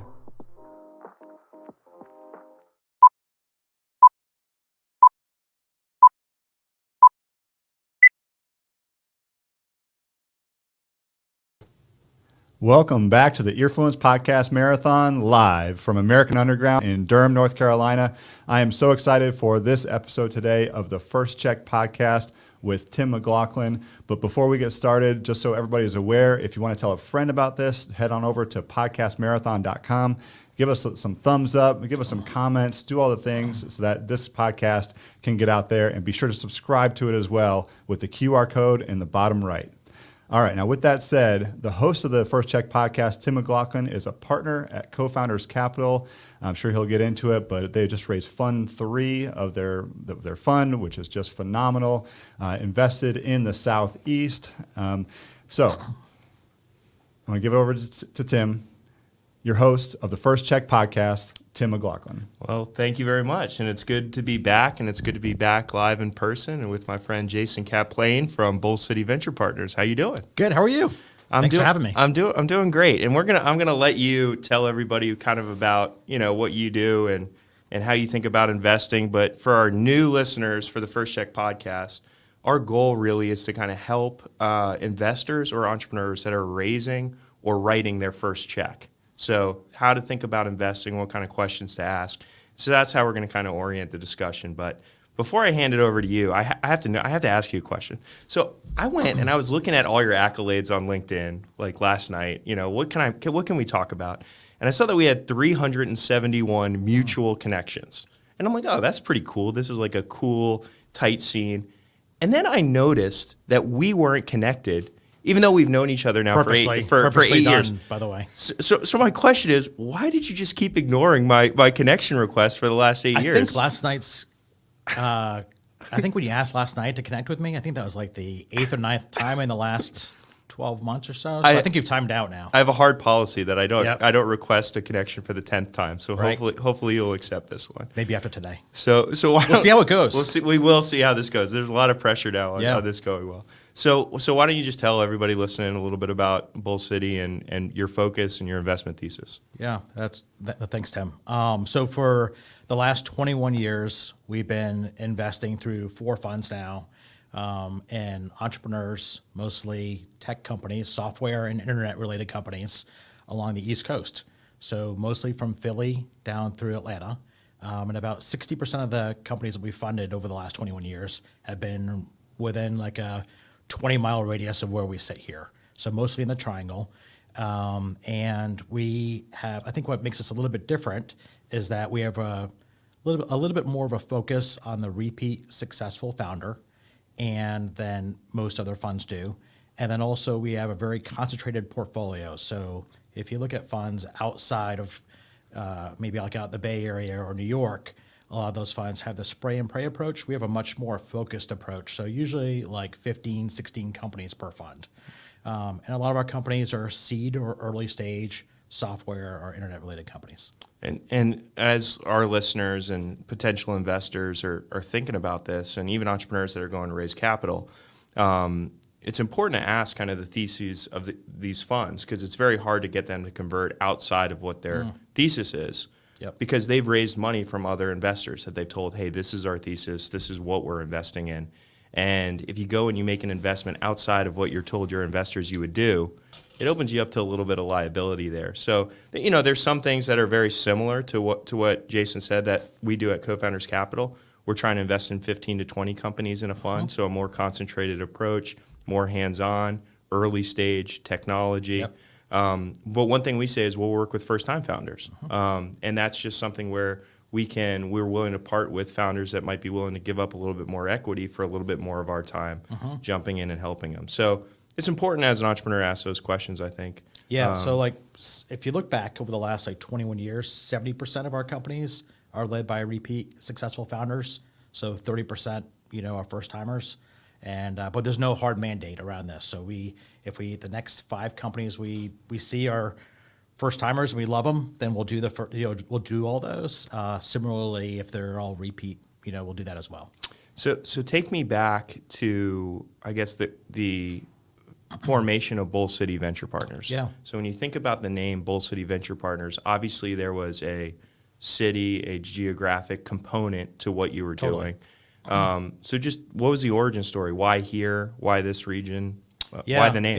Yeah. So, first of all, so I moved to North Carolina, by the way. I never thought I'd be here right now, and sitting across the table from you.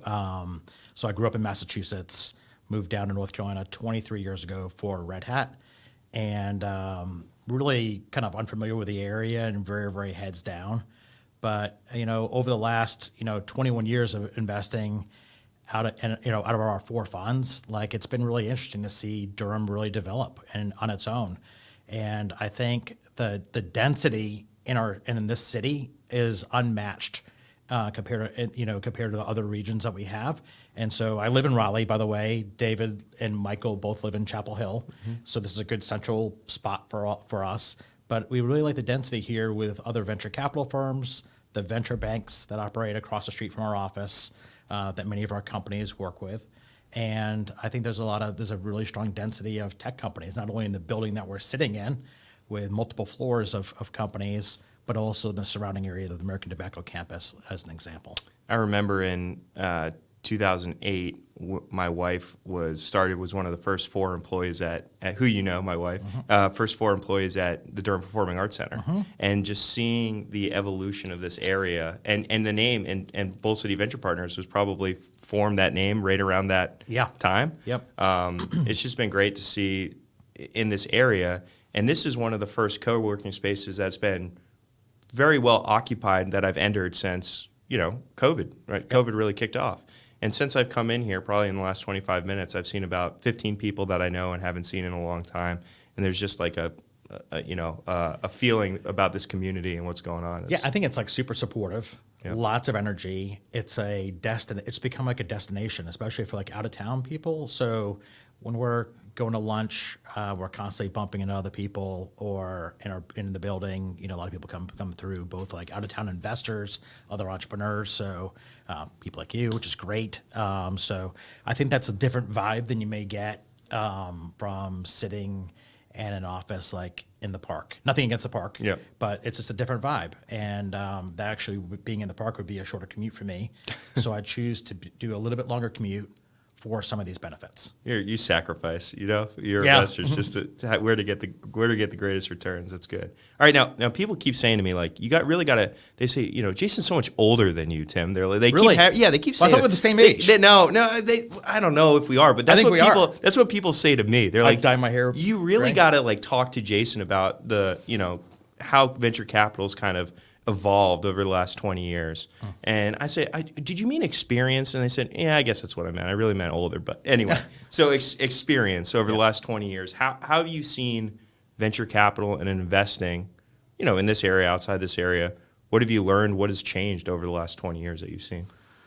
Yeah, for us, by the way, I heard there was a woman that's a partner at another venture capital firm, and she's a little bit older than me, and she was called the Julia Child of investing from another VC who's much younger. I don't want to be the Julia Child, obviously, so hopefully that won't stick.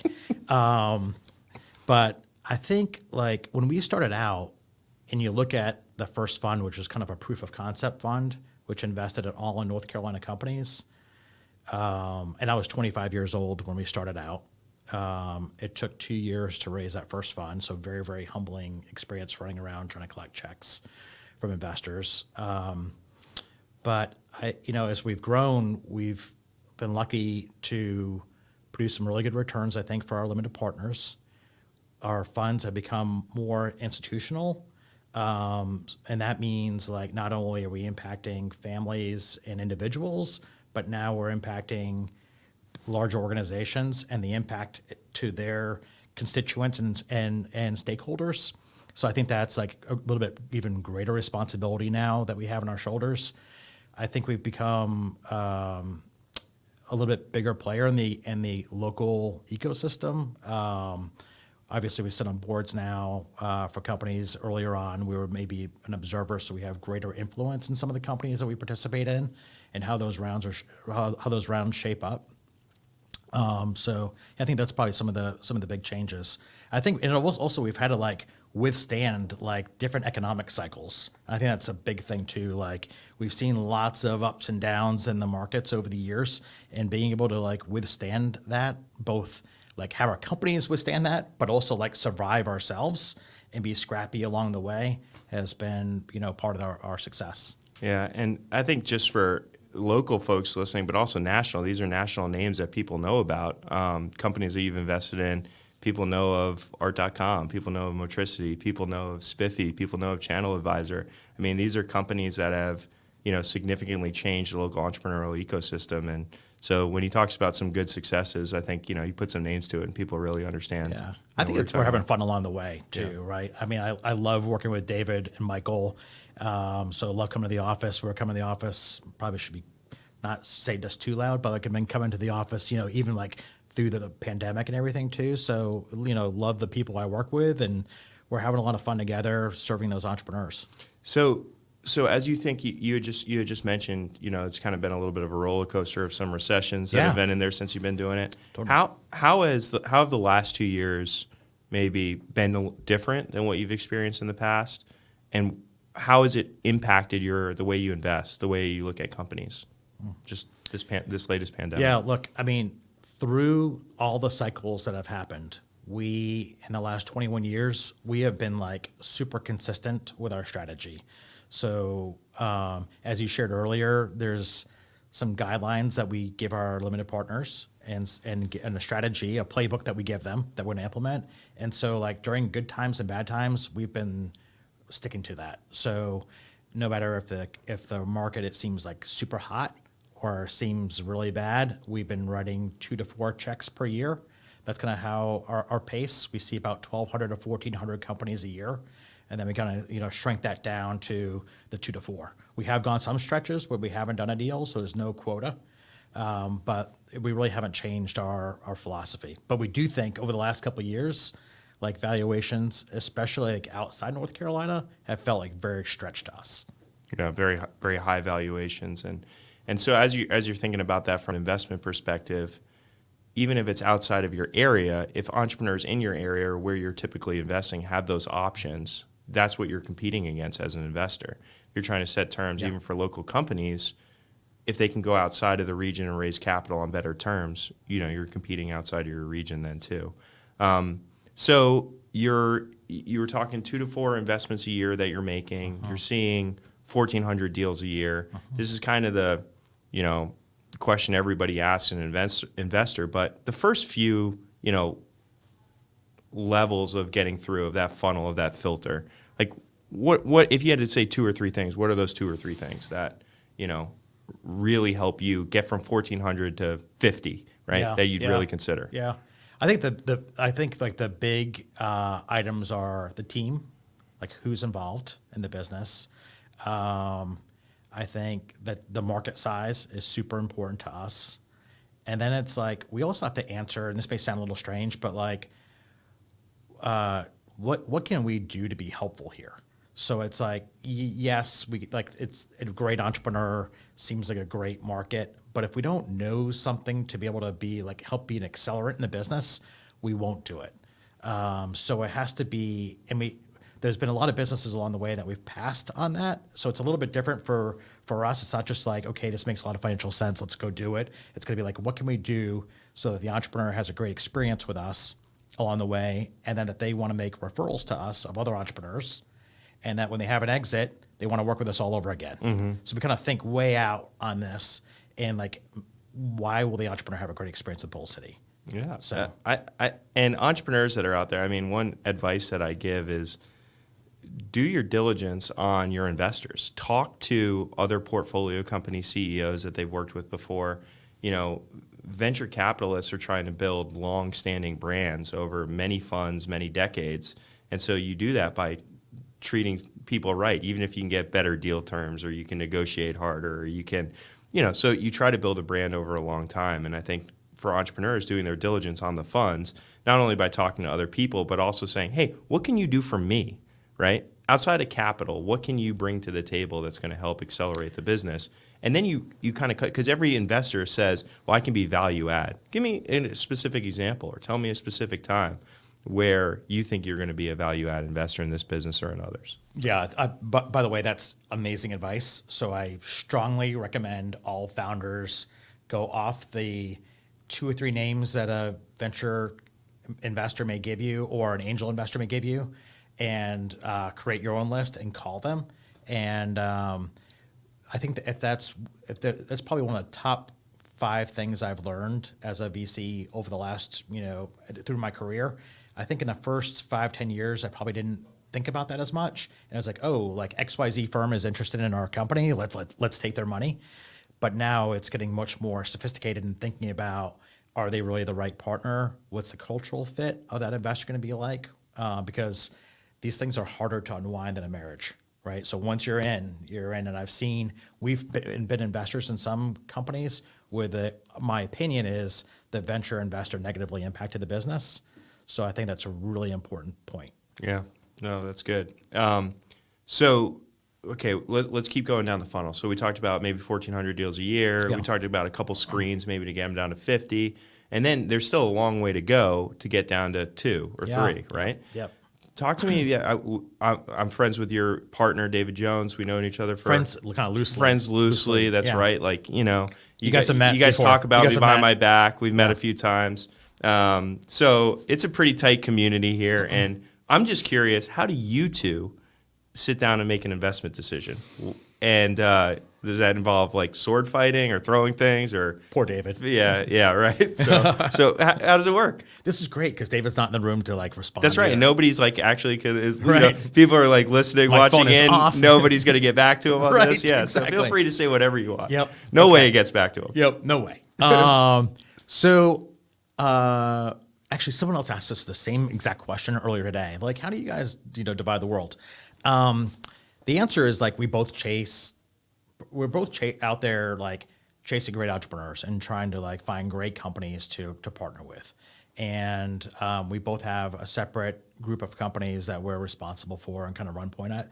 But I would say like our shop operates more as a team effort. So it's not like David's deal or my deal. It's our deal together. And so I'm responsible for helping out the companies that he runs point on just as much as he is on things I may be a board observer or board member on.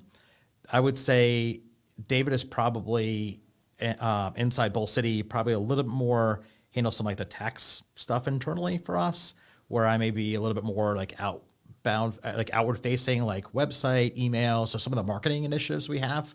And of course, Michael is who we hired 5 months ago. Michael Lee has been tremendous and given us a boost in all of that. So he's been kind of the glue for all of this together.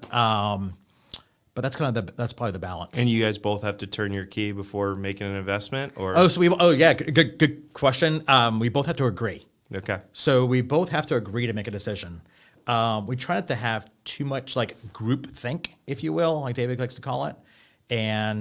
So if I disagree with something, like an investment or a follow-on round, he basically has to come back with more data and, convince me or the other way around. And it's not perfect, but today it's been like super functional. David and I sit in the same room together upstairs. Poor David. Yeah, poor David. Yeah. He's not in today. Yeah. But because I told him I was coming in, and then he's like, I'm going to work from home. Right, that makes sense. Yeah. But we have a lot we travel together. We split a room when we travel. Yeah. So he sees a lot of me. At Co-Founders, we do this thing where we try to assign somebody the anti-investment role, which is why wouldn't you invest in this company? And to your point, the person that's pro-deal, that's kind of assigned to pro-deal, when we get down to the, really the last few weeks probably of making that decision, has to overcome those objections, be able to handle them and convince everyone. So we kind of take this, good cop, bad cop kind of role for the company just to make sure we have our bases covered. And, angel investors that are out there too, It's very easy to get wrapped up in a great idea, a great pitch, a great entrepreneur even, but putting all those pieces together and to the right opportunity, I would make a recommendation, especially early on in your investment before you've seen a lot of trends, a lot of repeat types of companies, a lot of repetition on deal flow, to have somebody play that devil's advocate. Tell me not what do you like about the deal and not like, why specifically would you not invest in this deal? And I think that's a helpful exercise. We do that. Yeah. So we will be, even if I get excited about a company and David's, maybe championing it inside our shop, like I'll definitely take the other side for a while. And he knows he knows what we're doing, but I'll take the other side just to hear the answers and better understand it. Yep. I think it's a healthy exercise. It is. I think so too. So tell me something you do that you think you do that really pisses off entrepreneurs. Like, on the surface you're perfect, obviously, but there's something you're doing that is probably pissing off entrepreneurs, and you might have an idea of what that is. I'm curious. Yeah, I think. And then you can defend yourself why you do that. Yeah. Look, I think it's being an entrepreneur is super challenging and juggling a lot. They're juggling raising capital and managing the business, which is really one and the same, I guess, in what they're doing. But, I think there's probably differences we have along the way on how that capital is spent. And, maybe there's been, I remember one time I had a difference of opinion in one of our companies about them hiring a very expensive salesperson. And he was really expensive. But that one salesperson brought the company from $5 million to like $30 million in revenue, like inside 2 years. Wow. On the back of that one person. So like, I think we have disagreements around like how dollars are spent sometimes. But I think there's a lot of trust we have in the founders too. And I think we try to give them rope. So we may disagree, but at the end of the day, they're responsible for making those decisions and have to live with that outcome. And I keep reminding them, even though I have my opinions, that I'm wrong a lot. So I think it's their responsibility to take a lot of input and then digest all of that, then make kind of their own decisions. And also realize that like, hey, if I was that smart, I would be doing what they're doing, right? So we're not, right? We're writing checks rather than being the founder. So yeah, I think that's probably the big thing is like the differences of like how the cash is spent. Yeah, and I think entrepreneurs, one thing that you might want to talk to your investors about are they can't call the shots and then hold you accountable at the same time. That's not a fair thing to do. 100%. So talk to your investors about, are you going to hold me accountable if you are the one telling me what to do? Because that's just not a world that works or is fair for anybody. And any investor that tells you otherwise, you might not be the right partner. Agreed. Yeah. Yeah. Well said. So I'll say something just because I know I do stuff that pisses entrepreneurs off. No way. I do. Come on. No, I haven't heard. This is going to be interesting. It's very true. I think that entrepreneurs, one thing is there can be very investable businesses, and entrepreneurs can be very successful in their business and can make a good return to a fund that writes a check. Mm-hmm. But trying to take it to the next step and explain, we believe in you, we believe in this business, we believe that there could be a good return to our investors on this, but it's still not the right fit for us in our fund at this time, is something I know must piss entrepreneurs off. But there are things that are going on inside of the fund internally that they're not aware of, or when they're talking to an angel investor that they're not aware of. For example, they could be a great business, but that week they could be the second best business on the list in our perspective. And that's no fault of that entrepreneur. There just might be another phenomenal opportunity that's out there. You might be at a certain stage in your fund, early in your fund, late in your fund, where you're looking for a certain type of deal. And so I know that impacts entrepreneurs when they hear from an investor, you're great, the business is great, you can make a lot of money, you can make a great return for your investor, but we're not writing a check. Mm-hmm. I can't imagine how frustrating that must be. And so try to have an honest conversation if you can about, is it the stage of your fund? Yep. Is it another deal you're looking at?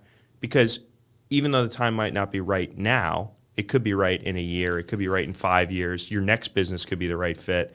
So try not to burn the bridges on both sides between the entrepreneurs and the investors. I think that's great. Like one of our best success stories, one of our best outcomes from a multiple standpoint was a company we passed on 4 times. But we stayed like really close to the founder along the way. So that kind of like exactly like makes the point or kind of reinforces the point you're making. There's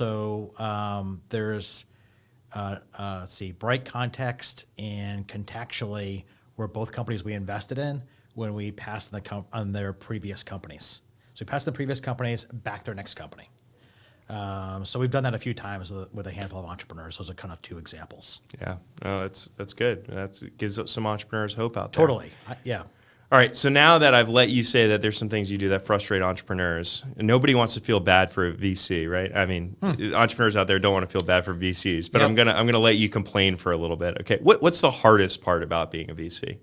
Yeah, I think the most, like for me, the hardest part is saying no. So going back to this, like seeing 1,200 or 1,400 companies a year, we get to say yes 2 to 4 times a year.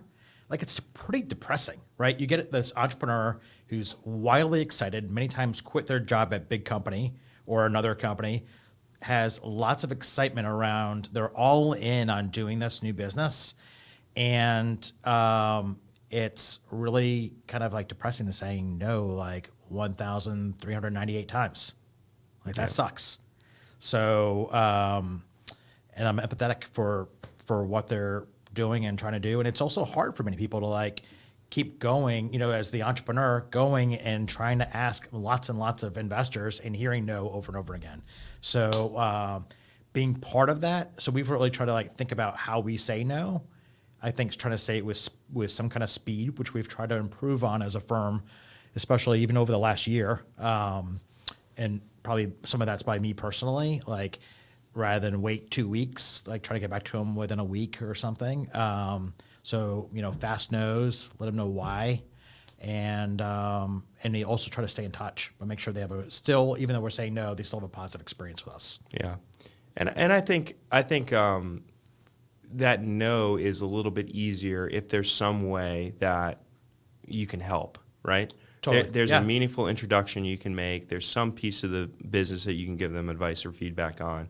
And so entrepreneurs, I would say, in those meetings, because the high likelihood is that the answer at the end of the day is going to be no from an investment standpoint, which is why you need to create a big top of the funnel when it comes to investors so that you do raise the capital that you need to grow, scale your business, especially when you're raising your first rounds or you're unproven or whatever it is see what positive outcomes can come from that meeting. Yep.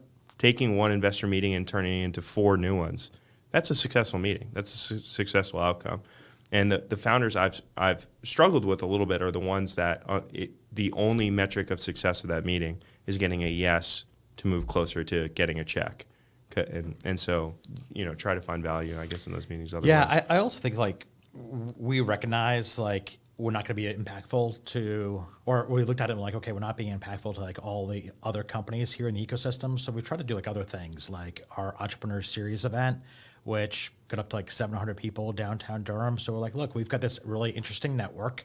There's a lot of great founders here that we haven't backed. How do we fuse the community with some of the other people in our network? And so that's kind of things we're trying to do and think like, okay, we want to impact more companies than what we're able to with our capital. So I've been to that event a couple times. And the feedback is? The feedback, it was great. I had to sneak in. I didn't get an invite, so I had to sneak in the back and wear a disguise. I did. Okay. I snuck in and wore a disguise. Did you wear a David Jones mask? Or? I did, but I didn't quite have his personality, so people knew right away that I was out. I got kicked out a couple times too.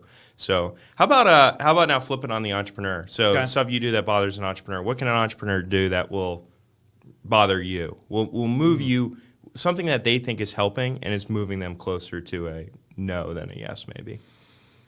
Yeah, I think it's a really good question, Tim. I think there's a few probably bigger things and maybe some smaller things that could have bother us or bother me. One is probably an entrepreneur that presents their company to us and they don't really understand the competition as well, or they understand the competition but they don't list it, so they may like hide it a little bit. I think someone that comes out and with all the data shows that they've really thought this through and they have more confidence around what they're doing. So we looked at a company recently and it was interesting, like the companies that they listed weren't really competitors, but then we knew that market really well. So there were like 3 big players there that they like left off. So that kind of like is some red flags for us. In companies that we invest in, we love preparation. So this is a little bit different topic, but like for board presentations, we love getting that information, that board pack well in advance, so we have time to digest it. Like if we have a meeting, then board meetings the next morning, we don't love getting the board deck the night before. That gives us less time to prep, because when you show up to a board meeting, we feel like as investors we should have already looked at it and be prepared walking in that room. So I think the best companies, the best founders, send it out well in advance to give the investors and the board time to digest it. So I think that's probably a couple things. Yeah, I think it's one interesting thing is you start to see trends when you get these pitches, and you talk about how many pitches you get, and you start to see trends. And then when you see maybe the third company that's in a similar industry, solving a similar problem, selling to the same customers, you see the third one in a month, and then that one says, we don't have any competition. Right. You know that that's factually not true. Right. Because you've just seen 2 other pitches. And so you constantly run this balance, which is, hey, it's okay if there's some competitors because that means there is a market here. 100% agree on that. Yeah. And there's a real problem that needs to be solved. And so we don't have any competition, there's nobody in our space doing this, is something that no venture capitalist is really going to look at and take seriously. That's like saying Bull City doesn't have any competition. Yeah, that's right. Well, especially when all entrepreneurs want to come and work with us. I know, right? I know. We're jealous. We're totally jealous. That must be tough. Well, okay, on that topic, here's a good question. Let's talk about syndication of deals. Yeah. Okay? So if you're an entrepreneur, what would you say to an entrepreneur that has an opportunity to go and say, hey, I can raise $2 million from co-founders or $2 million from Bull City? Right. I would definitely, let me think about that. Well, you have to subscribe and pay to find the answer to that. No. There we go. So that's our teaser. Pay Tim. Yeah, right. So but the question is, I can get it from 4 different funds, right? Or I can get it from 15 different angels, or I can get it from one fund or one fund plus one individual. How should an entrepreneur think about that, right? If they can come and get money from Bull City and co-founders and split $2 million and get $1 million from each group, or they can get 2 from one, or what question should that entrepreneur be asking? Yeah, I think that's a really good question. And like everything, it depends. Sure. So what does it depend on? Yeah, so I think like we've done all of the above, right? All the different combinations over the last 2 decades. And I think about things like who can add truly open doors and add the most amount of value to a company, who can continue to write checks along the way and be supportive. So not just this round, but the next round and the round after that. So how can they continue to participate? I think about door openers to other investors. So what's a Rolodex like with other investors? And then I think about what's been the health of their other companies that they've invested in over time, the pattern of those companies. So like how have companies exited? How have companies progressed in their portfolio and the overall health? And so that's probably if I was to kind of like put those out there, those are probably the items. Yeah. We've, like you, we've done all the above. We've syndicated rounds with a ton of different angels. We've done it with angel groups. We've done it with other venture funds. And when we tell entrepreneurs there's no right answer to this, but here are the check boxes that you want. And it's almost identical to what you said. Yeah. Do they have deeper pockets, and can they follow on in subsequent rounds if things are going really well or they're going bad? Yep. Right? You're going to need more capital either way. What kind of value add can they have on your industry, on your business, on connections, on introductions to potential customers? What access do they have to other venture capital funds, right? And then making sure that they're not a risk because of their reputation, the way they interact with their businesses, what relationships they've had with their past founders, and all that stuff is, stuff that founders need to vet. So I think we've had founders, when we're in diligence on a company, ask us for a list of the founders where the companies have failed, because they want to start the reference checks there and see how we behave as a partner when things aren't going well. Do you give them that? Yeah, absolutely have to. Yep. And I think it shows confidence, right? We've even shared performance numbers over time. So hey, here's how we've done through multiple funds. So it's I think they're being transparent, right, with us, and we want to be transparent on our end to make sure there's a good match there between the two, and that as we build a company over the next decade, that there's a foundation for a really good relationship. Yep. Okay.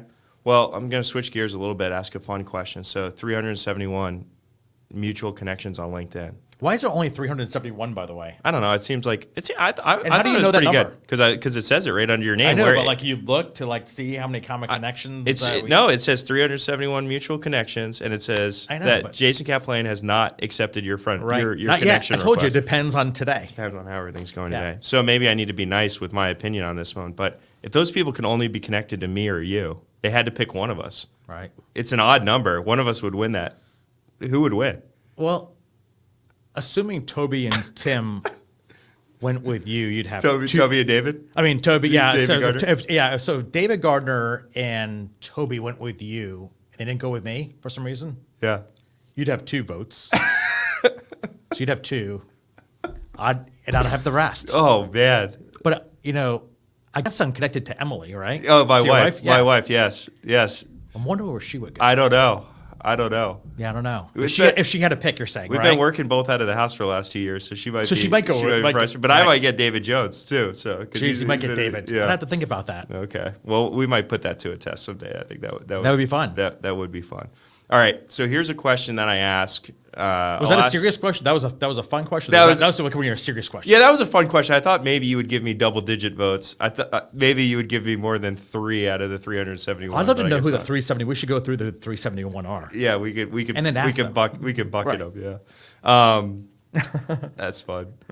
So I asked this on every one of the podcasts, which I think this is really telling, and I've gotten a ton of different answers, great answers. So you personally have to write a $100,000 check. You have to at the end of 10 meetings. You meet with 10 entrepreneurs you've never met with before, never heard their business plan before, never met with them before, and you get to ask all 10. Don't know their names or anything ahead of time? Nah, you can say, hello, my name is, and then you got to ask them one question. But I don't have the information about who they are beforehand? Nope, you do not. You got to ask them one question, and you got to write a check, a $100,000 check into one of the 10. But you only get to ask one question. You got to ask the same question to all 10 of the founders. Stressing me out, this one question thing. What? Yeah, I know. As a VC, you're very uncomfortable. Yes. You want 3 months and a lot of risk mitigation. Lots of diligence. Lots of risk mitigation. What's the one question you ask those 10 founders? I think I would ask them what they're going to do with 100K. Okay. And what are you hoping to get out of that answer? I think I want to hear through that. I think I unlock a little bit about their background, understand their approach to building the company, and it leads to hopefully understanding what the future looks like, a little bit about their vision, a little bit maybe. It touches on a few different areas that are important to me. But I really want to know about their backgrounds as well. Okay. So, I mean, we're very, very, I would say we have a very heavy weighting on people.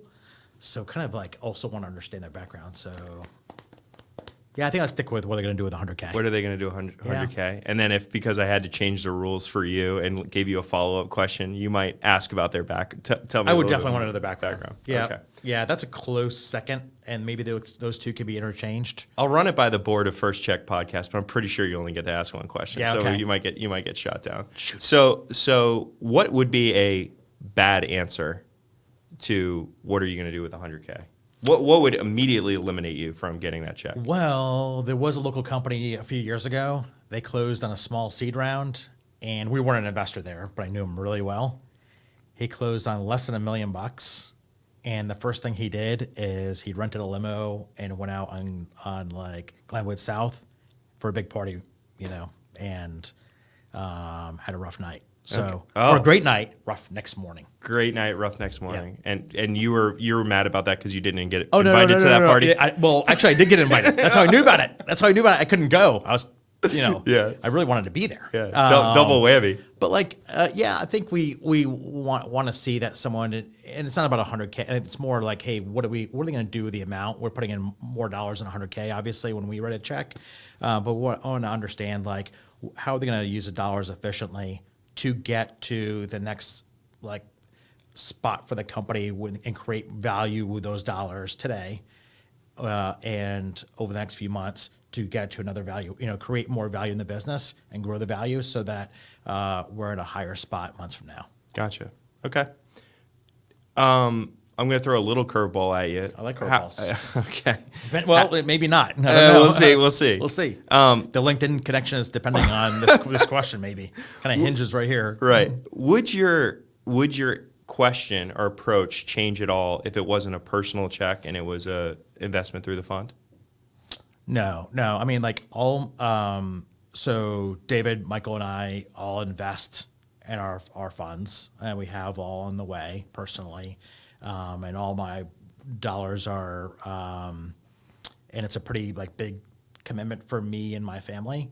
So it wouldn't change. I treat my dollars the same as the fund's dollars. It's one of the same. Okay. All right. Yeah. Good question to ask, but that's identical. That's fair. And for entrepreneurs out there, I think it's important to understand that if you go the opposite way, often it would be different. So if you go from a fund, right, and then ask how would it change personally, that a lot of times that could change. There are a lot of businesses that I've seen that I would like to, if I could, invest in personally. Yeah.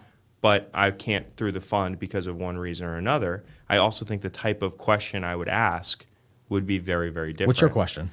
Well, we haven't gotten to that. It hasn't been disclosed. That'll be a future episode of First really? Check Podcast. Whole episode? Maybe a whole episode. We'll see. Whole hour. It might be a whole 5. It might be like a short episode, just a teaser.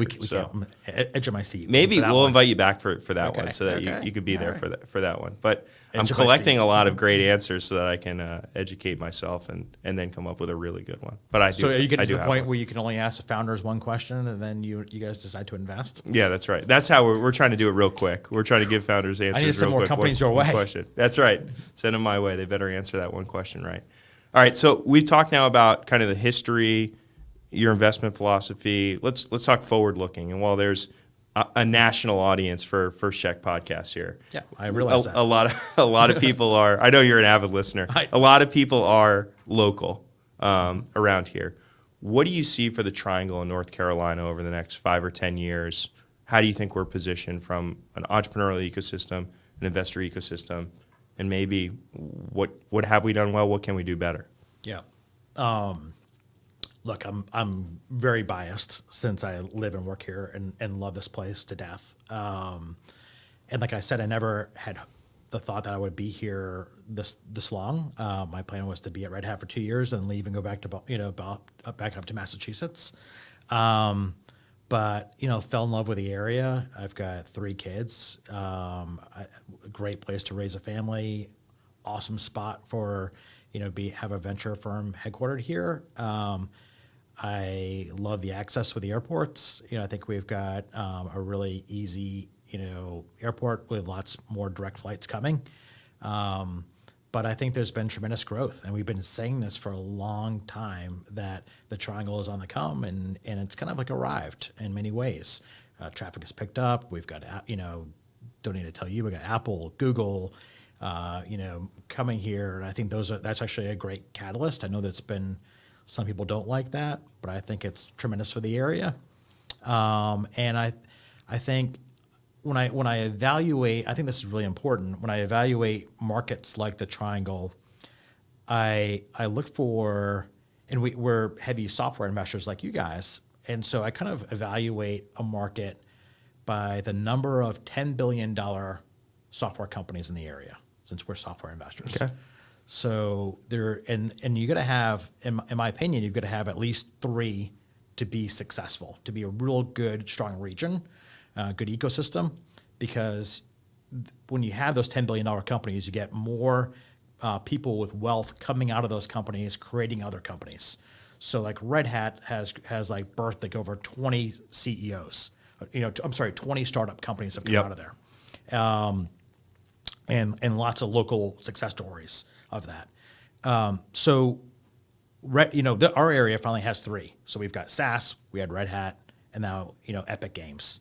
And you can squint now and see number 4 and 5 kind of come up with like Insight Software, last valued at $4 billion. You got Pendo. So I think I'm really excited about like the future here. And I think that the best is like right around the corner. And totally like, we're totally pumped to be here. Yep. Well, this is, I know for Co-Founders Capital and for you, probably going to be home for, several decades. Better be. Yeah. And we're not going anywhere. And so we're happy to be here, happy to be doing this in American Underground in Durham.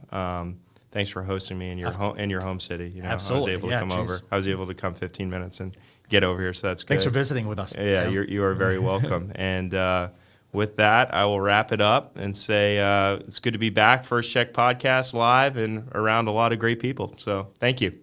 Thanks. All right. We are the innovators, the creators, the risk takers, the movers and shakers, the rule breakers. We're the hustlers, disruptors, kick the dust up, muster up the strength to trust in our strengths. We're a collection of the curious, a posse of problem solvers, a group of grit and ambitious people. They call us underground because that's where seeds grow. They call us underground because we do it different than the mainstream as we turn daydreams into great things. We're different. We may scream, "Hey you," because we're getting your attention. Hey you, the atomic symbol of gold. Hey you, an alternate universe where we support the fruit of your genius as it unfolds from bold conviction. We're a campus of doers, a herd of helpers, a gaggle of good ideas from go-getters. Don't act like we know better, just that we know something. And take that know something and turn it to mo somethings. We're learners, earners, burners of the midnight oil. And if our night is foiled, we return to soil, underground. And then rise again with our tribe again, and we try again. Hey you.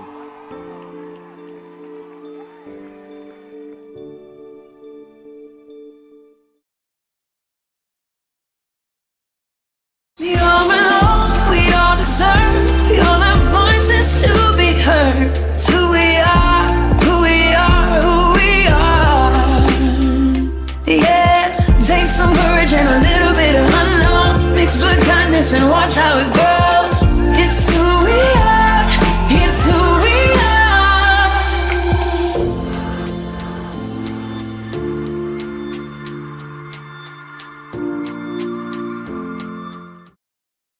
Forward with NACY, Inspiring Entrepreneurial Action, a podcast that shares the stories of everyday entrepreneurs, entrepreneurial leaders, and the communities that support us. We hope that this diverse collection of stories brings you inspiration, inspires you to take action, and ignites entrepreneurship in your community as we make our way forward together. Healthy mothers, parents, and babies are a cornerstone of thriving communities. Maternal health refers to the health of women and other birthing people during pregnancy, childbirth, and the following postpartum period, sometimes called the 4th trimester. With the right care and support, each of these stages can be a positive experience. Unfortunately, every year in the United States, more than 65,000 women suffer complications related to pregnancy that are life-threatening, and more than 700 die every year. Maternal mortality is defined as the death of a woman during pregnancy, at delivery, or soon after delivery. Maternal morbidity is a term used for injuries or negative outcomes a woman experiences related to pregnancy that do not kill her. The health impacts may be life-threatening and may impact her for the rest of her life. Both are currently on the rise in the United States. The good news is that we can reverse this trend. Access to quality healthcare services and other social determinants of health play an important role in ensuring birthing people have positive outcomes such as safe and healthy pregnancies and births. In 2019, the Centers for Disease Control and Prevention, or CDC, published a report stating that about 60% of the pregnancy-related deaths that occur annually in the United States are preventable. We know that roughly 1/3 of these deaths are due to heart disease and stroke. We know that stark racial and ethnic inequities exist, especially for Black women and American Indian and Alaska Native women. We know that listening to and involving pregnant people, families, communities, as well as the community health workers, doulas, midwives, nurses, doctors, and public health workers who care for them is key to improving maternal health. We also know that addressing the health of individuals before and beyond pregnancy is essential. Collaboration and strategic partnerships are instrumental in ensuring that mothers, parents, and babies have positive experiences and outcomes. The Maternal Health Learning and Innovation Center is committed to supporting maternal health practitioners in public and clinical settings by sharing best practices and promising innovations. Our goal is to ensure that every pregnancy, birth, and postpartum experience is a healthy and positive one through policy, innovation, and engagement.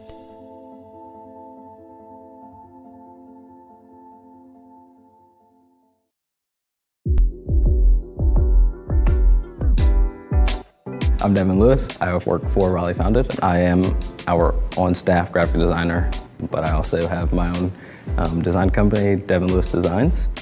I'd say the biggest benefit has been some of the lasting connections I've made. People who I'd like to keep in my life for a long time, and them giving me the opportunity to do our rebrand. My work with our rebrand has afforded me other opportunities. So far, that's been a pretty great experience. I've been working to make sure that people of different walks of life feel like they're welcome and they can see themselves in the things that we're doing.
Walking in someone else's shoes, seeing it from a different view, learning to appreciate our differences for the better. So much more than our backgrounds, deeper than a hue or a pronoun. As unique as you are, you yourself are strong. Free the change, put the work in. Let's free the change, gotta put the work in. Let's free the change, it's all worth it.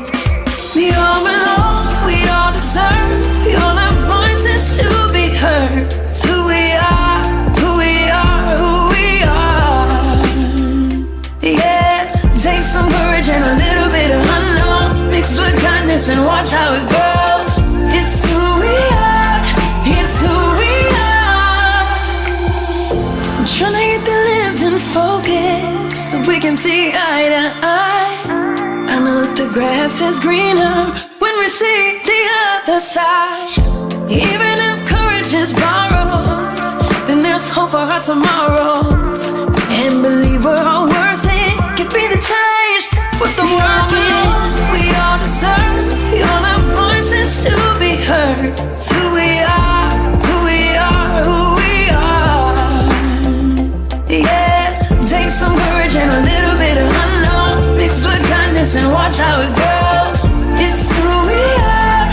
It's who we are. Oh, to be the change, we gotta put the work in. Oh, let's be the change. Put the work in. You put the work in. You gotta put the work in.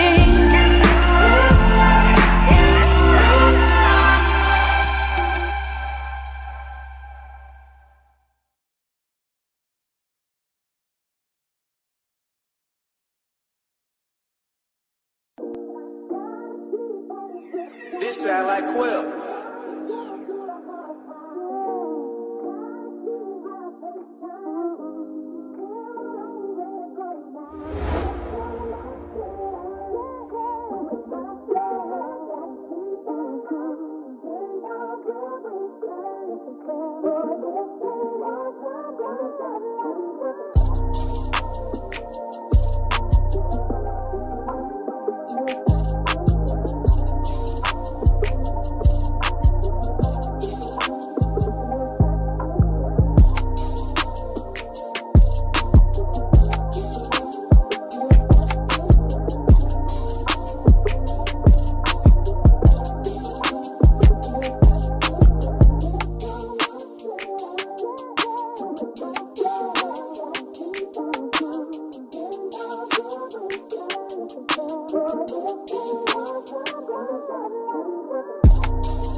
Nice to meet you, Bull City. We're Earfluence, and we produce over 20 podcasts for entrepreneurs, businesses, and thought leaders in the Triangle and beyond. And we recently moved to downtown Durham, right here at American Underground. If you're a creative entrepreneur, you know that finding the right space to support your projects can be difficult and usually very expensive. That's where we and you come in. We partnered with American Underground to build this podcast studio, where all AU members have access to equipment to help them sound their best. And we're so excited to celebrate this new space with you today as we're live streaming 8 episodes at this podcast marathon. To learn more about us, visit www.earfluence.com. But for now, enjoy this episode.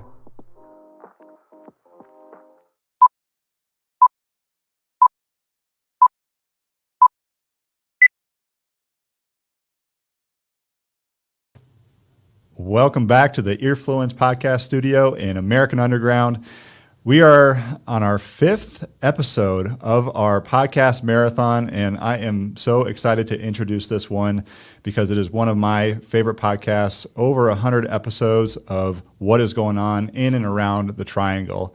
If you're watching us live, make sure you share it with a friend. Tell them to go to podcastmarathon.com. We're also on Discover Durham's YouTube channel.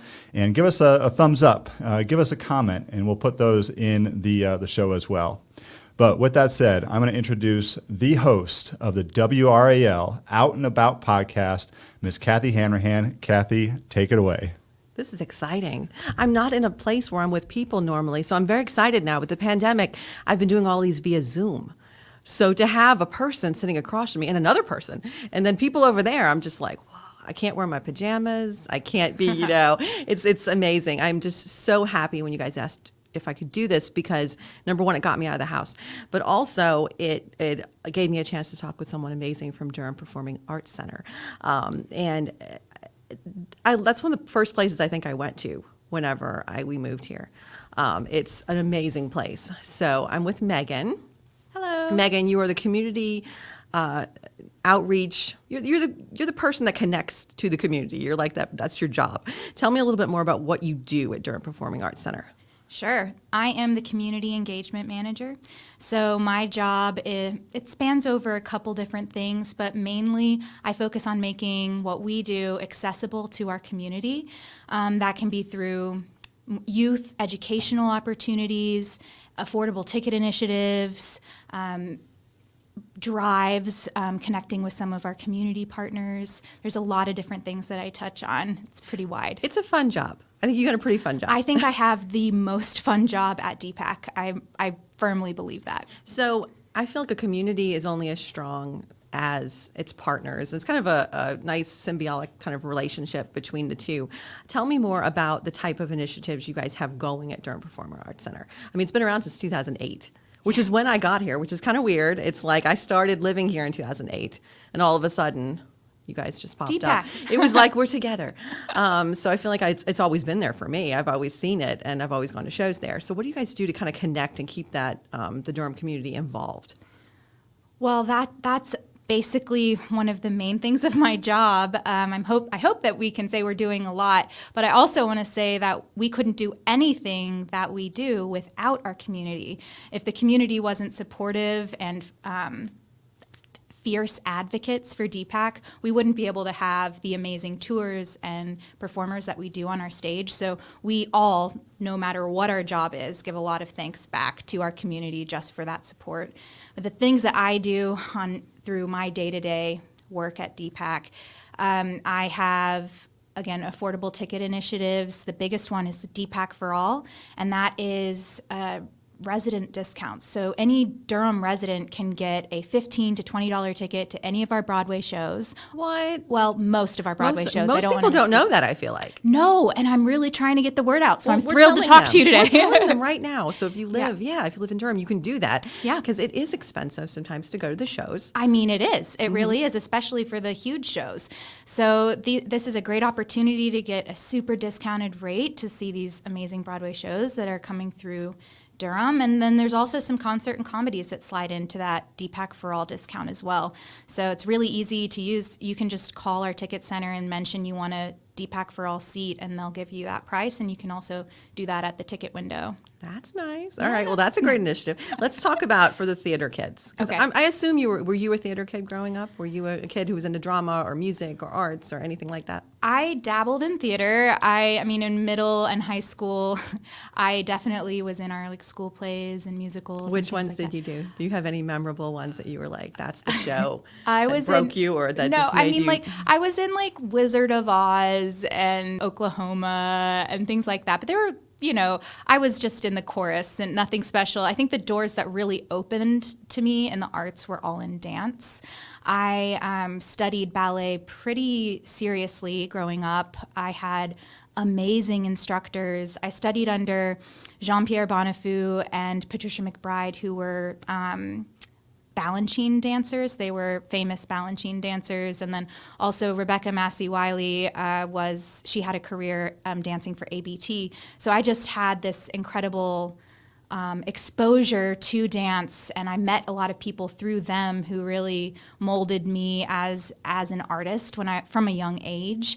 And I actually tried to shy away from that. I think when you're really young and you're talented and you spend all of your extra time focused on your art, then you're like, wait, I don't feel developed in all of these other ways. So I went to college with a fierce agenda of not being a dancer, and I wound up at Holland's University, which lo and behold has an amazing modern dance program that's very connected to the American Dance Festival, which is here in Durham. So I would spend my summers here, and I watched shows at DPAC right after they opened in 2008, and I fell in love with Durham. It's just such an amazing place for artists, and it's one of the major reasons that I ended up moving here. And it's kind of all come full circle because I was this young artist who benefited from exposure from these really talented dancers and performers, and love Durham. And now here I am. My main job is to find opportunities with our touring performers,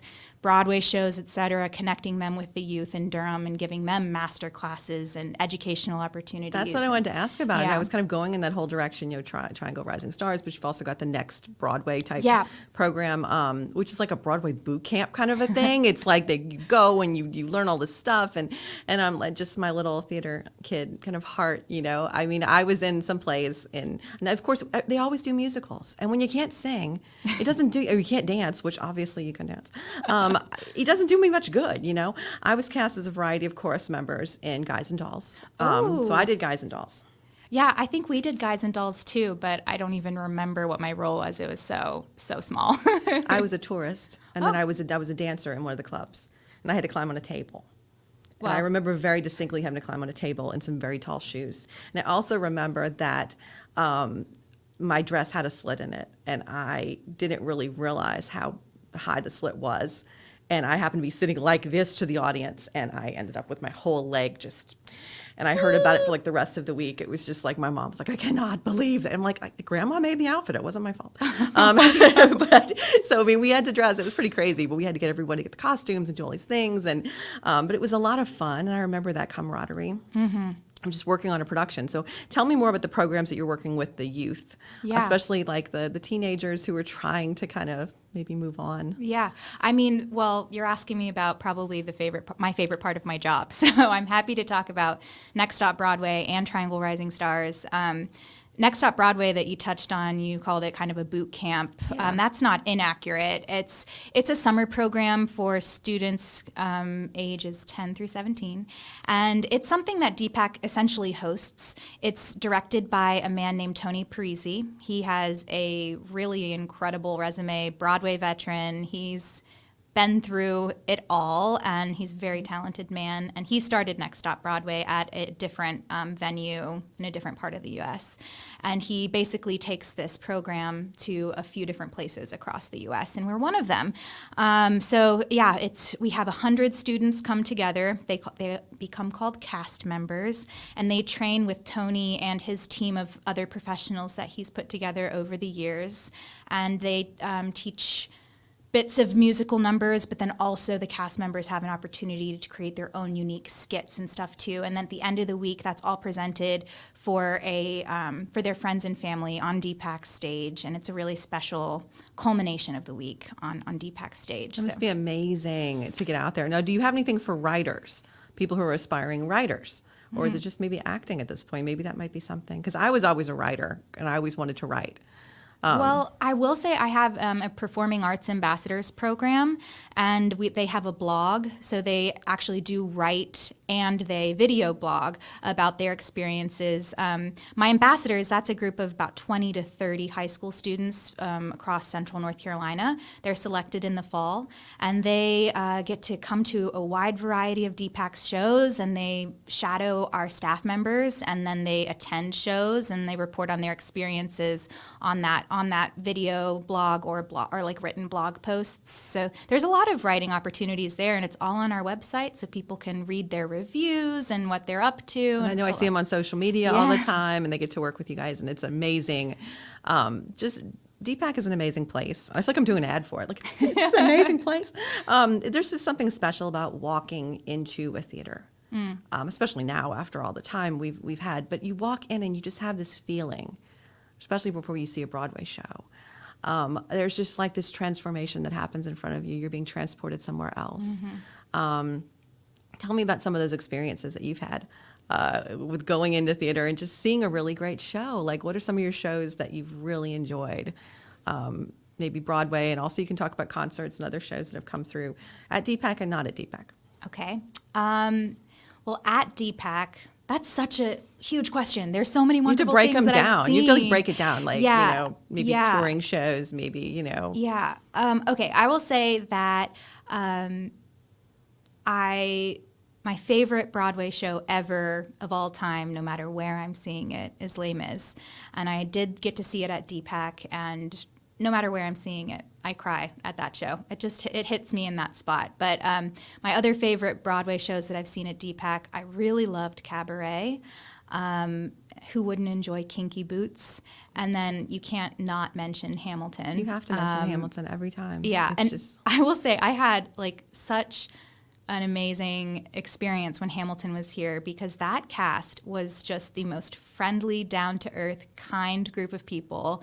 I had the pleasure of coordinating a really large masterclass educational workshop for Durham Public Schools while Hamilton was here, and I worked with Nick Walker, who was Aaron Burr in the tour. So good. He's so good. He's so good.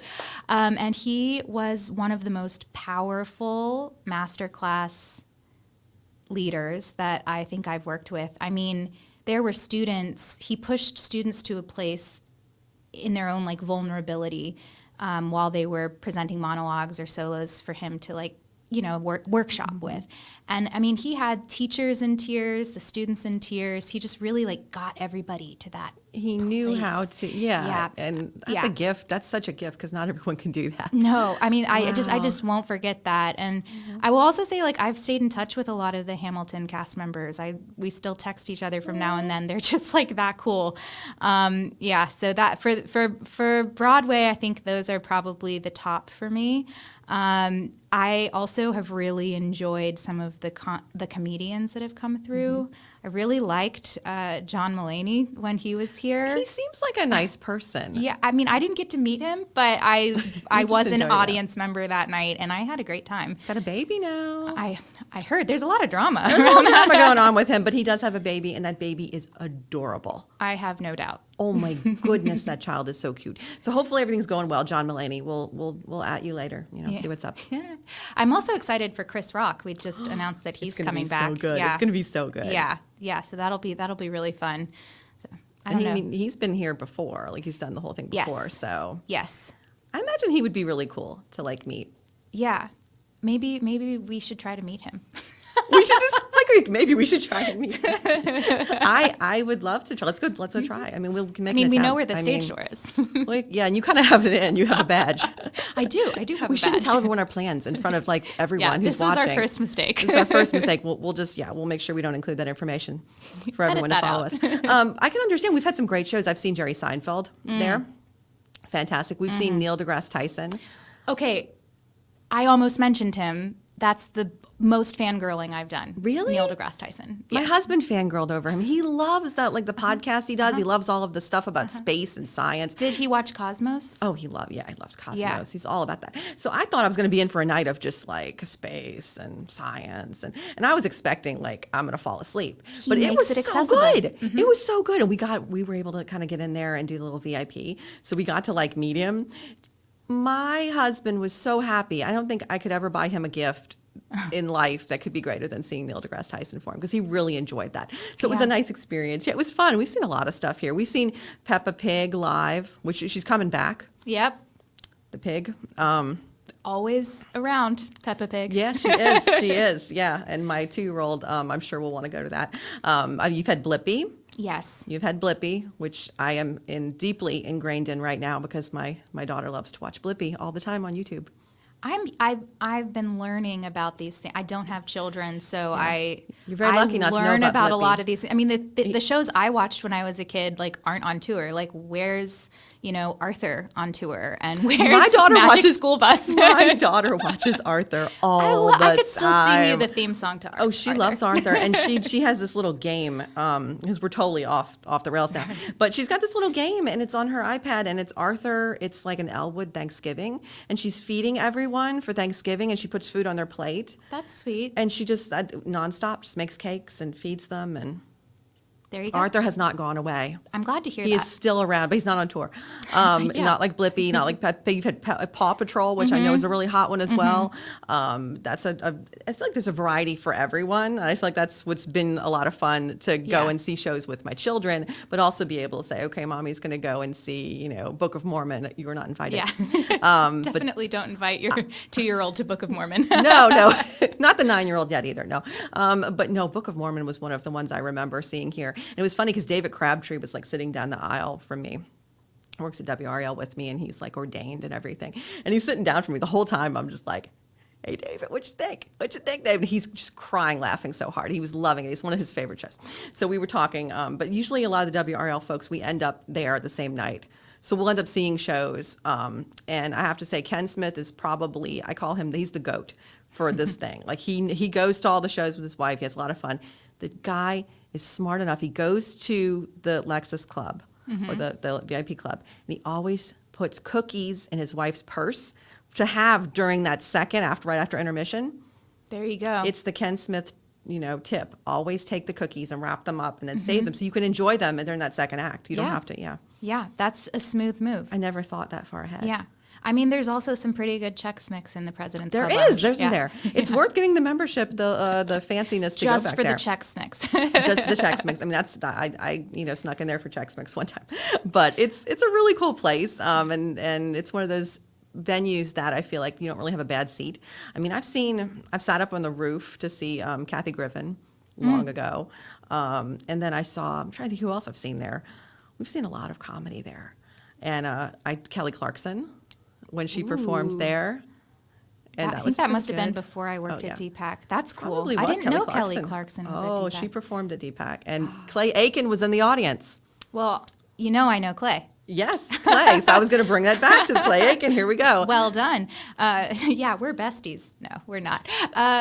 No, Clay is the host of Triangle Rising Stars, which is probably the biggest lift of my job, which I work on that year round. So that's a huge event coming up, right? Yeah. We are going to be in person again. Triangle Rising Stars will be at DPAC on May 11th, hosted by Clay Aiken. And I guess I could tell you a little bit about it, because I'm not sure everybody will know. I don't know. Yeah. I mean, a lot of people don't know a lot about it. So yeah. Triangle Rising Stars is a regional awards program. It's part of the National High School Musical Theater Awards, which is also known as the Jimmy Awards. The Jimmys are run by the same people who coordinate the Tony Awards each year. So if you think about how big the name the Tony Awards are, that's basically how big that feels for our high school students across the country. So we have a regional program here that allows high schools and students here and all across central North Carolina to apply, and I send judges out year-round to review high school musical theater, and then that culminates in May on DPAC stage, and we have 20 high school students that are considered the top 20, and they perform on DPAC stage, and from there to our announced Best Actor and Best Actress, and they go on to compete on the national level at the Jimmy Awards. But there's a lot of other awards that that happen at that ceremony. It's not just Best Actor, Best Actress. There's a whole lot of things that are recognized. So it's a great opportunity to just recognize arts in our education system and accomplishments in a lot of areas, tech, ensemble. It's not just the stars that are being celebrated. So yeah, it's a whole celebration of the arts in North Carolina, and that's just so cool that it happens. You can go see it at DPAC, and also Clay Aiken's going to be there. I have never met Clay Aiken. Yeah, well, in all my time at WREL, I have never met him. I've met his mom. I've met everyone but Clay Aiken. Well, he's been a really amazing addition to our Triangle Rising Stars team. I'm so lucky. I have a really strong team of local professionals that are really passionate about Triangle Rising Stars, and they do amazing things for this program. It's not only Clay Aiken, it's Freddie Lee Heath. He choreographs everything for Triangle Rising Stars, and we have Mark Hopper with McGregor Hall, and he provides a full band for Triangle Rising Stars. He does all of our musical arranging. He's just incredible. It's gonna be so much fun. Yeah, it's just a lot of really talented people who somehow are here in North Carolina, and they are happy to support the passion of these high school theater kids. And you were talking about the community that high school theater kids have. It's so special, and this is one of those moments where we just kind of get to watch that happen and watch how they support each other and lift each other up and celebrate each other. You foster that growth a lot. And I feel like that goes back to what you do as a community engagement, and how you're connecting everybody together. Yeah. I have my little questions here. If everybody sees my little sheets of paper. So neat. everything's very neatly here. We talked about the Tonys. You mentioned the word Tonys. And I you did. know we got to talk about the Tonys. I know. Okay, well, I heard Have that you ever been to the Tonys? I haven't, and I heard that you got to go, so I'm fiercely I did. jealous. Okay, I want to so- hear about your okay. experience. All right. So, I mean, I'm looking over here. I'm like, we need to come up with a plan. Okay, along with the Chris Rock thing. Okay, Yeah. we need to come up with this plan for us to go to the Tonys. I agree. Okay, so the year I went to the Tonys, we did not have tickets to go on the red carpet. Like, we didn't have red carpet access. Like, we got denied for whatever reason. And we stood next to the red carpet, and we live streamed using, like, our phones. So we were live off the red carpet. And we only got one person to, like, walk over close by, and it was Felicia Rashad. Wow. And she was gorgeous. And she was just walking around, and I'm like, Wow. and I couldn't breathe. And then we saw Helen Mirren, and I couldn't breathe again. And I really couldn't breathe because I was in this beautiful dress from Justin LeBlanc from Project Runway. Shout out to him. He is an amazing designer. Lent me 2 dresses to wear. And my little buddy who was handling Deepak stuff, Sammy, who shout out if Sammy's out there, because I miss you, Sammy. She was handling social media, and so she was there with me. And Sammy also had a Justin original as well. She was wearing. We looked fantastic. We got our makeup done over at Sephora. We didn't even get a glam squad. We went to Sephora, and then we went to the blow dry bar, and we had our hair done, and we rolled up and stood next to that red carpet like we owned it. And my dress was made completely of zip ties. Oh my gosh. Completely of zip ties. Wow. That's very uncomfortable, but it was gorgeous. Yes, sitting in something like that sounds very... Oh, yeah. I had never thought about sitting in it. And then I realized I had to sit in it. So I want to see pictures of I it. will. We will. We'll have pictures. We'll definitely share photos. But I had zip ties. And it was really, really cool. And I had to shove little napkins down my shirt to protect my stomach because my stomach was like very irritated from the material. And so I just kept going back to the bar and just grabbing more napkins. And I'm like, thank you. And we sat there the whole time, and we just killed our phones because we were tweeting because we didn't have anybody back here doing anything. So we were doing all of the social at the awards. So we're sitting at the Tonys, like literally tweeting the entire time, like killing our phones. She went back to the hotel, and I decided I was going to go celebrity watching. Actually, before that, before we took our seats, I happened to notice like there was this man, and he looked really familiar. And so I'm walking, and I'm trying to be really cool and not fall down in the shoes and the outfit. And I'm walking, and I see this guy, and he's staring at me, and I'm like, he looks really familiar, and I don't want to stare. Then I realize it's Sting. Oh my gosh. And Sting is looking at the dress like, what is this, you know? And all of a sudden, you know, somebody like tapped me, and I turned around, and of course, then I don't get my picture with Sting, and I'm so frustrated. But you had a conversation starter. Yeah, Sting was totally like, what is that? And then Helen Mirren stopped and told me she loved my dress. Wow. And I was like, I love you so much. So that was a great moment. And anyway, Sammy went back to the hotel to rest. And I decided I wasn't going to sleep because I was in New York and I felt like Cinderella.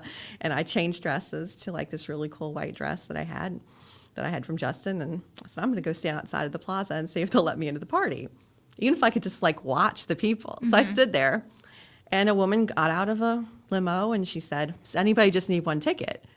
And I was like, I'm by myself. And she's like, here, I'm a vocal coach. I go every year. I'm tired.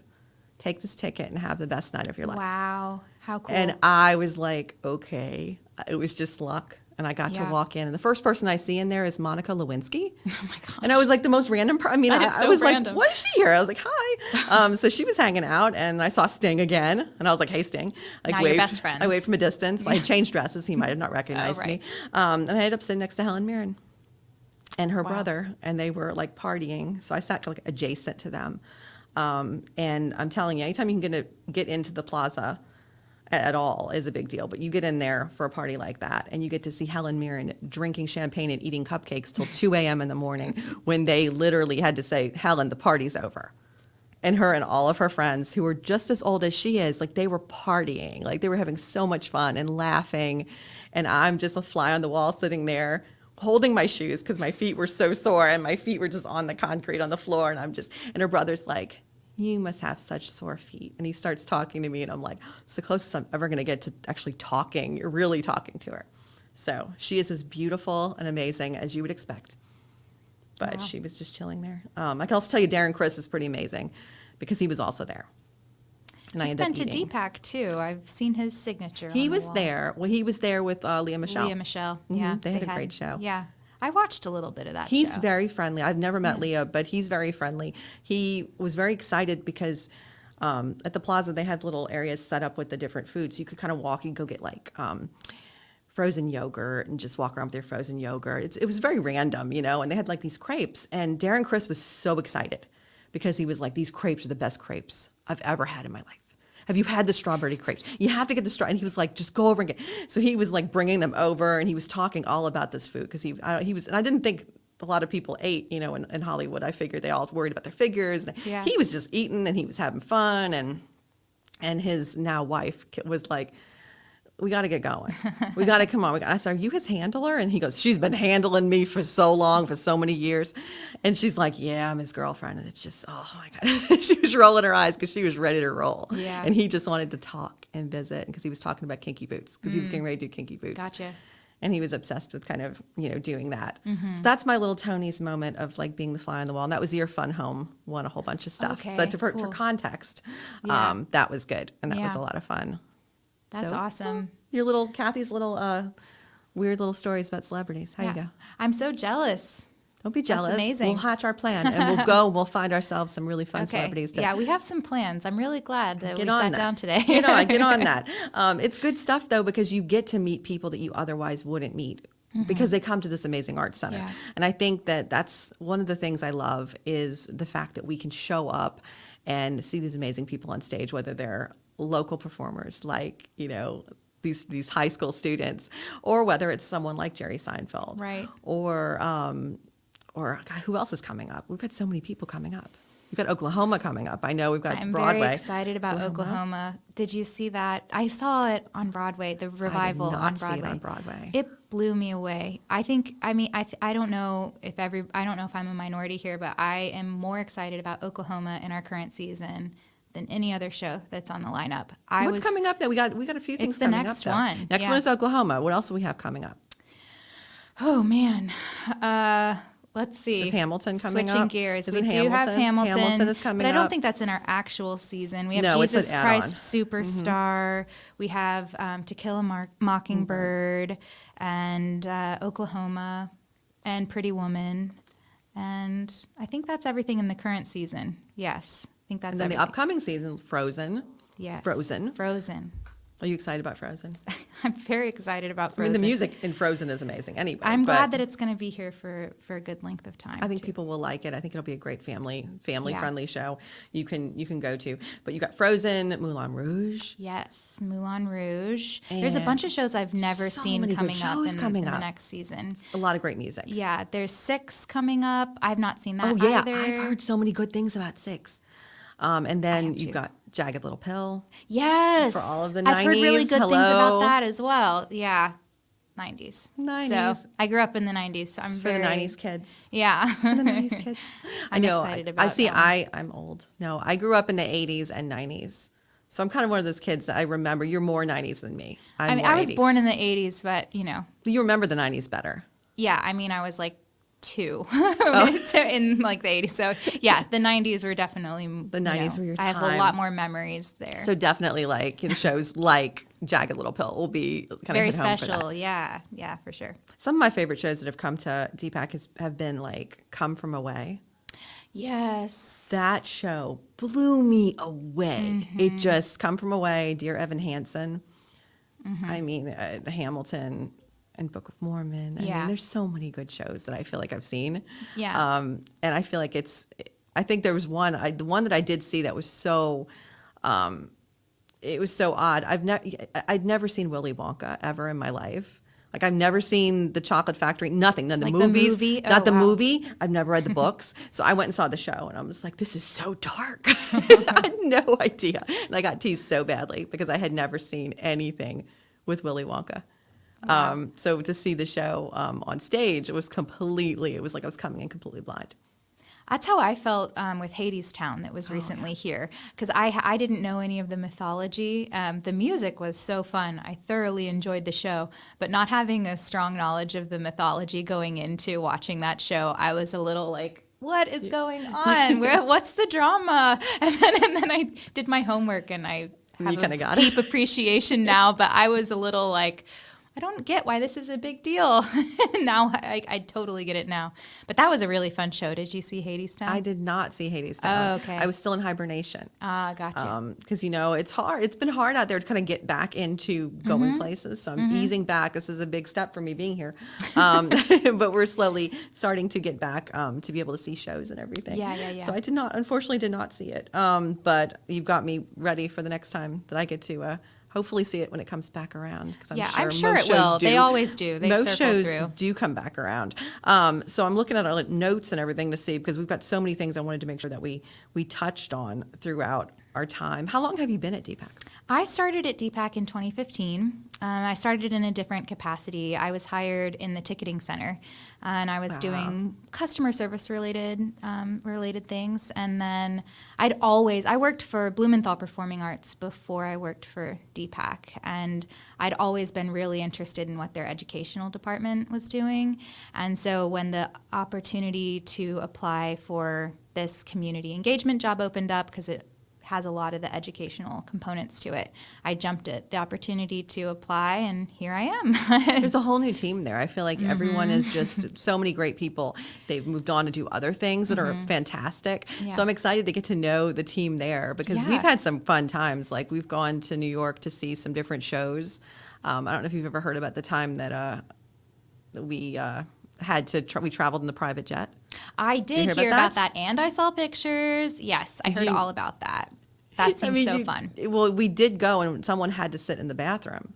Did you ever hear that story? No, the fact that not everyone could fit? That part was not shared with us. Yeah, not everyone could fit. It was rather interesting, the fact that not everyone could fit in the seats. We had to have someone ride in the bathroom. So someone sat on the... Who drew that straw? Like, how did you choose who sat in the bathroom? Well, they volunteered. Okay. And it was really funny, because they were like, I'll just sit back here. It's fine. And they just sat on the toilet, literally had to sit on a toilet in the back. And they were like, anybody has to go, let me know. We all sat there like little rock stars, all of us sitting there in our little private jet taking our trip. But it was the funniest and weirdest experience, because we were getting in that jet and we were all like... But still cool, you can say that you've been in a private jet. We could say we were in a private jet, and I said it ruined us, because then we all were like, oh, this is just... I mean, they said, you can have your popcorn. They gave us popcorn, and we were like, what? We can eat popcorn and like drink Fiji water? We were like, this ruined us. It ruined us for life. That's really special. That's really cool that was a special happened. moment. But yeah, you're right. We have a really great group of people. Then and now, we have a lot of new energy at DPAC right now. It's been really fun coming back from working from home, not really in the building so much, getting to know kind of the new team. It's been really fun. There's a lot of young energy at DPAC now, and I feel like things are like shaking up a little bit. We're having fun. I like that we've got so many new people for me to meet. Yeah, because I'm like, there's so many great people. It's like a whole new team. Yeah, it's definitely a whole new team. I love it. I love the fact I have all these new people to meet. Especially there's someone sitting over there who I haven't even met. Yeah. So I'm waving. It's your new social media. Yeah. Well, digital marketing. Yeah. Alexander, right? Yep. So hi, Alexander. I know you're not on camera, but we're saying hi to you anyway. I mean, you're over there. He's over there observing from the couch. That's what you guys can't see, the behind the scenes excitement that goes on. Behind the scenes. Behind the scenes fun. So is there anything else you think people need to know about what you do, or any funny stories about what you do? Or any funny fan encounters or fangirl moments? Those are so many questions. Just throw it. Hey, it's rapid fire. Just go out there. All right. Share. Well, things that I haven't touched on that are kind of new that I've just recently started that I'd love to share. I have something called DPAC's Local Hero Spotlight. People in the community can nominate others that are doing really great things in service to their community or family, and then we review those nominations and we gift VIP ticket packages to a wide variety of shows that we have. That includes 2 great center orchestra seats, access to the President's Club Lounge, so that Chex Mix, they those can cookies, get the cookies, and, get the cookies. And VIP parking. So you can't beat that. You want that VIP parking. So basically, these heroes that we're spotlighting, also we try to help spread the word of all of their good work that they're doing. So we have social media posts to kind of elevate what those organizations and those people are doing. And I have an inclusion project that's fairly new as well. And basically, we have some shows that do want to give back to the community, and so if they can come to me and say, "Hey, Megan, I would love to gift some seats to deserving community members. Can you help me do that?" I actually have a place on our website right now where local charities, nonprofits, youth-driven organizations, etc., can sign up for my inclusion project. And when I do get those requests from shows, I use that list and I reach out and provide complimentary ticket options. And this just started, and so far this season, I think we have close to 1,500 seats that have been distributed through the Inclusion Project. Wow. So a lot of brand new faces coming into the building for the first time through that project. So if you're listening to this and you think that you work for some place that might apply, please put your name on that list. That's a great idea. Yeah, it's a really awesome program, so I'm really excited to see how that continues to grow. And you bring people through the door the first time, and then they realize it's more accessible. I think it's very daunting sometimes to go to a show for the first time and walk in and this place, it's so big, and then you realize, oh, it's something for everyone. There really is something for everyone, and I think that it's a bit of a misconception because that DPAC is just a very expensive place to be. What I'm trying to do slowly through my day-to-day work is share that there are many opportunities for affordable tickets, for complimentary tickets, especially for people that have never had a chance to see a show. I have all these things in the works. So if you have any questions, reach out to me because I probably have an option or two to get you in. And they can get there through the website, right? They can reach out to you through DPAC and see. There's a community tab, and if everything under that tab, that's me. So. That's awesome. Yeah. Well, I'm excited to hear about those programs, initiatives, because I think there's a lot of people that want to get involved, and they maybe didn't know they could do some of these things. Yeah, exactly. So, gossip, come on, tell me anybody you've really been excited about meeting or haven't met yet. Maybe you're kind of excited about who's either a show or an artist who's going to be coming to the venue. Well, I will say, one of the people that I did get to meet, and this is kind of specific to my job, but it was really, really special for me when Mean Girls came through town because English Bernhardt was a part of that tour. And English won Triangle Rising Stars a few years back, so it's really special for me because I pour so much energy into this program, and to watch somebody benefit from what they receive from that program to the point where it's affected the success of their career, and to watch them on tour in starring roles, like what a cool moment for me. And she's just so talented. So I got to watch her in 3 different starring roles of Mean Girls while she was here that week, and that was a very, very special moment for me. I think I hope that I continue to have moments like that for people who graduate through Triangle Rising Stars. It's a full circle kind of a moment. Mean Girls was good. It was the last show I think I saw Really? before the pandemic. Oh, okay. I think when the pandemic came through, I think Mean Girls might have been our last stop. Yeah. Yeah, wow. So, I mean, we've had some other great success through Triangle Rising Stars. Last year, Elena Holder actually won the Jimmy Awards, so that's a big deal. I mean, she got $20,000 in scholarship, opportunities to audition for huge Broadway shows, meet with Disney Theatrical. She performed in Times Square early fall. So, I mean, just comes with like huge opportunity when you have success like that. So we're really proud of Elena. She'll be back to perform on May 11th. Oh, great. So she'll be for Triangle Rising That's Stars. Gonna be so great to it'll have be her fun. back. It'll kind of be like her DPAC debut, because last year Triangle Rising Stars was completely virtual. So she didn't get to perform on DPAC stage. So it's really cool that she and Joshua will also come. He was our male winner. Jimmy, nominee. So that's amazing. So they'll both get to take the stage. So that stage, it's prestigious to be able to go and perform. Have you on ever the stood stage. on it? I have stood on it. It's powerful. Ken Smith got engaged on it. I think he really? was just like, here, he's like, what? It's like, I'm going to go ahead and do something big. So he got engaged, I think, on that stage. Yeah. That's cool. Yeah. No, every time I stand on the stage, it just kind of takes your breath away a little bit. I think especially like after the doors were closed for a while, I think all of us at DPAC, we really just feel it. Like it feels magical again. You know, it never stopped feeling magical, but when it's just something that's your day-to-day life, I go into this building every single day. I see the stage every single day. But then like with it being so quiet for over a year, now that things are coming back to life, it just feels magical again, but amplified, you know, because we're all so excited and grateful to be able to do what we love in whatever capacity that is. So it's just been really awesome. Were you there when the Rockettes came with all of the live animals for the nativity? Okay, I wasn't, but I have heard stories. I've heard Josh Anderson, our tech director, has talked about that show. I cannot believe that we had wild animals. There were wild animals, and it was. I went to interview the animals too. I went out there. How do you interview an animal? I can tell you don't because they eat your microphone. I had a donkey like eat my microphone. It just took it, and I was like, I was doing like a little live shot thing. I was like, I'll do my stand up next to like a donkey and a camel, and those animals were just grabbing a hold of the microphone, and it was kind of a mess. Wow. It was really fun to talk with them and to do this great show, but it was just really funny that I got. There's some really funny footage. It ended up like on Yahoo or something because the people were contacting me, and people were like, it's so funny. It ended up on Yahoo. It'll be on America's Funniest Home Videos, and people were just like cracking up over it. So I mean, I have my moments. Wow. Where well, maybe we can do that again sometime. Maybe we can do that again. Josh Anderson would be like, probably no. Oh, probably no.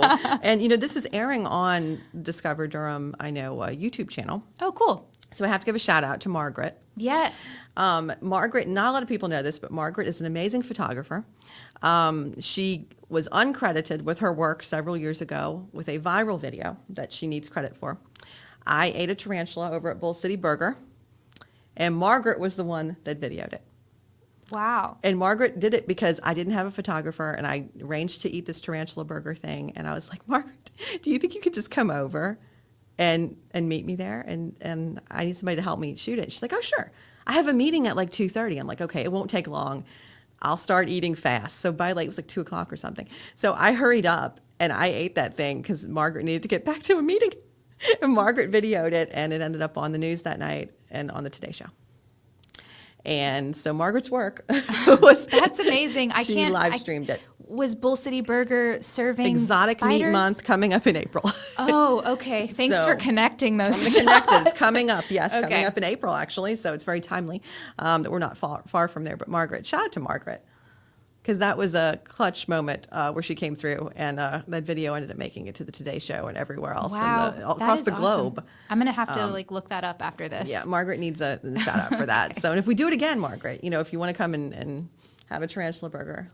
They need to bring those tarantula burgers into the Bull City Food and Burger. Don't we have an event at DPAC with like tons of food? You do have one. You do. Tarantulas are not easy to get, by the way. I would imagine. They're very difficult. They only get a certain number of them brought in, and so it's like a big thing to get one to even eat. So I think it was like $30 for the burger and the fries, but I think I got a discount because I didn't get the fries and I didn't get cheese. And that was the craziest expense report that I had to make because it was like 8 tarantula burger. Here is receipt. What did it taste like? Well, the tarantula tasted like, I would say it tasted kind of like smoky. And of course, if I had smushed it into the burger, it might have helped. But Margaret was on a time zone. She was in a time crunch. So I didn't want to just slowly eat. So I just picked it up and ate in pieces. And I dipped it in the ketchup. I'm really glad that you had that experience. Oh, you're glad I had the experience and not you. Yep. Because I have a burger. No, but it's something nearby here, and I always think about that whenever I think about Discover Durham. They do such great work. Yeah, you guys do such great work. Well, Discover Durham is awesome. We work with them in a number of ways, and really grateful for all that they do in the community. Yeah, huge shout out to Discover Durham. And also American Underground and Earfluence, which we really appreciate you guys letting us kind of come and just get to know each other. Yeah. I feel like it was like speed dating. We had a little speed dating session for like an hour where I got to learn all about you. Yeah. And you learned way more about me than you ever needed to know. I learned a lot of great things about you today. I have a number of things I'm going to go home and Google. Oh, no. That's probably not great. But it's a great thing. Out and About podcast, we are returning. We took a little bit of a hiatus, kind of redoing things a little bit, adding some additional hosts. So that's something you guys are going to be excited, I think, to hear. We're going to be taking you more places. I can tease that I'm going on a ghost hunt next month that I hope is going to turn out well. I'm hoping to go to Figure 8 Island, maybe for a little experience there. So we'll see how that goes. That exclusive private island that no one apparently can get into off of the coast. I've never heard of it. Well, that's why we're going to try and take you there. So we've got a lot of really cool things coming up with the podcast. You'll have to go to WRL.com and look it Out and About. And I think in April, we're going to have a lot of good stuff. That's exciting. That's a little tease for you. So I think we're wrapping up, right? Are we... They're just shaking their heads. They're giving us a thumbs up. 5 minutes. Oh, it's 5 minutes.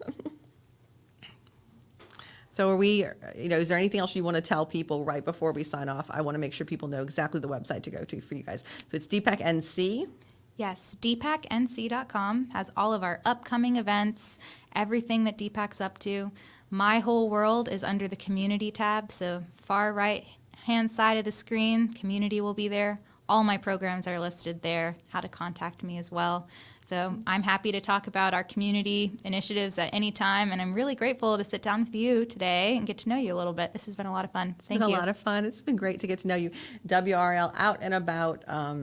Just go to WRL.com, search Out and About, and we're WRL Out and About on all social media, including TikTok, which, I got to figure out how to use that. My kid's been teaching me.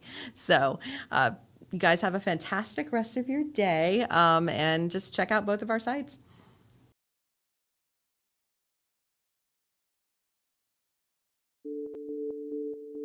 We are the innovators, the creators, the risk takers, the movers and shakers, the rule breakers. We're the hustlers, disruptors, kick the dust up, muster up the strength to trust in our strengths. We're a collection of the curious, a posse of problem solvers, a group of grit and ambitious people. They call us underground because that's where seeds grow. They call us underground because we do it different than the mainstream as we turn daydreams into great things. We're different. We may scream, "Hey you," because we're getting your attention. Hey you, the atomic symbol of gold. Hey you, an alternate universe where we support the fruit of your genius as it unfolds from bold conviction. We're a campus of doers, a herd of helpers, a gaggle of good ideas from go-getters. Don't act like we know better, just that we know something. And take that know something and turn it to mo somethings. We're learners, earners, burners of the midnight oil. And if our night is foiled, we return to soil, underground. And then rise again with our tribe again, and we try again. Hey you.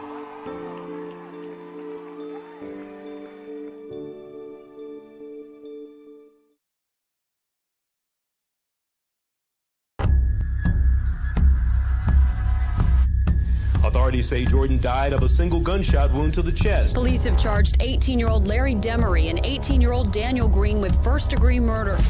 Where did that bullet hole come from? And how is it suddenly there when this case comes to trial? Is it possible for a man to be shot in his car and authorities not find any blood? It couldn't have happened as described. I didn't kill James Jordan. I'm innocent of murder.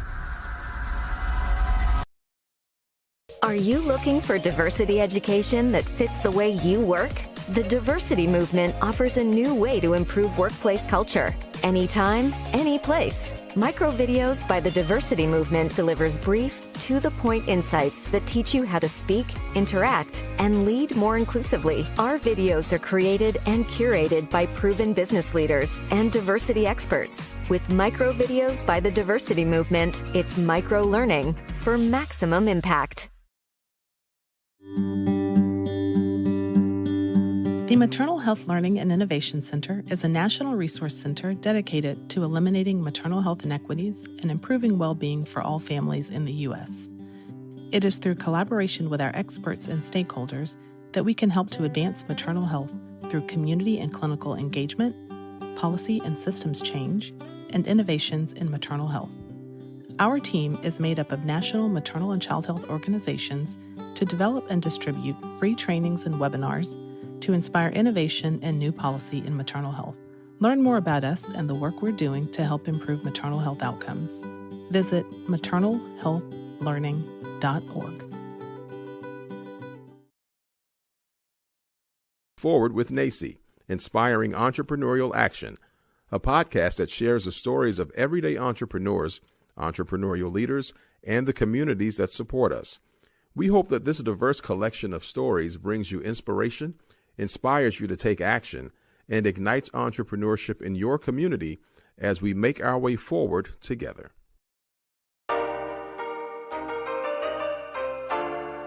My name is Zainab Baloch, and I'm the co-founder of YAP. We're currently working on making and developing an online entertainment platform to engage Generation Z in our democracy. I think Raleigh Founded is a space that's accessible. Raleigh Founded is more than just a host location. It's a place where they really invest in the community. Everyone's really open and supportive. I definitely think Raleigh Founded makes it way more attractive to get really competent and high-level employees. People just come in and are just like amazed with the space right away. And it's not just beneficial to me or the company, it's beneficial to, honestly, an entire community.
This sound like Quill.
Nice to meet you, Bull City. We're Earfluence, and we produce over 20 podcasts for entrepreneurs, businesses, and thought leaders in the Triangle and beyond. And we recently moved to downtown Durham, right here at American Underground.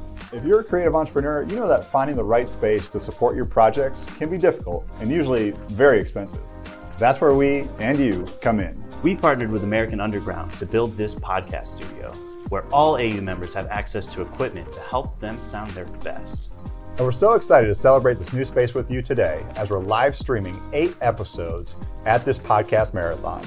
To learn more about us, visit www.earfluence.com. But for now, enjoy this episode.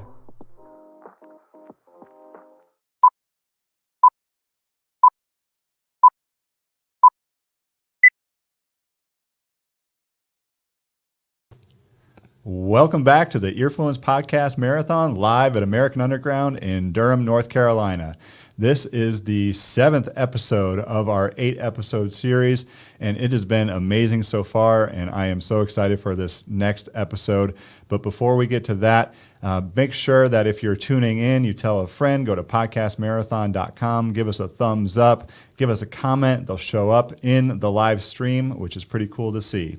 All right, so this episode is the STEMedia podcast with Dr. Nehemiah Mabry, which is actually on the Ebony Podcast Network. That's right, Ebony Magazine Podcast Network chose Dr. Nehemiah Mabry to be one of their shows, and it is amazing content, so enjoy it. Let me hand it over to you, Dr. Nehemiah Mabry. Absolutely. Jason, thank you so much. Y'all, welcome to STEMedia. I'm excited. This is the place where we chat with some of the most inspirational and creative people in STEM.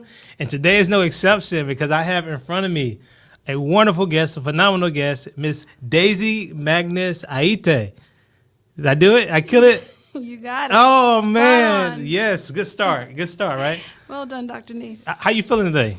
I'm good. This is my first podcast ever, and I'm told that this is live, so let's do it. And you're wearing purple, so you know what that means, right? What's that mean? I don't know. I was hoping maybe it meant something good. I was hoping so. But anyway, royalty. There we go. Royalty, dignified. We're excited about this. We're excited about this. So I'm here in your home, I guess, where you're based now, and we're going to get into this as it relates to your profession. But we're coming to you live and direct, straight from American Underground, straight from the underground. Shout out to folks, 8-Ball MJG, Memphis. They know about that connection. But I'm going to ask you this question. What is a random fun fact about yourself, just to break the ice? Oh, yeah, a fun fact about myself. Yeah. Oh, last night I almost bought tickets to go see Janet Jackson in Cleveland. I really would love to go to a Janet Jackson concert, and that hasn't happened yet in my life. Oh, man, you want to dance with somebody, huh?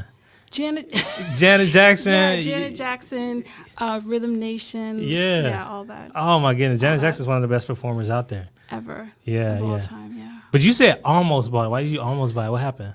You had a last-minute conviction? No, the tickets just weren't great. Like, the seats weren't great. If I'm going to see Janet, I need Janet to see me. I need to be front and center. Y'all heard that she said, if I'm going to see Janet, Janet needs to see me. I like that energy, right? Like, y'all both need to go ahead and connect, right? This can't just be a spectator. I got that. All right. So Janet Jackson, one of your favorite artists growing up? Absolutely. Yeah. So we grew up, my parents were super religious. Okay. So we didn't have any kind of secular material or secular music, and we didn't go to the movies. But my mom did buy the Janet Jackson record, and that was just what we played on loop for years. What? Like vinyl record? Yeah, vinyl record. What? Nobody broke it or anything, right? Scratched it or nothing? It was precious. Oh, my goodness. You got to keep it flowing. Keep it flowing. All right. Janet Jackson in the house. I like that.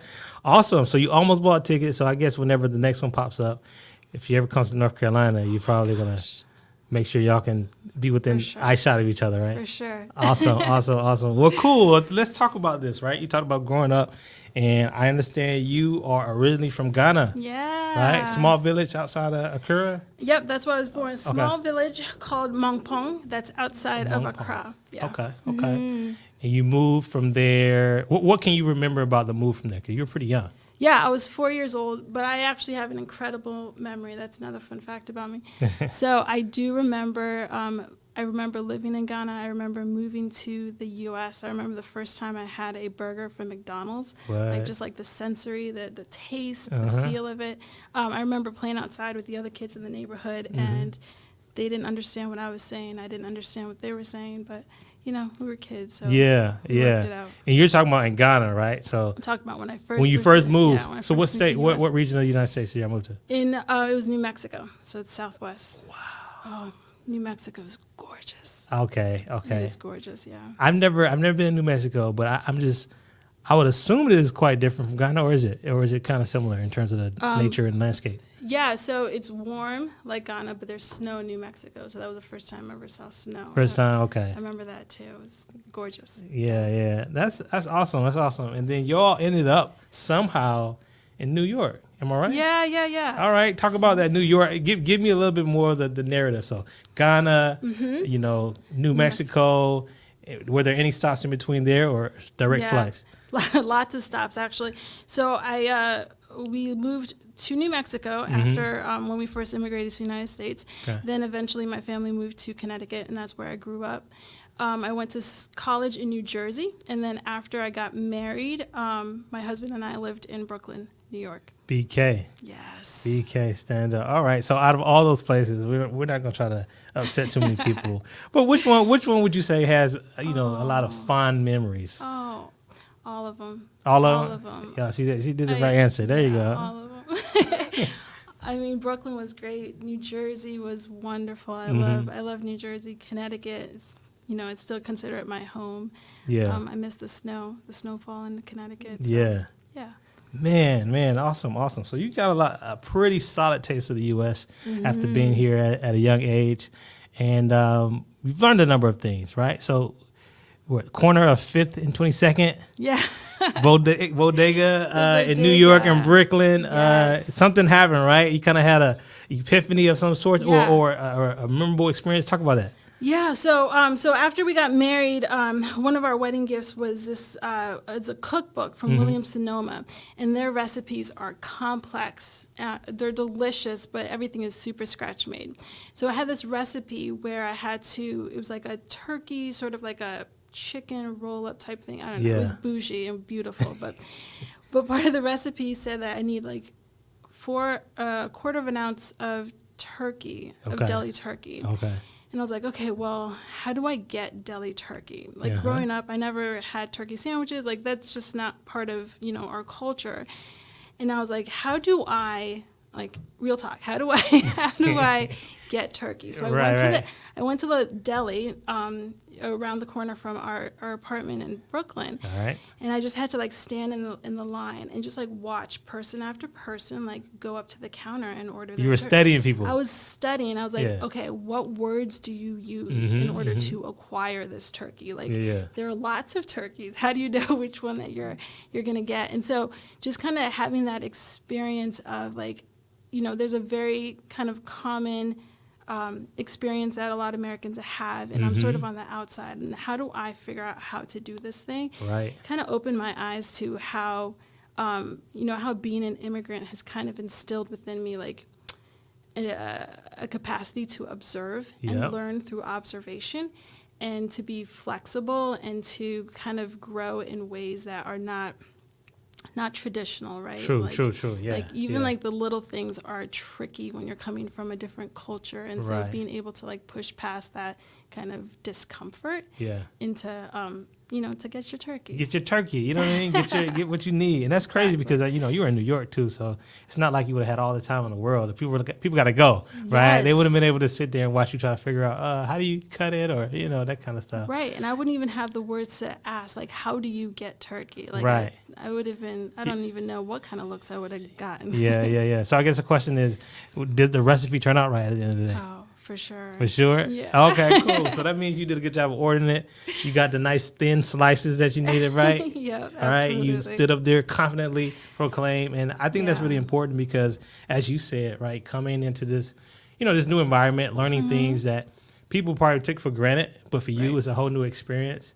Really set you down this path of being able to, like you said, learn on the fly, figure things out, know that there is a way to get it done, and sort of work through casual, common experiences in a very systematic and logical way. Yeah. And that's what you're able to do, which connects a lot to the world of technology, Yeah, right? absolutely. Software development, coding, and things of that nature. So let's talk a little bit about that, because you are the co-director of Code a Dream. Mm-hmm. And that is an interesting just statement in and of itself, because I understand Code a Dream was instrumental in how you made it to the world of tech. Yeah. Talk a little bit about that. Yeah, sure. So back in 2014, I was a stay-at-home mom, and my kids were getting a little bit older, and so I said, I should go back to work. Okay. But having been out of the workforce for several years at that point, like my options were limited. Yeah. And so I remember I got a course catalog from the local community college, and I was like, okay, I got to be really pragmatic about this. I need a job that's going to make money. So I could do IT or I could do welding. Those were my two choices. IT or welding. Wow. Yeah, You were yeah. thinking. Because those are where the jobs are. Yeah, That's what's yeah. going to make me money. So Okay, respect. so IT or welding. Right about that time, I stumbled upon an email, and at the very bottom of the email, it said that there was a new organization called Code the Dream, and they were offering free classes to immigrant groups. And I was like, free, that's perfect. I signed up, and I took that class, and just immediately I fell in love with the subject matter. Yeah. And then I fell in love with the people that I was learning with as Yeah, well. yeah. So I went through Code the Dream. That was back in January of 2015. What were you doing before, by the way? I know you were a stay-at-home mom, but what was your career field? I'm just curious, because I Yeah. know people are listening and are probably thinking the same path. Like, where did you come from? Yeah, so professionally? in college I studied criminal justice, and Okay. my goal was to become a lawyer. So I did go to law school, and I was in law school for a couple of years. And then then I couldn't afford it anymore. It was like around 2007 when, the market kind of crashed. And so I did. So I left law school. And then after that, I didn't really have any kind of dreams for myself. I just wasn't sure what's next. No dreams until you were able to code it. Yeah, right? exactly. Hey, we working out stuff. All right, so you went to Code a Dream. You were done with that. What happened after that? So then I went to another code boot camp that was about 3 months, and then I started at Duke University as a front-end software engineer. And so that road from writing my first line of code in Code the Dream to working full-time at Duke was about 9 months. Talk about come up. I mean, less than a year, right? So first line of code to now at Duke, and Duke is a pretty reputable brand there. Yeah. And your title was software developer? Yep. Get out of here. Software developer at Duke. Yeah. From, your kids, were they young or, They were 6 and 3, so they were... Get out of here. They Listen, were I know babies. somebody's inspired by that. I'm inspired by that just listening to you, right? You went Yeah. from, of course, in a whole nother field. You were a stay-at-home mom. You want to get back into, some of the workforce outside of the home. Wrote your first line of code. 9 months later, you can walk around, oh, yeah, I'm a software developer at Duke. Nothing big, decided to change, get dressed and get out the house, and here I am. So what was that job like, though? Was it challenging? Did you find yourself exploring any or encountering any what they call, imposter syndrome or anything like that? No, imposter syndrome is a myth. Okay, all right. Talk about that. Yeah, so I don't ascribe to imposter syndrome. Okay. Because I think imposter syndrome puts too much of the focus on the individual to solve what is essentially a systemic issue. And so I don't think I struggled with imposter syndrome. I think that there were legitimate times where I was new to the field, and so I didn't know or I didn't understand a concept, and I just needed, help along that way. But it's not because I was an imposter. Right. I think I got there because I was good enough. I was in the room because I was good enough. Right. And you said legitimate. I mean, when you're new to something, Yeah. who knows all the answers when they first start something? Absolutely. Yeah, I mean, there are people who are engineers for 20 years and they still don't know all the answers. Still Googling, right? Absolutely. What's the syntax for this particular operation? I have no idea. Yeah. Exactly. Yeah. That's a good point. I'm glad you brought that up. That's really interesting. And it puts too much focus on the individual. So here you are gaining confidence at Duke. I'm just killing the game. And I believe you went to another spot after that. Am I right? Was it still in higher ed? So after I was at Duke for a bit, and then I came back to Code the Dream because at that point it was, we had the opportunity to take it from a pilot program to its own standalone nonprofit. Yeah. And I was like, Code the Dream changed my life, and I know that it could do the same for others. And so let's do this. Let's make it big.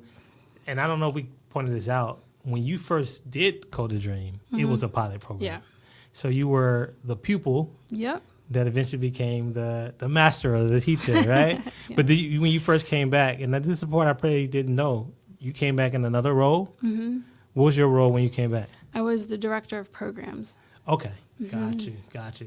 Yeah. And was that sort of like, intentional that you wanted to come back to Code a Dream after you had, allowed it to upskill you? Was that the goal? Yeah, it was intentional. I just, it wasn't enough that I got a job. I wanted other people to have a job too. Yeah. I wanted other people who just didn't have an opportunity, who didn't see a path forward. I wanted them to have a job in tech, and I want the money that comes with tech, and like that feeling of like telling people, yeah, I'm a developer and this is what I do. Hey, I like that. Yeah. I like that. It's not enough for you to win. Other people got to win too, Yep, right? we all got to eat. We all got to eat. Yes, Yeah. absolutely. So that's what you're doing in even more substantial ways, I would say, because you went from pilot student, right? I mean, obviously it was amazing that you just kind of went from pilot student to software developer in 9 months. But you were tapped from being a student to now becoming an executive director, a co-executive director for this very organization. How did that feel, right? They come and saying like, hey, they probably met you not that long ago, or at least some of the people were probably still there when you were a student, not having a clue about coding. And now, hey, here are the keys, right? Yeah, it's I'm humbled every day. I'm grateful every day. It's just simply a dream come true. I think one thing I really value about Code the Dream is that it matters to them that their leadership reflects their student population and the participants, right? Yeah. And so being an immigrant woman, being a Black woman, a lot of the participants can look to me and say like, okay, her story is similar to mine. Her experience is similar to mine. Because at this point, Code the Dream is 80% people, Black, Latinx, and people of color, and 50% women and gender non-binary. Wow. And so that is, the flip side of what the tech industry is. The complete at flip large. side. Yeah. And that is what we all aspire towards, just Right. as an industry. And you all are doing it. We are. It's the current makeup of Code a Dream. You're a co-executive director. So go ahead and break it down for the people listening right now. What's like the mission? What's the objective? I know you said, reflect the student population, but give us a little more high level. Right. So the mission is, and I wrote it down so I would not stumble over any of the words. Okay. Code the Dream creates opportunity that changes lives, builds technology that benefits our communities, and supports the diversity that drives a more just and innovative world. I had to chew on that. Let that breathe for a little bit, y'all. Yeah. Supports a just and innovative world. And that sticks out to me, just, right, and innovative, because we do hear a lot of important words too, such as equity, which is important, and things of that nature. But just is really interesting, because apparently that implies that there are injustices that can happen even in this world of tech. And so, what would you say would be some of the more common inequities or just maybe even more egregious injustices that you all find yourself having to combat on a regular basis? Right. So I think one of the ways that technology doesn't serve everybody, and I think this is, becoming more and more part of the conversation, is that technology is not neutral. Right. And so we see this a lot with developments around AI and, what data is going into AI and machine learning. If that's not neutral, if that's not, unbiased, then the outputs are not going to be unbiased as well. For sure. So one thing that, really strikes out to me when I think about just and equitable development and software tools is I think about where are we putting our focus? What tools are we actually building? Yeah. Everybody can build an app to find a coffee shop or to do online banking, et cetera. But there are still, students in the United States who cannot get their homework done or cannot write essays because they don't have access to certain digital tools. Right. And those are the things that Code the Dream is focused on. We're like, we want to build access. We want to give people, the same opportunities that everybody else has. And that's not necessarily like, exciting or glamorous or sexy tech, but it is just, and it is important. And so that's what we want to use our platform and our development shop to build, to make sure that we're building equitable tools that are serving marginalized populations. Yeah. And so I guess that can be direct or indirect, because you're saying that, there are certain services that can be more accessible, more friendly, more culturally sensitive in areas such as homework or things of that nature. But even like on a broad scope, when we start looking at the possibilities of AI, being implemented into the justice system itself, right? Like, don't we want to make sure that the way that data and inputs are handled are in a way that is fair, that we don't just repeat the structural, inequities that already exist kind of in the world. Now it's just hard-coded in even more. Gosh. Like, that's a scary thought, right? It's absolutely terrifying. Yeah. It's an urgent issue, too. I think one thing that sort of frustrates me about tech is when people talk about, like, building a pipeline.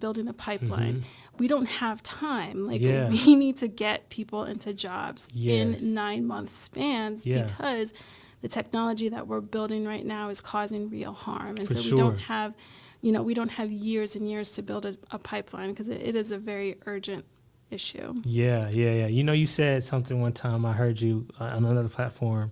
You were quoting somebody, right? And you were saying about picking a battle that's big enough to matter but small enough to win, right? And you said that. But I mean, if you want to give me credit, I'll take it. I'll take the credit if you want to give it to me. I said that. Well, I don't know if you're quoting somebody else, but here's the thing that I think is, resonating with me right now as I even think on that.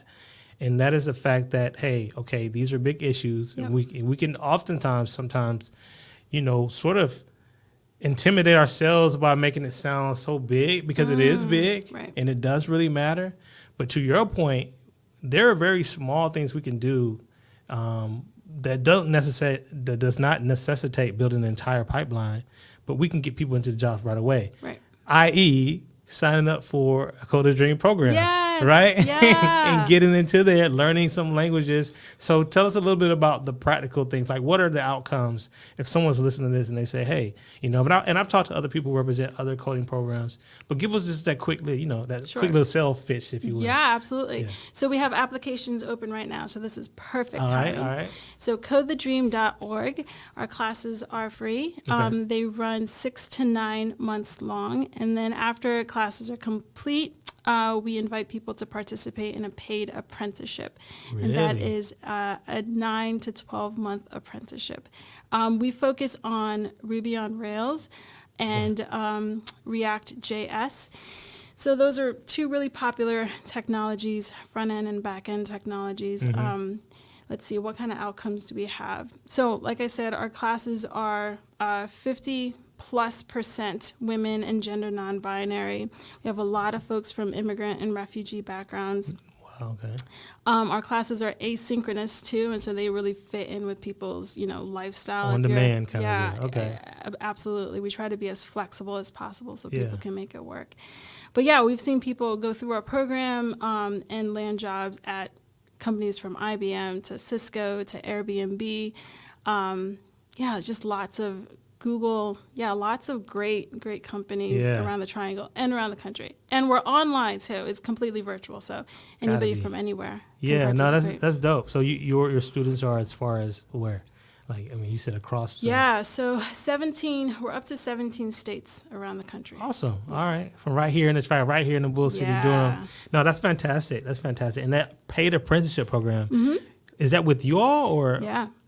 So Code the Dream is two things. We are a free code boot camp, so like an intensive immersive program, and then we're also a code, a development shop. And so in our development shop, we're building real-world apps, and it's our apprentices that are working on those. On those apps. Yeah. I did not know that. So does that, because in order for you to have a free program and instructors and all that, You have to have revenue from somewhere. Is that kind of how you facilitate your revenue? Yeah, we do get some revenue from that? Okay. yeah, but we're a nonprofit. Nonprofit too, so donor based as well. Yep. No, that's great. That's great. Yeah. Making differences in lives, changing some pay grades for some people, right? Yep. Pay. That's good. That's good.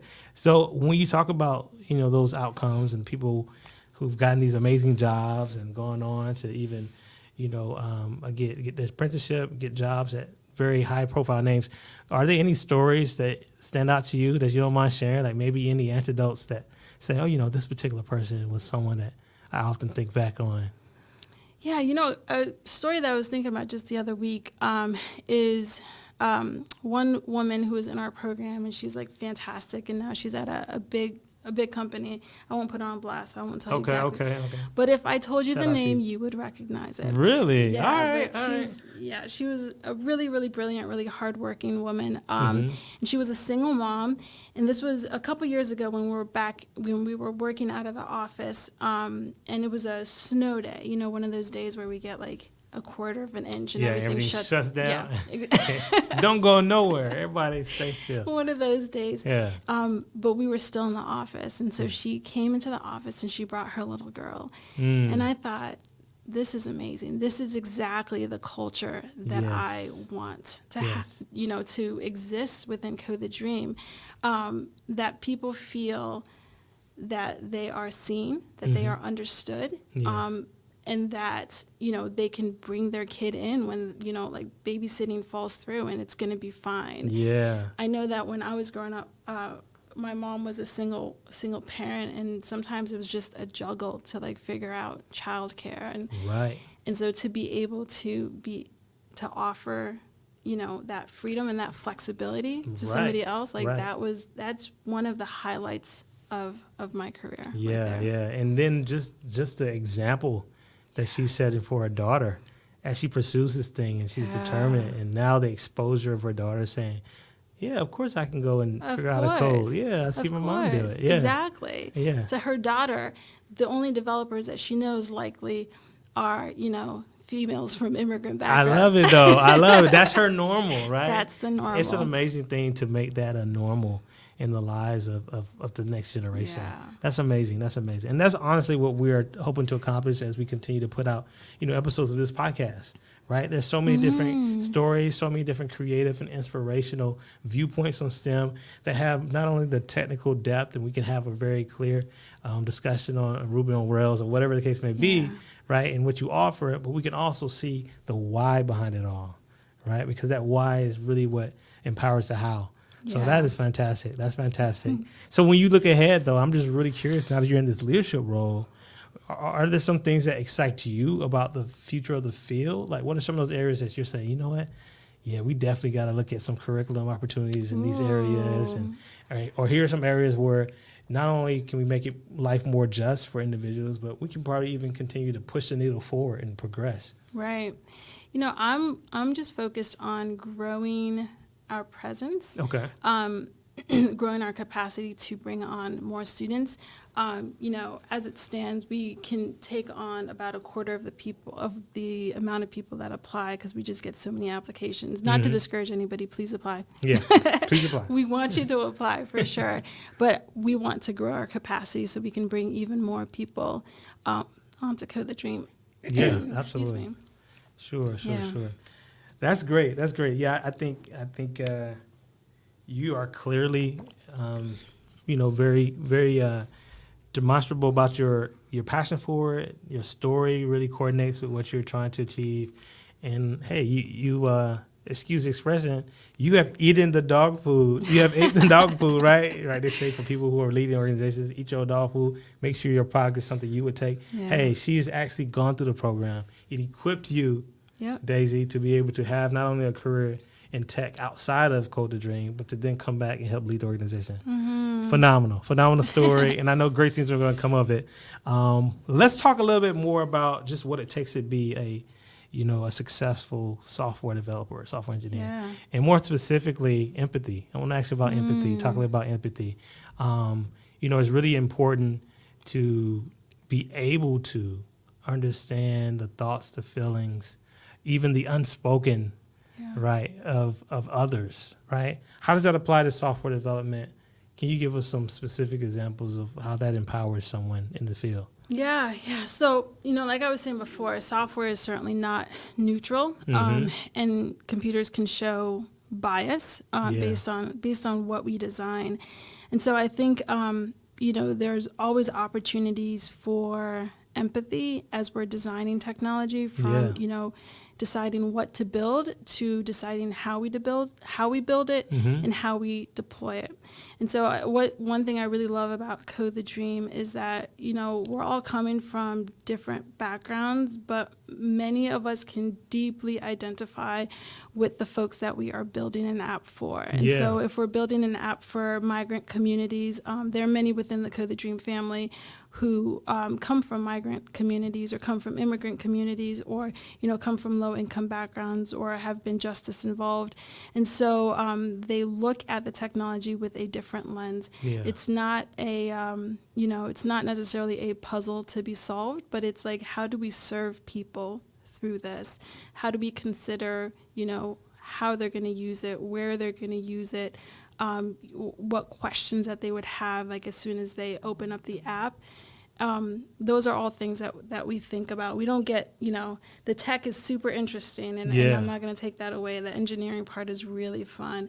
But to me, I think the part that is most impactful is that we can come at this with a different perspective, with that eye of really how are we going to serve people through this tool. Yeah. So here's a, I guess, more philosophical question then, though. Can a person who was not in the community adequately serve a community on the same level and depth as someone who is a part of the community? And let me ask that a different way. A software developer who is a part of, say, the able community, right, other able community, and software that isn't, like, will the products be the same or will they be different? Or in order for it to be the same, what does that take? What do you think on that? Gosh, I think there are a few different answers, and I'm trying to be hopeful. Yeah.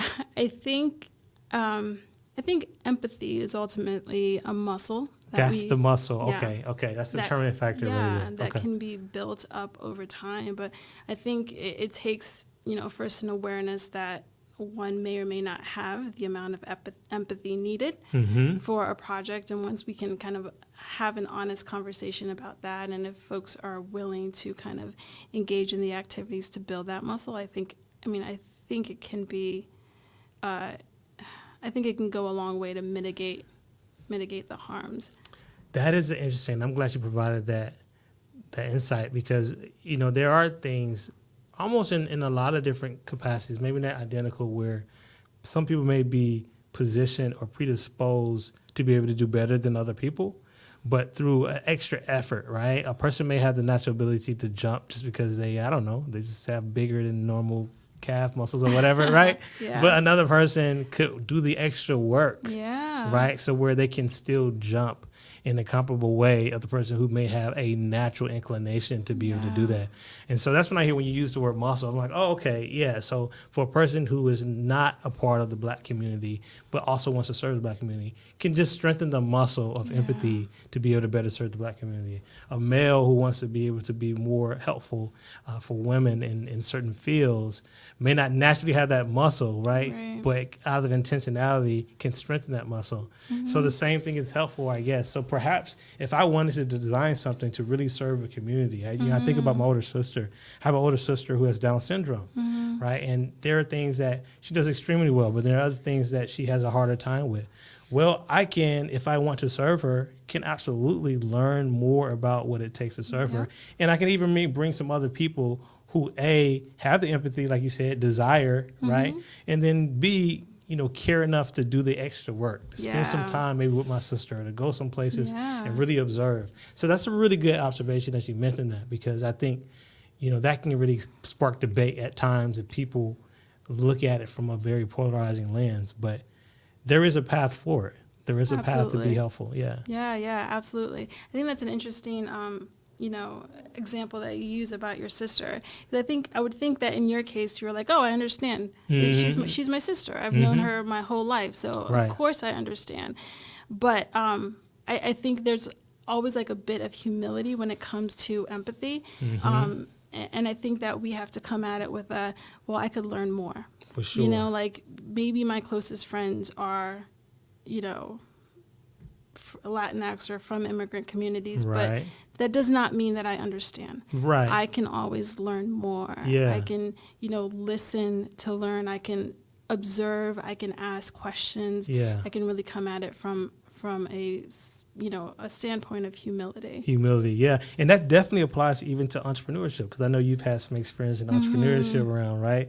And how many people start companies because it's something they deal with, their natural problems, they care about it. I am the user of my own product, but at the same time has an incredible lack of understanding of the market, right? Because they're just going based on, I always know this, that, and the other. But so even if you are identical in many ways to those you're trying to serve, if you truly want to serve them, get off your high horse, right? And your vantage point of, I already know, and start trying to learn. Now that's really big. That's really big. Absolutely.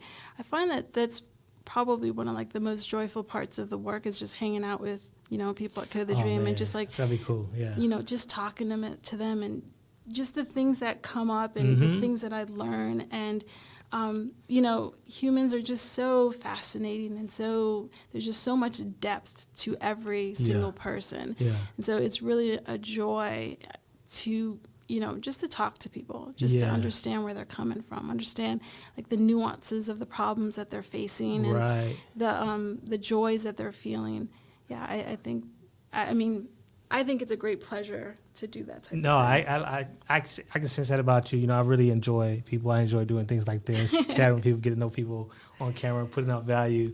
But I guess that speaks to the fact that some things are taught, but then some things are really just caught, right, from being in an environment, right? So you can put together a curriculum on how to learn JavaScript, right? You can say, here are the sequences, here's the modules, here are the syntaxes, here's the logic behind it.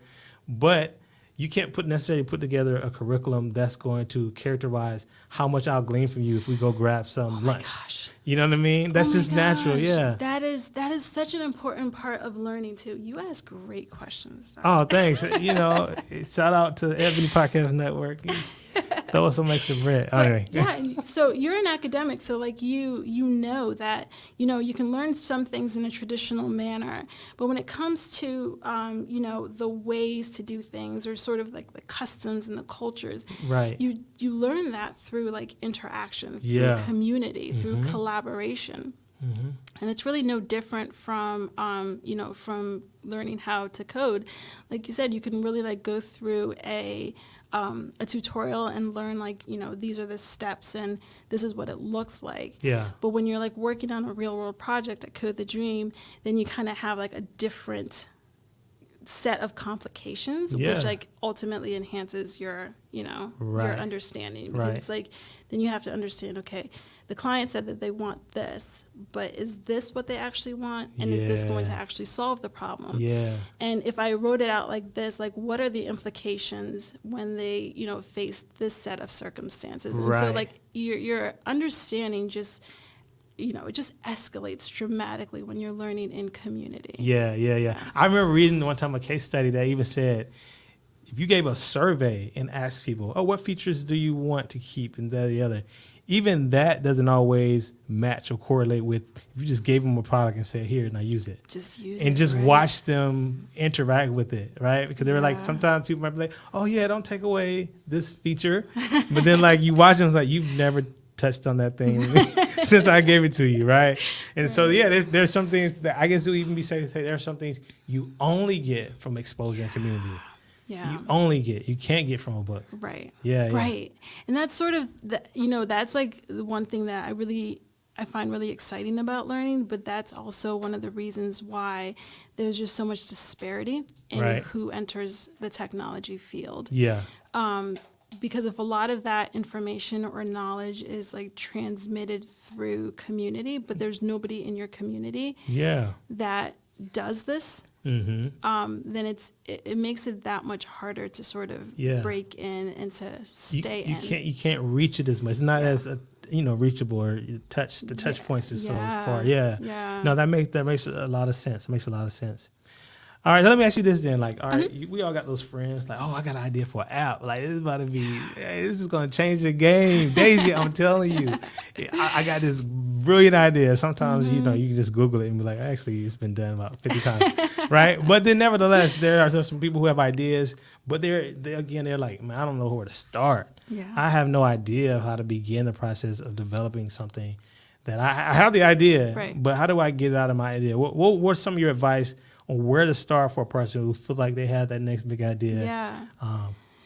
So my advice for them would be, don't build an app. Don't build an app. Do not build an app. You do not need one. Apps are expensive. They take a lot of time. And the thing is, when you're starting out in entrepreneurship, you want to spend as little money as possible. Because you don't want to get invested in something, financially or even emotionally. Ooh. You don't want to get invested in something that simply does not work. Ouch. Like, I don't know what she knows. She's stepping on my toes right now, but it's like, but I've spent so much time with this thing. You know what I mean? Right? Yeah, for sure. You just want to you just want to date the idea. Right? You don't want to propose. Date the idea. Just I like date that. the idea. Okay. Which means what? Rough draft, prototype. Yeah. Don't spend a dime. Don't quit your job. Just like do things on the weekend. You have to really test it out to make sure it's a good idea, that people are actually going to pay for it. That people are actually going to pay for it. Not that they'll say, oh, yeah, I'll buy that. If you do that, I definitely would pay for it. Get their credit card numbers. And then you'll know it's time to build an app. People vote with their spending for real. Absolutely. So make it even more practical, just to kind of continue to dig deeper. What is a very cheap prototype that you've seen people do that kind of could work? A piece of paper. Yeah, that's it. That's cheap, right? Pencil and paper. Yeah, you can get much cheaper than that. Okay. A piece of paper for real. Like if you have an idea for an app, say to to connect people to mentoring opportunities or something. I would draw it out on a piece of paper. And then just take it to people and say, like, hey, is this something that you would use?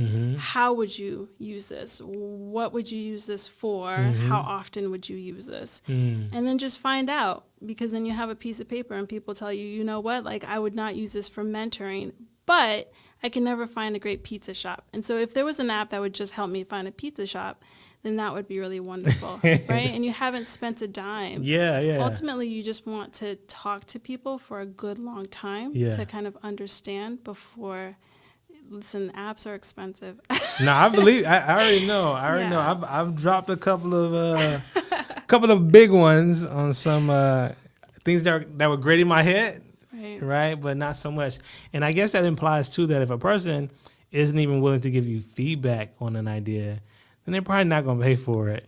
Absolutely. Right? So if you're saying, I can't even find people that's even going to talk about my idea, it's like, well, what make you think that people are going to flock to it once it's on the App Store? Yeah, it's true. Yeah. It's true. That's some sage advice right there, y'all. Don't spend any money because, again, like I just kind of alluded to, once you drop a lot of money, you spend a lot of time on it. It's almost like a toxic relationship at that point.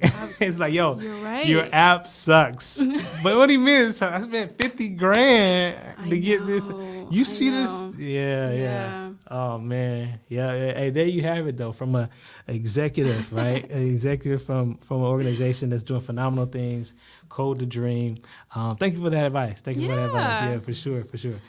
All right. Well, hey, this is a really, really great conversation. I'm really enjoying it. And time is just really flying. But I would like to ask you a little bit more about just kind of like your family and those who've sort of watched your rise, right? People who kind of step back and say, man, Daisy, I remember she was doing this and now she's doing that. How have the dynamics changed? Have you found people to be more interested in tech now as a result of knowing you being in tech? You know, are you getting those app ideas? People hitting you up, hey, can you do this on the side real quick for me? Like, what's that like? Yeah, I used to get those requests, and I had to say no because I just didn't have the time, and I had to, come to that realization that I didn't have the time. Gosh, I'm trying to think who has, my sister has really seen me kind of grow. My husband, I think I've always been super ambitious. Yeah. And so maybe for them, they're not surprised. At where I am, but I think they're definitely surprised at how fast it happened. Yeah. I think that surprised me as well. Yeah. I mean, I'm surprised sitting here hearing about it. Yeah. No, that's awesome.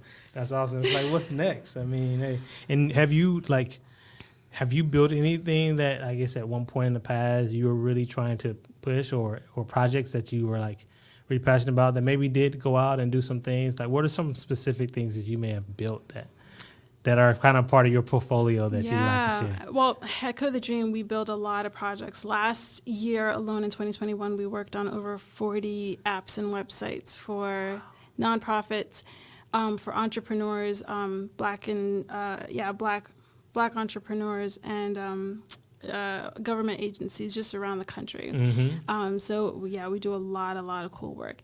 I love working with entrepreneurs because they have a very clear vision of what they want. And I love being able to give them the technology to sort of scale what they're doing. I think that's really important.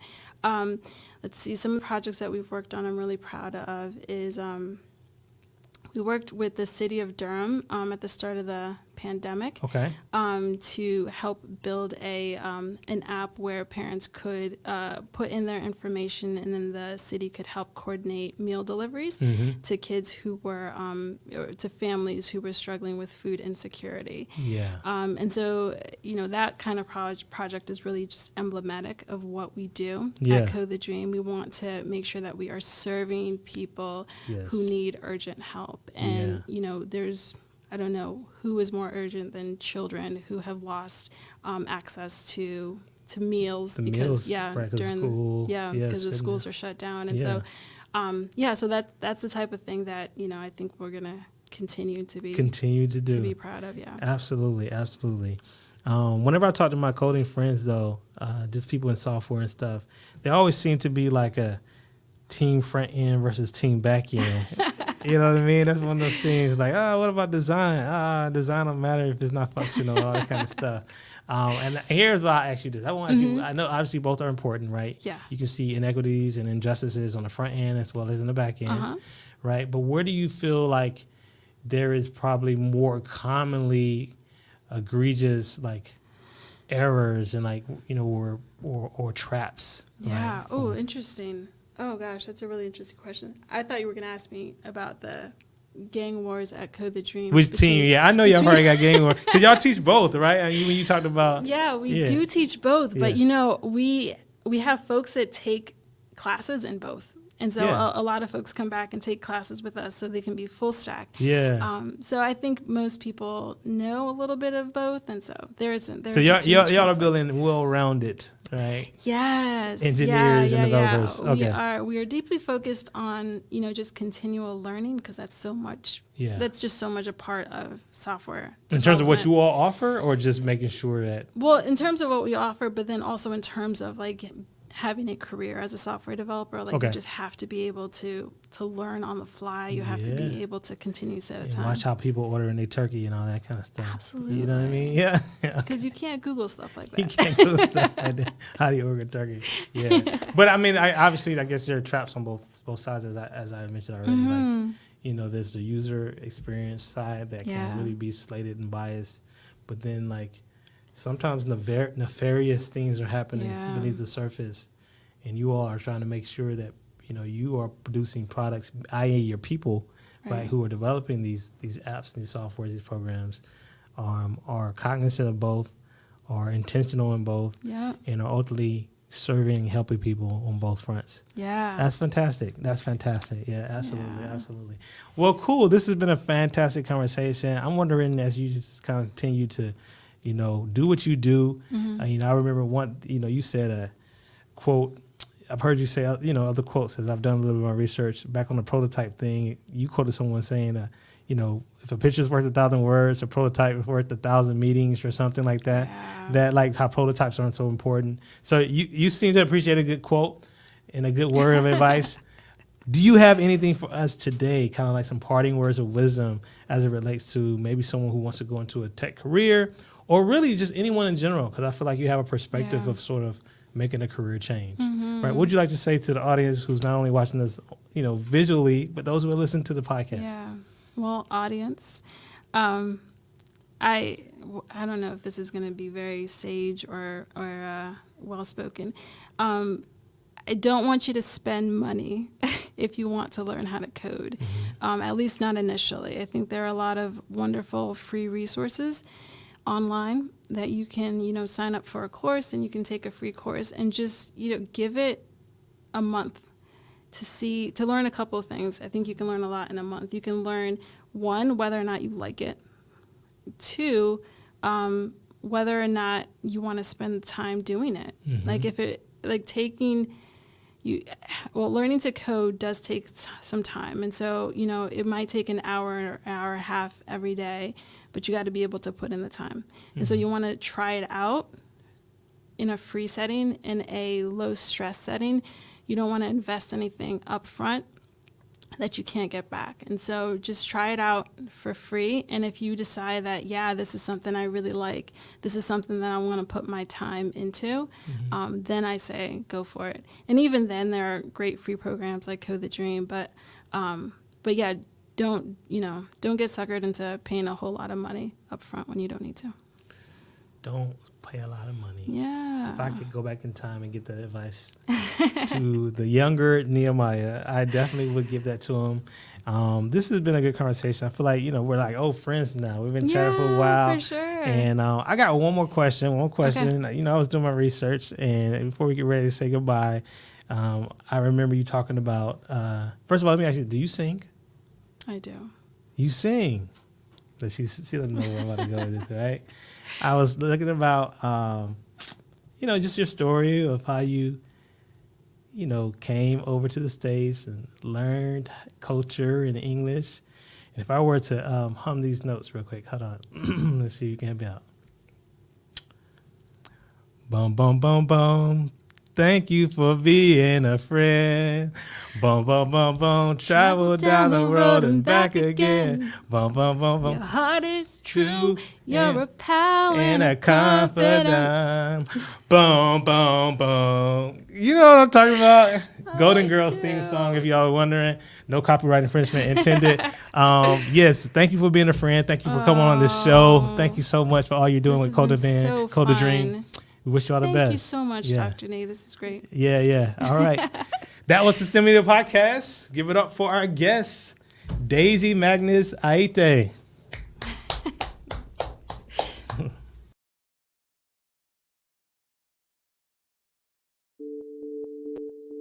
We are the innovators, the creators, the risk takers, the movers and shakers, the rule breakers.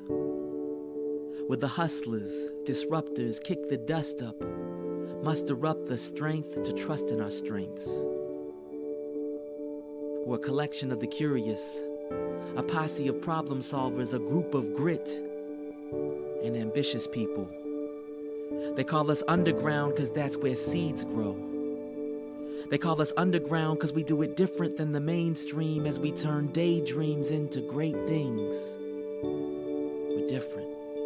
We may scream, "Hey you," because we're getting your attention. Hey you, the atomic symbol of gold.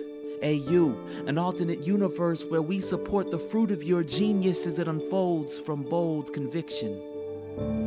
We're a campus of doers, a herd of helpers, a gaggle of good ideas from go-getters. Don't act like we know better, just that we know something. And take that know something and turn it to most somethings. We're learners, earners, burners of the midnight oil. And if our night is foiled, we return to soil, underground. And then rise again with our tribe again, and we try again. Hey you.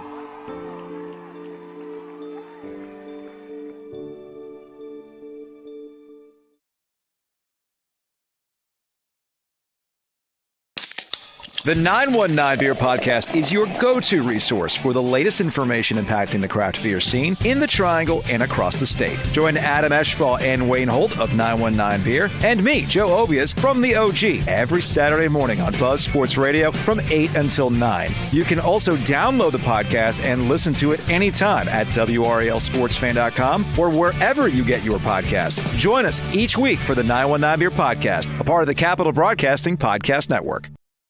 Are you looking for diversity education that fits the way you work?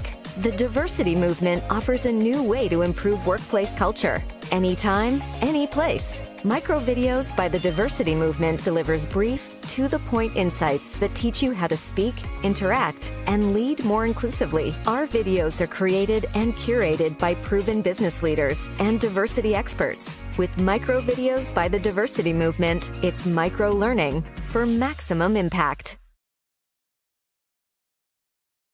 We all belong, we all deserve, we all have voices to be heard. It's who we are, who we are, who we are. Yeah, take some courage and a little bit of unknown, mixed with kindness and watch how it grows. It's who we are, it's who we are.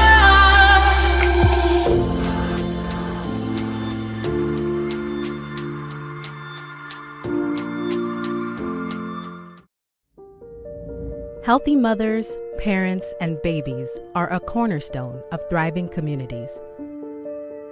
Maternal health refers to the health of women and other birthing people during pregnancy, childbirth, and the following postpartum period, sometimes called the fourth trimester.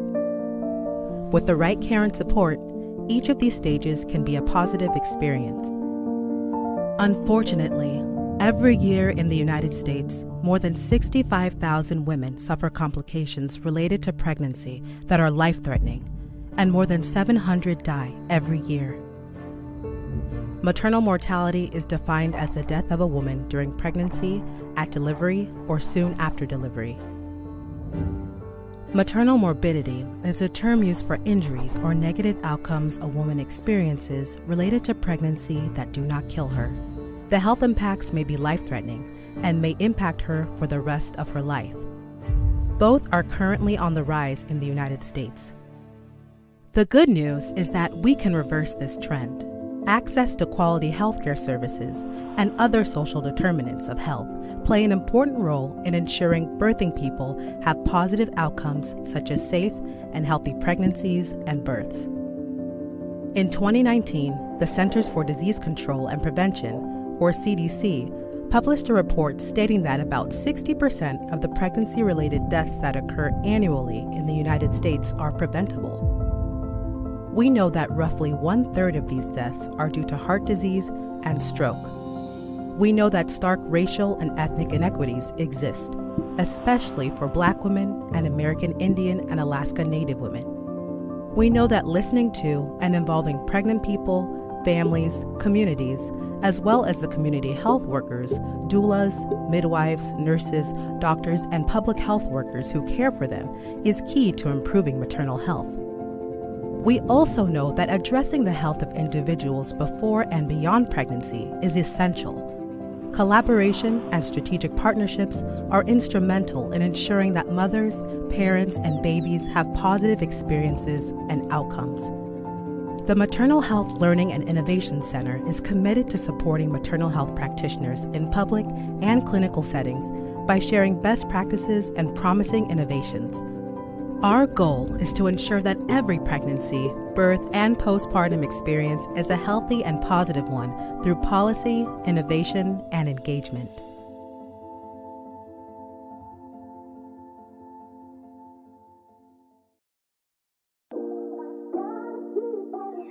This sound like Quill.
Nice to meet you, Bull City. We're Earfluence, and we produce over 20 podcasts for entrepreneurs, businesses, and thought leaders in the Triangle and beyond.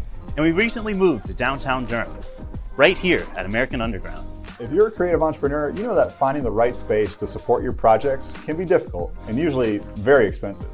That's where we and you come in. We partnered with American Underground to build this podcast studio, where all AU members have access to equipment to help them sound their best. And we're so excited to celebrate this new space with you today as we're live streaming 8 episodes at this podcast marathon. To learn more about us, visit www.earfluence.com. But for now, enjoy this episode.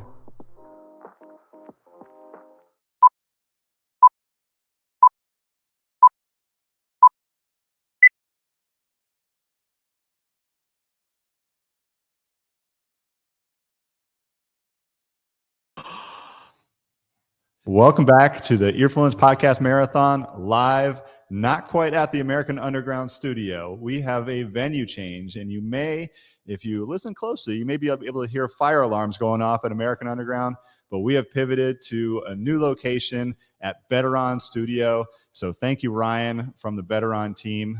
He is amazing. But this is our last episode of the day, and thank you all for tuning in to this. It has been so much fun to do this. Make sure that you're giving us a thumbs up. Make sure you're doing comments. Make sure you're doing all those things and telling your friends to go to podcastmarathon.com for the last episode of the day. And that is the Talk West podcast with your hosts, Mike Manganillo and Derek Ross from Walk West. What is up, guys? I'm going to leave it over to you and bring it into our last episode of the day. Hey, I'm excited. It's, you close out the day with, usually the headline, right? Yeah. But no, there was some amazing shows all day. And so I was able to catch a few and very insightful. I learned a lot. I want to thank you guys for putting this on. It's been great to watch all day and great to actually come down and be a part of it. Can't beat the view. Definitely wish we had better weather, but still love being down in Durham. Awesome. Well, we're excited about our conversation today. Not only are we in downtown Durham, but we're also with one of our clients. Yeah. And wild. How amazing is that, right? First time in person. For the first time in person. We've right? First time I met you. Together since last summer. Yeah. Crazy. From Zoom to in person, right? So it's awesome. So Talk West, if you haven't listened to Talk West before, we're having real conversations with people who happen to be professionals, but their stories and their journeys, those are the things that connect us, that gives us insight to our career path and also who we are as individuals. And so we're excited to have a conversation with Kara Russo, who is the Chief Marketing Officer at Discover Durham. Hey, Kara. Nailed it. How are you? I'm doing well. Well, we're not seeing the best weather in Durham, but hey, at least it's not freezing. That part. Mm-hmm. I'm excited. It's like, people say, with Durham or even in North Carolina in general, like your forecast could look like all 4 seasons plus a season in 1 week. So I think we're about to enter the pollinating. I saw that go through a lot recently. So that season's going to hit soon. As long as we're past fake spring. Yes. Exactly. It's like, and I saw an article about, usually I don't look forward to the silkworms, right? That come from the trees and like they're in your hair. But then I saw an article, I think one of our colleagues put it in our Slack channel about like the spiders that like the size of a child's hand that's going to drop from the sky in spring. And I'm like, you know what? I'll be back in the house. If that happens, I will be in the house. Awesome. Well, we'll go ahead and get started. So Kara, tell us a little bit about yourself. I know, we know you, but for those who don't know you or are getting to see you the first time, tell us a little bit about yourself. Sure thing. I'm one of the few folks around here who's from around here. Okay. Born in what used to be Durham Regional, and I will forever call it that. Grew up outside of Durham on the Haw River. Went to UNC, did my MBA there as well. Every single job I've ever held, I was thinking about this on the drive in today. Every single job I've ever held is somewhere in Durham County. So I've only made income from the places that really make Durham awesome. So I've worked at the Office of Economic and Workforce Development. I've worked at the Research Triangle Park, and I've worked at Duke University, all before coming to Discover Durham about 5 years ago. Wow, Durham through and through. I have a tough question for you. That's kind of on topic of what we're going through tomorrow. Basketball? Yes. So you represent Discover Durham, that there's a school associated with Durham that not a lot of people want to talk about. However, you went to UNC. Mm-hmm. all the viewers want to know and listeners where your line stands. So this was a tough question to answer when I was the social media manager at Duke University. Okay. Working at Cameron live tweeting, live gramming, live snapping, having to say that, the Blue Devils are the best fans in the world. The Cameron Crazies are, rocking. There was one time, and anyone who's done social media knows all about this, where you toggle between your personal and professional accounts. Mm-hmm. There was one time I posted on Kara's personal account, Cameron Crazies, best in the world, and my network blew up. So I am personally a heel through and through. Professionally, I cheer for Duke and Central all day long. Mm-hmm. I have to give you a fist bump. Tar Heels all day. Hello alone. So yes. I'm happy. Awesome. Well, I always like to take it back because I think a lot of times, our traits and the things we're interested in when we're younger typically follow us into adulthood and even, part of the decisions that we decide to make. And so how was young Kara? Kara. I just thought about that. I was we're in the South, so I get it half the time. I know, right? And half the time. I always think Care Bear. In my head, I'm like, Care Bear. But young Kara, how was she? I was homeschooled. And Okay. if you've ever known an extrovert who's homeschooled, they do everything they can to get out of the house and be active. So I was a competitive gymnast. Cool. I rode horses. We had 3 growing up at our house. So it wasn't like I was the equestrian that showed up. I was mucking stalls every day. Really into Odyssey of the Mind, which is like a problem-solving creative kind of program. I was always on the car team because there were no other girls, and it was all of the cute boys that wanted to make the cars. And again, I was homeschooled, so the pool was Anything to get out. Exactly. Anything. Yes. I would say in terms of traits, total perfectionist, and I've lost that along the way a long time ago. Awesome. I like that because, you mentioned the creativity and do any of those traits show up now, even like across your professional career? Like do you see some of those traits as a kid, like getting out there, saying yes, volunteering, being a part of a lot of different elements? That's a good question. I would say that probably what I carry the most are the traits that I learned and developed as a competitive gymnast. Growing up, I was in the gym 40 hours a week. And then that actually translated into my first job where I started coaching gymnastics at 12. My coach was like, well, you're homeschooled, so could you come in early and help me with the babies and do birthday parties? And so I would say that the things that I learned as part of being a gymnast is the individual competition, but also the team competition, because it's one of those interesting sports where you do both. So I think that that's something I've carried into my adulthood, is wanting to personally be successful and hold myself accountable, but always remembering that there's a team around me and the importance of motivating that team together. I'm interested in how was that transition of being an extrovert, being homeschooled, to going to college and being out there with tons of people in a different environment? Were you excited? Was it a little nerve-wracking at first? I went back to high school. I went to high school for 1 year. So I did my senior year of high school. And if y'all have ever seen Mean Girls, where Lindsay Lohan is like eating lunch in the bathroom because she's scared of all the mean girls in the cafeteria, that was totally me. Totally overwhelmed. But by the time I got to school at UNC, I think I had gotten my feet under me and was just really stoked about all of the energy and excitement that you get on a college campus like that. Yeah. What high school did you go to? Northwood. Okay. I went to Jordan. Okay. Yeah, I went to Jordan. So Northwood's in Pittsburgh, which is just growing exponentially. But I did gymnastics in Durham County off of Guest Road. So I really spent most of my time here, actually. Okay. You know what? It's unfunny because I wanted to go to Carolina undergrad, but I did early admissions and I got waitlisted. And so I ended up going to UNC Charlotte because I wanted to run track. And so when you were talking about gymnastics, both being an individual and a team sport, I could definitely relate to that because track and field very, very much the same, individual and a team. And so I find myself having those same traits that I've learned as a, student athlete. And then as an individual, knowing that, I have to focus on my race and the things I need to do, but I also need to be supportive and have a team around me. So those are definitely great traits. How'd you get into marketing? I didn't know it was happening, honestly. I didn't know. I went to college thinking I was going to be a psychiatrist. Yeah, I was a psychology I was too. First year. And then I ran into the science. They expect you to take like That part. chem and dissect things. And I was like, hell to the no. Mm-hmm. This is not the right path. But I did pick up some things in psychology that I think we all use in our for both personal and professional lives. Mm-hmm. I then changed majors to be an economics major. After I took Tertiary, I'm not sure if he was still around, an economics professor at UNC. He's just like notorious for being the toughest ever. And when I got an A in that class, I was like, well, I'm good at it. So I might as well if I'm switching my majors. So I went into economic development, which is how I discovered marketing. And the thing is that economic development and business development and sales, it's really marketing. Yeah. It's understanding your audience. Yep. It's figuring out your channels. What is the message? When to hit them? Where to reach them? And so I fell in love with economic development first and then realized the undertone of all of that and the cohesive threads were marketing. Yeah, no, it makes sense.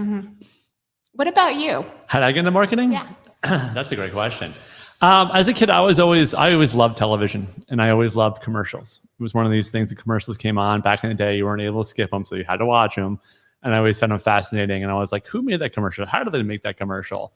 And then I went to a small school, Loyola in Baltimore, and I took marketing classes. And it's interesting where you could have became marketing through communications or marketing through business. Right. And I went the business end, in which unfortunately I had to take accounting, which was to the day one of the worst things I've ever done in my whole entire life. And still wake up and sweat every other day thinking, oh my God, do I have to go to accounting? But when I graduated, I had a lot of internships. I interned at Mercury Records back in the day, which when they used to have like record companies, it was like Hanson, shout out to Umbop. You guys remember that one? Hanson. They were big back then, 311. And then I actually took an internship at a finance company. So I think it was like Merrill Lynch or something like that. And I remember my senior year, I was like, actually when I graduated, I was like, I can go to finance, or I could kind of go into that marketing, cool, like just like creative world. And I really struggled, I was like, I could make money, or I could kind of hopefully enjoy what I'm doing.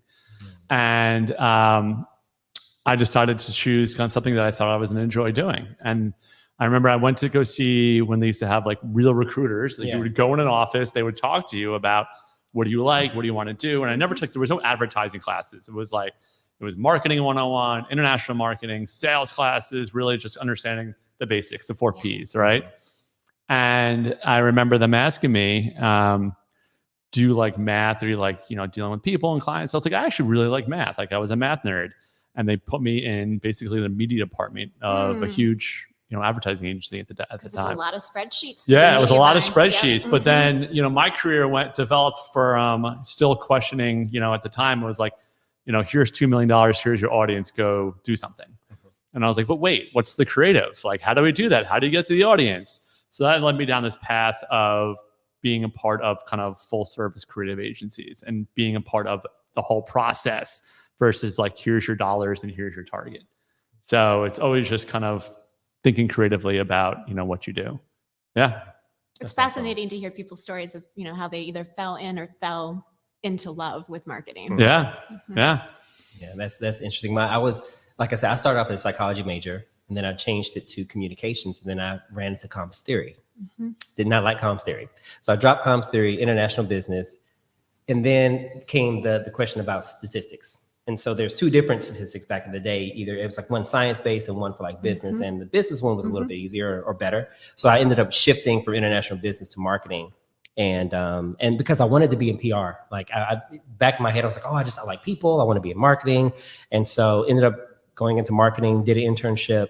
And right out of college, I was lucky enough to, and it's funny, when I came out of college, I said I was an entrepreneur right out of college because my first job was actually as a consultant running a mobile marketing grassroots tour for a basketball tournament in Charlotte. And so they were like, hey, here's the truck, find the groups, the audiences, and, pretty much create this tour. And I'm like, what do I do? And so luckily, and ended up at a full service creative agency as well, and just love the dynamics and just having something new every day where you can learn and really grow. So yeah, I love that. Marketing is a great field to be in. So how does it feel about being like at Discover Durham? Like you were saying, you've always lived here, and now you get to promote it. Yeah. Is it amazing? For me, it's a dream job. The idea that I get to go to work or sit in my office at home on Zoom every day, and the thing that I'm promoting is the place that I love is the coolest thing ever. I have always felt strongly about my own personal career in marketing that I never want to just be selling toilet paper or Coca-Cola. The product stuff just really doesn't interest me. Economic development, higher education, destinations. That's for me something that I can really rally and get my head around and feel proud of about doing the marketing. And, when we do all of these really sneaky, creepy tactics of putting cookies and things on people's mobile devices, at least it feels altruistic when it's a destination, right? Rather than having them do something that might be bad for them. I think that Durham is a very good thing for us to be marketing and promoting. And that's the coolest feeling to really know in my heart that this is where I should be and that it's for the better. And it's not just, kind of a selling out type of situation. Yeah.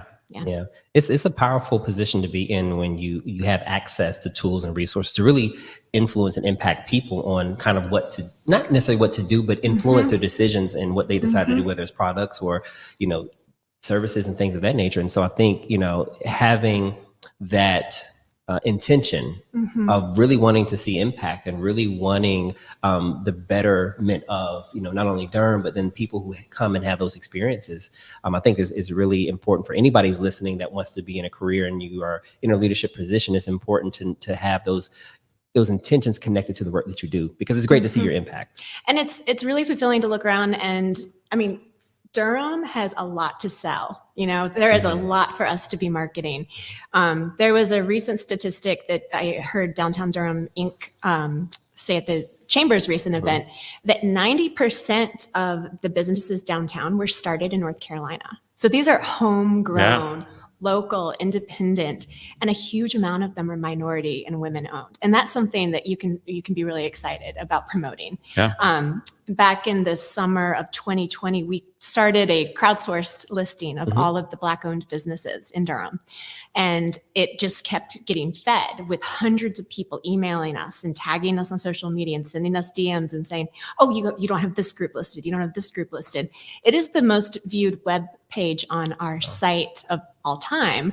And I think that speaks, one, to the character of our community, that they have that interest, but also to the people who come and visit here and their huge appetite for experiencing Durham's diversity and the unique flavor that we have. And it's not just, we like to say we're not the beaches, we're not the mountains, but we make waves. Love it.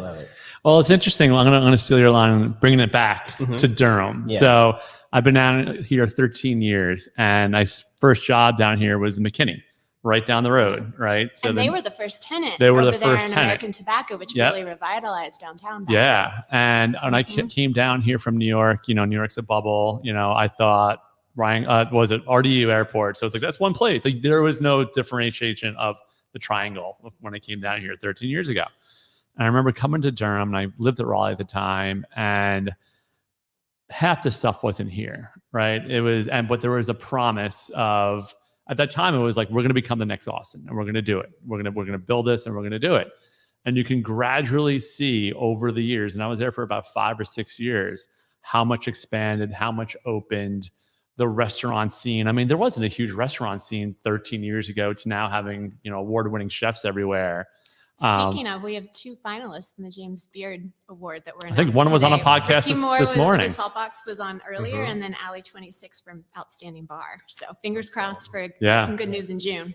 But so going back, I guess, to economic development, I'd be interested to hear, like, what was that plan? Is it for what was that like? It must have been like kind of daunting to kind of build to what it is now and into the future. I was talking to American Underground about all these high rises and hotels going up. It's incredible. It's been a really cool and humbling thing to have a very small part of. It was baby Kara at 21 who worked in the Office of Economic and Workforce Development. And giving away my age, that was 2004 when American Tobacco, I did a hard hat tour. And they weren't even open. There was one place besides McDonald's that I could walk to get a sandwich for lunch downtown from City Hall. And the DPAC, I was part of the interviews for the group that now operates the DPAC and brings the Broadway shows in. And so like for baby care, that was a really cool exposure to what the future of Durham is going to be. And I remember sitting down and seeing the master plan that the city and the county had ginned up and being like, that's hell no, that's, that's not going to happen here. And it did because the community invested and they rallied behind the importance of the character of Durham coming back into the downtown. And we also need to remind ourselves that Durham is not just downtown. Yeah. There's so many parts of our county. I live up in North Durham right now by the Eno, and it has been such a pleasure during COVID to be able to just pop over to West Point. I call it Little Mexico because there's so many good Hispanic eateries and bakeries up in that area. And then you've got East Durham and the Hayti corridor, which are really picking up. So we've seen this influx into downtown, but it's continuing the ripple effect all over Durham. Yeah. And so that brings me really into the conversation around, like, for people who may have heard of Discover Durham, but don't really know what Discover Durham is and what you do. Can you tell us a little bit more about Discover Durham? Because you're talking about all the amazing things that is to discover in Durham. So just a little bit about that. Appreciate that. So we are what you would call a convention and visitors bureau or a destination marketing organization. So what we do is the tax dollars that someone pays when they stay in a hotel room are what actually funds our budget. So there is a small percentage when anyone stays in a hotel room that is reinvested for the marketing and sales to bring more visitors to Durham. And so that's what Discover Durham's benefits are in terms of what we add to the community. There are thousands and thousands of jobs in hospitality that are supported by visitors. A huge amount of money in the tax base that offset the taxes that our residents pay. So these are benefits that visitors bring to us that we don't always see when we see someone, passing by us, staying in a hotel. And what Discover Durham does is we try to tap into what makes Durham so appealing to those visitors. And there are all kinds of visitors. We have leisure visitors. We have visitors who travel for conferences and meetings. And then you've got sports tourism, which is huge in terms of both youth and pickleball is a thing. Oh, huge. I'm like, I know my mom and stepmom have been talking about it. Oh, no, it's getting younger. Awesome. Yeah. And then festivals and just, and there's so many things to do. And I think, like you said, with so many different types of visitors, right, there is something for everyone. Like when you really think about it, just being able to either park your car and walk around, take an Uber, so many restaurants and opportunities. And so I think that's what I love about Durham. And I'm a resident here. I live here, and there's still so many things that I have yet to discover that I look forward to doing every day, especially a lot of the businesses, like you said, that have come to town, and a lot of the minority businesses. I think DT, Donald Thompson, the Donald Thompson Podcast, and he was on with M&F earlier today, and they were talking about the wealth gap, and 10 to 1 when you look at African Americans compared to Caucasians, 10 to 1. But then if you're a business owner, that drops to 3 to 1. And so it's like just that network of being a business owner, and then how your network increases and expands from that perspective. And so the work that you all do, the list that you were talking about of like all the different businesses where people can be patrons too, and what visitors are able to do when they come into town and visit and try out these locations is phenomenal. Can you talk about how you guys survived or strategies you had in place during COVID? And have you been seeing a lot of visitation go up and conferences being booked, and hopefully a bright future for Durham? Absolutely. Things were pretty dark for a while. Travel and tourism paused, and Durham has been so careful. And, I attribute it to, we are the city of medicine, and we have some of the smartest people, one of the strongest populations of smart people in the country. And those smart people have been masked up. They've been staying home. They've been staying safe. And we're now just starting to reemerge. The mask mandate was lifted last week here in Durham.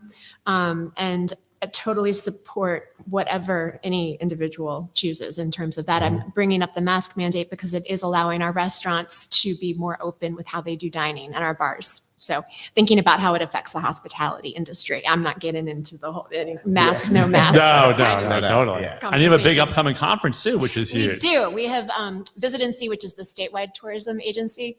We'll be here starting on Monday. We're going to hit the Bulls. We're going to have the Poetry Fox. We're going to have some arts activations. The North Carolina Central University sound machine. Their marching Mhm. band is going to come through to Oh, the conference. nice. Y'all will get to experience that on Monday morning. Yeah. So we're really excited to see that conference coming to Durham. Mhm. And it's one of the first and biggest that, we've really seen coming downtown. And the next couple months are going to be busy for us with things picking up. So, we're about to step into spring. So what are you most excited about for the spring here in Durham and what Discover Durham has going on? So personally, Yes. I just went to my first DPAC show since COVID. Awesome. Last weekend, I saw a Liza, comedian, hilarious. And it was just so cool to be back with my $20 drink and, to eat out before the show and do that whole rush to eat. Places were packed and to be at a live performance. I also have my Sylvan Esso tickets. They're doing 3 nights in a row in May at the old historic park that the Bulls used to play cool. at. Durham was filmed there. So those are 2 things for the spring I personally am just really stoked about. Professionally, you mentioned the Visit and See conference. So having conferences and meetings coming back is huge. We also have something called the Durham Convention and Arts Complex that's going live later this spring. There's a public art installation that's going to be happening in the plaza by our convention center. And we'll be able to use the convention center, the Arts Council, the Carolina Theater, and the Armory spaces all together to host larger meetings, but also to be really artistic and creative and fun. So those are a couple things that we're looking forward to for the spring.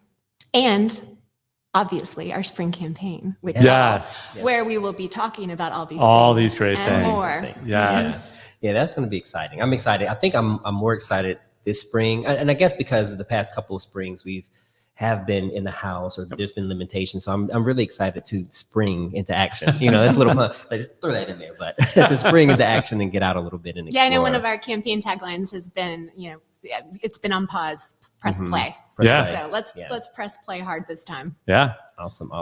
Well, for our visitors, real quick we go, from a visitor's perspective, what are some unique things about Durham? I know we talked about we're not the beaches or the mountains. We have the big city amenities and things of that nature. But what are some other things that, from a visitor's perspective, is unique about Durham that you would like to share? I think you just started to answer it. Well, hey. We have those big city amenities through the DPAC, our University Central and Duke are wonderful, beautiful places. And we have things like baseball, the Bulls and fireworks are coming back, opening days in early April. So we have all of these really big city things that you can enjoy, but with space and openness and outdoors and a lot of public safety that's been put into play. So we have the combination of the amenities and the safety factor that everyone's looking for right now. Awesome. I want to know one hidden gem, a Kara secret. Let's do on the personal, not professional level. Place to be, somewhere to go see. You mentioned one near River I never heard about, but okay. My mind went right to restaurants. Okay, that's fine. I could do restaurants. I love to eat, and I went right to restaurants and bars. I love the Walking Taco at Accordion Club. If you haven't hit it up, you should. Okay. You know what a Walking Taco is? They open the Fritos and you do the cheese and the chili and amazing. And just pair it with a PBR, go sit on their back porch. Accordion. I've been to Accordion Club. That place is great. Yes. Yeah. And play some pool and Pac-Man while you're there. Yeah, I always say that's my corner. I think I told you this when we first started working together. I was like, even when people come into town, any age, kids, no kids, dogs, but that full steam, pit, motor co, all of that is there. You could spend a day just kind of hanging out. And you can't get that anywhere else. I love it. Awesome. I'm trying to get our agency to move to Durham for the people watching. I wouldn't object. I'm right down the street, so I would not object. That's how much we love it. And I've been coming here once a week on American Underground, which is thanks for hosting us. But hopefully in the next year, we'll see. Awesome, Fingers crossed. Yes, toes too. Well, Kara, thank you so much. And I can't think of a better way to finally connect in person than on a podcast, right? Outside of Zoom. Absolutely. And really able to have these kind of conversations. So thank you again for just your time and all the work that you do and the passion behind that as well. And I think, people will be able to see that, when they come to Durham and experience the city and everything that has to offer within it and outside. So it's been cool hanging out with you. Yes. Awesome. Well, that's it for Talk West today. You can find us on any podcast platform. If you haven't listened to us yet, make sure you check us out. Also, if you're looking for marketing and branding guidance, you can visit us at walkwest.com. For Mike Manganello, I'm Derek Ross, and thank you for tuning in, and we'll see you next time. We are the innovators, the creators, the risk takers, the movers and shakers, the rule breakers. We're the hustlers, disruptors, kick the dust up, muster up the strength to trust in our strengths. We're a collection of the curious, a posse of problem solvers, a group of grit and ambitious people. They call us underground because that's where seeds grow. They call us underground because we do it different than the mainstream as we turn daydreams into great things. We're different. We may scream, "Hey you," because we're getting your attention. Hey you, the atomic symbol of gold. Hey you, an alternate universe where we support the fruit of your genius as it unfolds from bold conviction. We're a campus of doers, a herd of helpers, a gaggle of good ideas from go-getters. Don't act like we know better, just that we know something. And take that know something and turn it to mo somethings. We're learners, earners, burners of the midnight oil. And if our night is foiled, we return to soil, underground. And then rise again with our tribe again, and we try again. Hey, you.